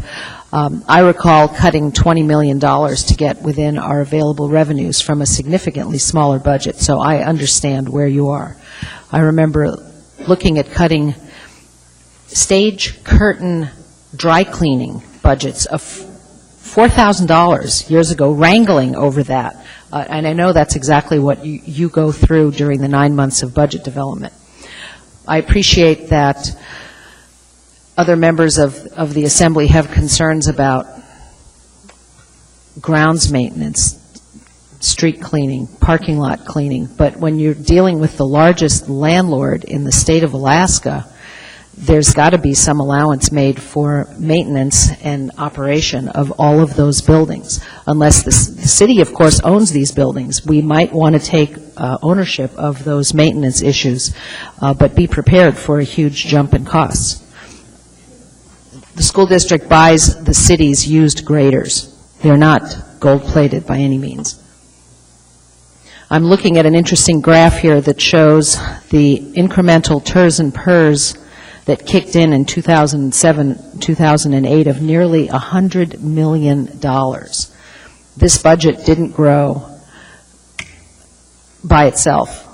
Outside forces have forced an amazing amount of increases in here. Another huge change is group medical. I've been saying for several years now that we need to look at consolidating employee benefit packages across the municipality and the school district, and I hope that in this next year we can seriously look into that. Instead of having a dozen different packages for about 8,000 employees, that we get one package, much like the state has, for over 20,000 employees, and see if we can achieve some savings there. I appreciate that the district has stayed within the parameters of the resolution that the Assembly approved. I don't appreciate the left hand paying the right hand out of the same tax pocket for use of parks and trails and so on. I think that's a little bit strange, and it's all coming out of the same pocket in the long run, so I don't see the point of moving the shells around on the table.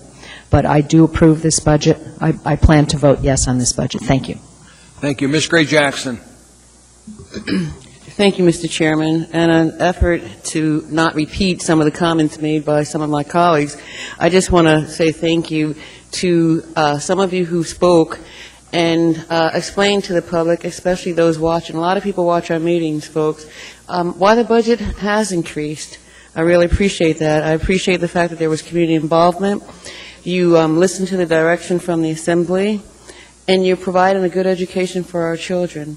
And I, in particular, appreciate Board Don Smith's comments. I really did appreciate them, because he said that you produced a really good budget, that it was $5 million under the tax cap, and you worked hard to keep it in line, and he encouraged passes. And I will definitely be supporting this budget. The one comment that I do want to make is that I would love or like to see you continue to find efficiencies in government like we're all doing. And you've done a good job so far doing that, and continue and keep up the good work. And last but not least, I'd like to thank our teachers for the job you do educating our children in this community to make them good citizens. Thank you. Thank you, Mr. Chairman. Thank you. There are no other Assembly comments, so I'll finish it up with a few comments of my own. Usually I don't participate till we get to the end. But I want to thank you, Carol, for all your effort in the school board over the years to make this a good school district. Probably more than anybody else here, I've had kids in the Anchorage School District. I don't think anybody has as many as I do. We raised 8 in Anchorage, and all 8 went to the Anchorage School District. And I was having a discussion with them Monday night about the quality of education they got. They said, you know, the quality was great. It was up to us as to how we used it. And you have no control over that. All you can do is give them the best education possible, and it's up to each one of them how they utilize their education. But thank you, Carol. I've known you over the years. I think I met you first when it was my second son, Sean. We skipped him 4th or 5th grade. And I remember the fight you guys gave me on having him skip one grade completely. Something about it ruined his whole life. Well, it didn't. Except he's an attorney, so maybe it did.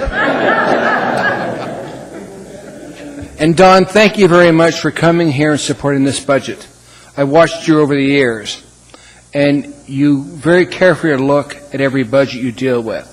And I appreciate the fact that you supported this budget, as I intend to. So what I'd like us to ask us to do now is simply vote on the budget, and then I'm going to ask for immediate reconsideration. An urgent no vote. Please vote.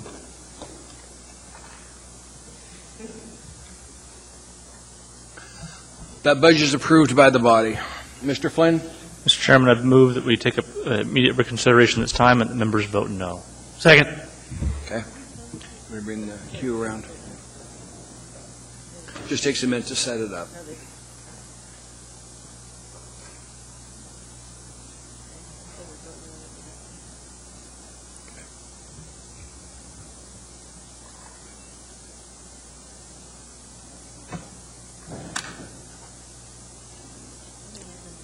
What?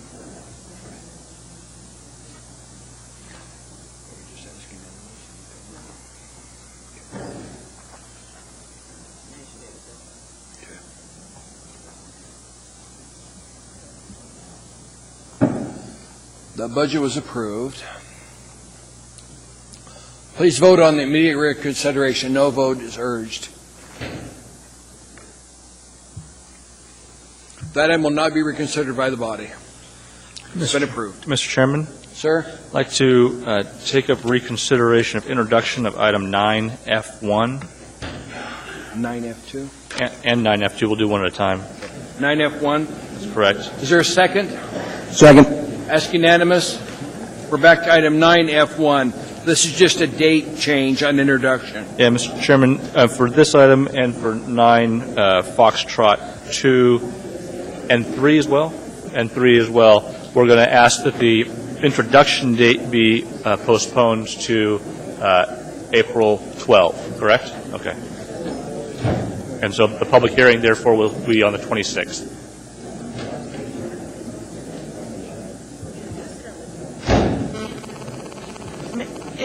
The public hearing, Mr. Chairman, would be the 19th. The 19th? Correct. Public hearing on the 19th is what Ms. Frasca is saying. No. And then, Mr. Chairman, asking for a 2-minute at ease. I think so. Let's take it at ease. Well, then Conferring with council that you clarify my motion. Go ahead, sir. I'd like to move to rescind our introduction of item 9, Foxtrot 1. Okay. If I get a second. Is there a second? Moved and seconded. Thank you, Mr. To rescind our approval of this, our set for public hearing in this item. And the Is there any objection? Not seeing any, that's accomplished. The next one, sir. Move to rescind You introduction need to of sit down, sir. Thank you. move to rescind introduction of item 9, Foxtrot 2. Is there a second? Ask unanimous consent, not seeing any objection. Rescinded the introduction of 9F2. Mr. Flynn? Thank you, Mr. Chairman. And finally, I'd like to move to rescind introduction of 9, Foxtrot 3. Is there a second? As soon as we can get the buttons. This is just housekeeping. You know, they're making these up each time, so the system takes time. There, I can vote on 2, and you can vote on 3 later. Do what? Okay, now we'll do 3. Okay. Is there any objection to 3? Not seeing any objection, that's accomplished. Thank you. And just for the information of those who may be paying attention, these items aren't ready yet, so they'll be introduced on the 12th with the intent that we hold the public hearing on April 26th. Thank you. I think all the housekeeping is done, Mr. Chairman. Thank you, sir. Now we're back. If you're following our agenda. Take a break. What? We can take a break or not? Yeah, let's just take a break now. Okay. Okay. You ready to go, Jennifer? Yeah. She wanted a break. Well, let's do it. Okay, we're on item 14L. 14L is ordinance AO 2011-25, an ordinance amending Anchorage Municipal Code section Waive reading. 3.20. This is repeal of Anchorage Municipal Titles 3132. And once again, Mr. Chairman, the intent is to continue the public hearing. Yes, it is till 426. The 12th. 412. That's the motion? We need to have the open the I public want to see hearing. if there's anybody who should testify. Is there anybody who should testify on this issue? I'm not seeing anybody. Mr. Flynn, sir? Mr. Chairman, I move to continue the public hearing until April 12th. Is there a second? Ask unanimous. Not seeing any objection. That's accomplished, sir. Next item in front of us, item 14M, Resolution AR 2011-66, a resolution of the municipality of Anchorage for the appropriation of $1,110,000 from the Eagle River Chugach. Okay. This is capital maintenance improvements to the Harry J. McDonald Memorial Center. Public hearing on this item is now open. Anybody wish to testify, please come forward. State your name clearly for the record. Hearing and seeing no one, public hearing is closed. What's the wish of the body? Second. It's moved and seconded. Discussion from Assembly members. Mr. Starr, sir. Well, it won't take a long time here, but this is more than just an improvement to the Harry McDonald Center. This is a major expansion process. And I want to talk about our unique characteristics and how the model works. We tax ourselves more out in our area to improve our capital projects. We don't bond. And so in this case, through Mr. Rada's vision and guidance of our Parks and Rec Board over many years, we were able to sequester enough money to pay cash for a major improvement to our facility out there. And that's, I believe, the good fiscal model. It shows dedication to the community. It shows your willingness to tax more for what you want, and our fiscal model works really well with it. Now all we have to do is manage the project accordingly and come in on budget, and then we have a facility that has additional AstroTurf, another second ice, covered space to operate, and I think a management plan to keep it running. I'm really proud to support that kind of stuff, and I'm a believer of that service area concept. We have it in a solid combined road board, and our Parks and Rec board comes together with community council input and does stuff like this, and I'm just thrilled to have it come through. So way to go, guys. Appreciate that. Any discussion from Assembly members? Please vote.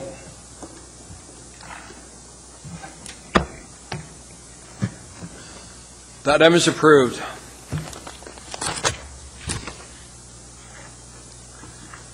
Next item is 14N, Resolution R 2011-67, a resolution of the municipality of Anchorage appropriating $172,450. Waive reading. Okay.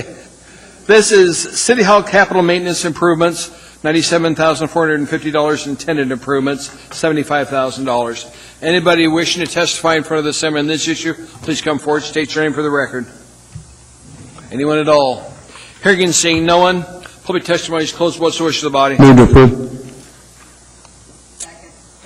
Moved and seconded. Discussion from Assembly members.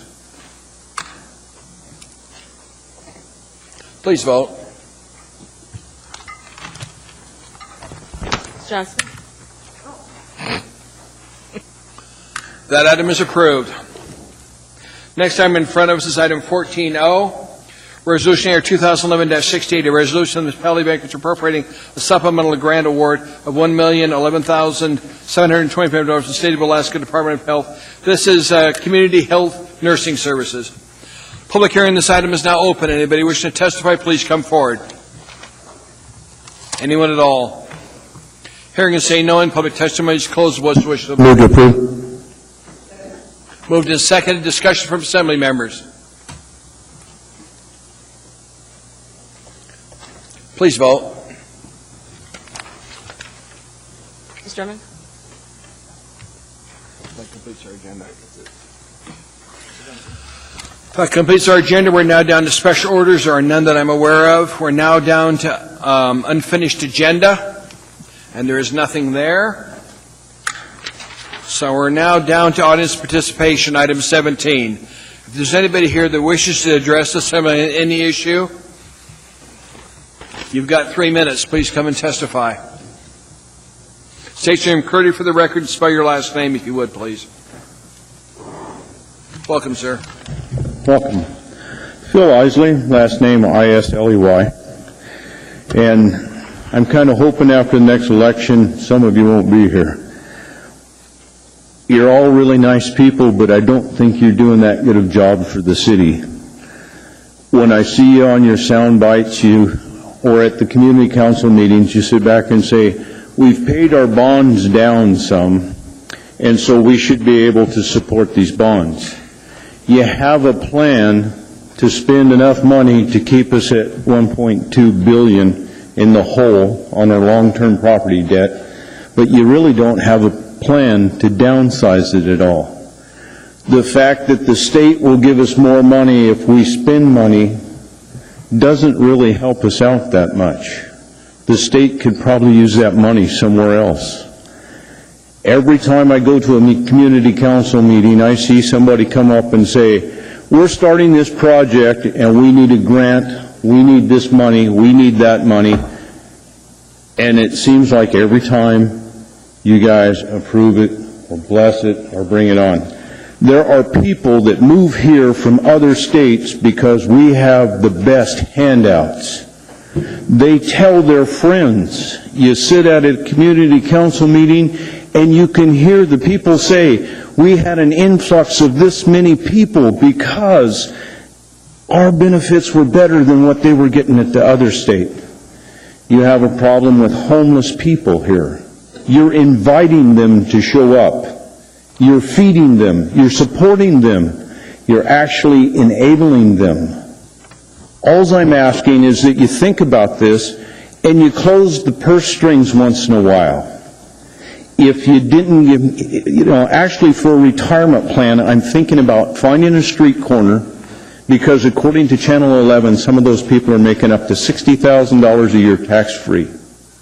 Watching the news, I'm considering putting a tent up on city land because I don't have to pay any property taxes or anything there, and you're not going to evict me right off. I've got plenty of time to move to another piece of city property, and I can just keep rotating around. And for retirement, when I'm sitting on the corner, I'll probably start drinking a 40 or two, so maybe you'll give me a place down at the Red Roof Inn. But that's what I got for retirement. I look at the city budget here, and with the paperwork that you guys passed out, the mean household is $10,000 less than the average city employee, and that's not counting benefits. That means the people working for the city are roughly making 4 times what the people living in Anchorage are making. And I think you really need to look at that and start doing something about it. Thank you, sir. Any questions? Thank you, sir. Anybody else wish to address this amendment on the issue? Seeing no one, we're moving down to assembly comments. Harriet? No, thank you, Mr. Chair.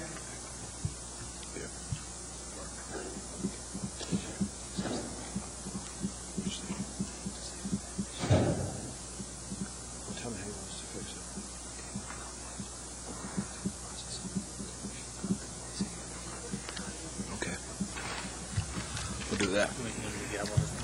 Yeah, Dennis wants me to go back on that conflict of interest one. Let me get you down on the agenda to where we're at. Yeah, 14J. Mr. Chairman, I move that we change our day to go back up to item 14J very briefly. Second. Readdress the issue. Second. Thank you, Mr. Chairman. Mr. Chairman, the question. No. No, this is Mine. the disabled veteran letters. Mr. Chairman, my ruling was that you had a conflict of interest. We were informed by council that the Assembly should vote in the affirmative on that. So with that, I'd ask, with yourself abstaining, of course, that the members vote on whether you have a conflict. Wait, shouldn't we vote to reconsider first, Mr. Chairman?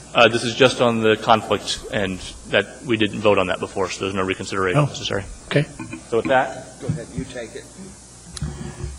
Mr. Chairman, I think there's a difference of opinions. Okay. Hold on.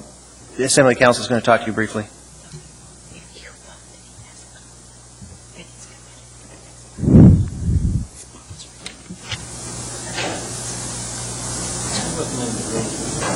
He's sponsored before. If you go through the factors, I don't think he has a problem, but you should work your system. Well, before we get put on it, I'm leaving. That's what I said earlier.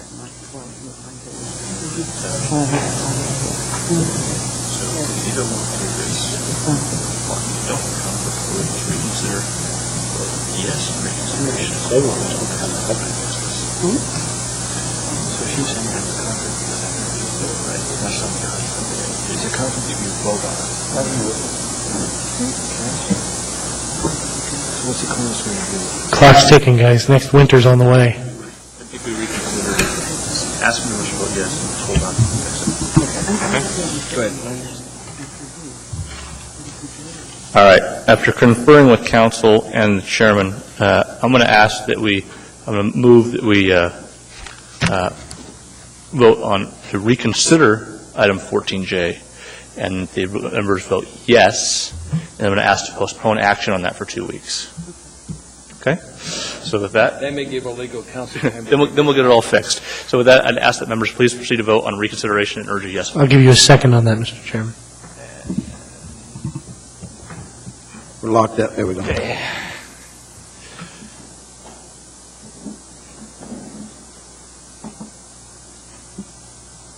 Okay, that passes. Item passes 10-0. And with that, I'd like to make a motion to postpone this item until our meeting on April the 2nd.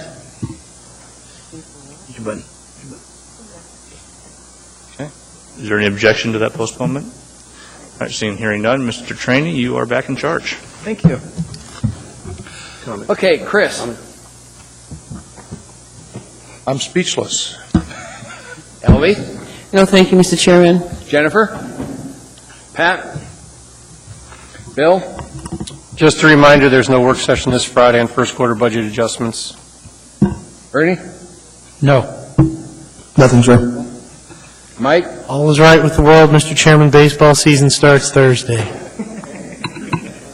So, Debbie, how was that long drive to Eagle River doing, ma'am? Well, considering I've been through 18 school district budgets, I don't know. You do have the record, by the way, for school district budget hearings. And it was uphill both ways. We're adjourned. They're making this thing way more technically complicated.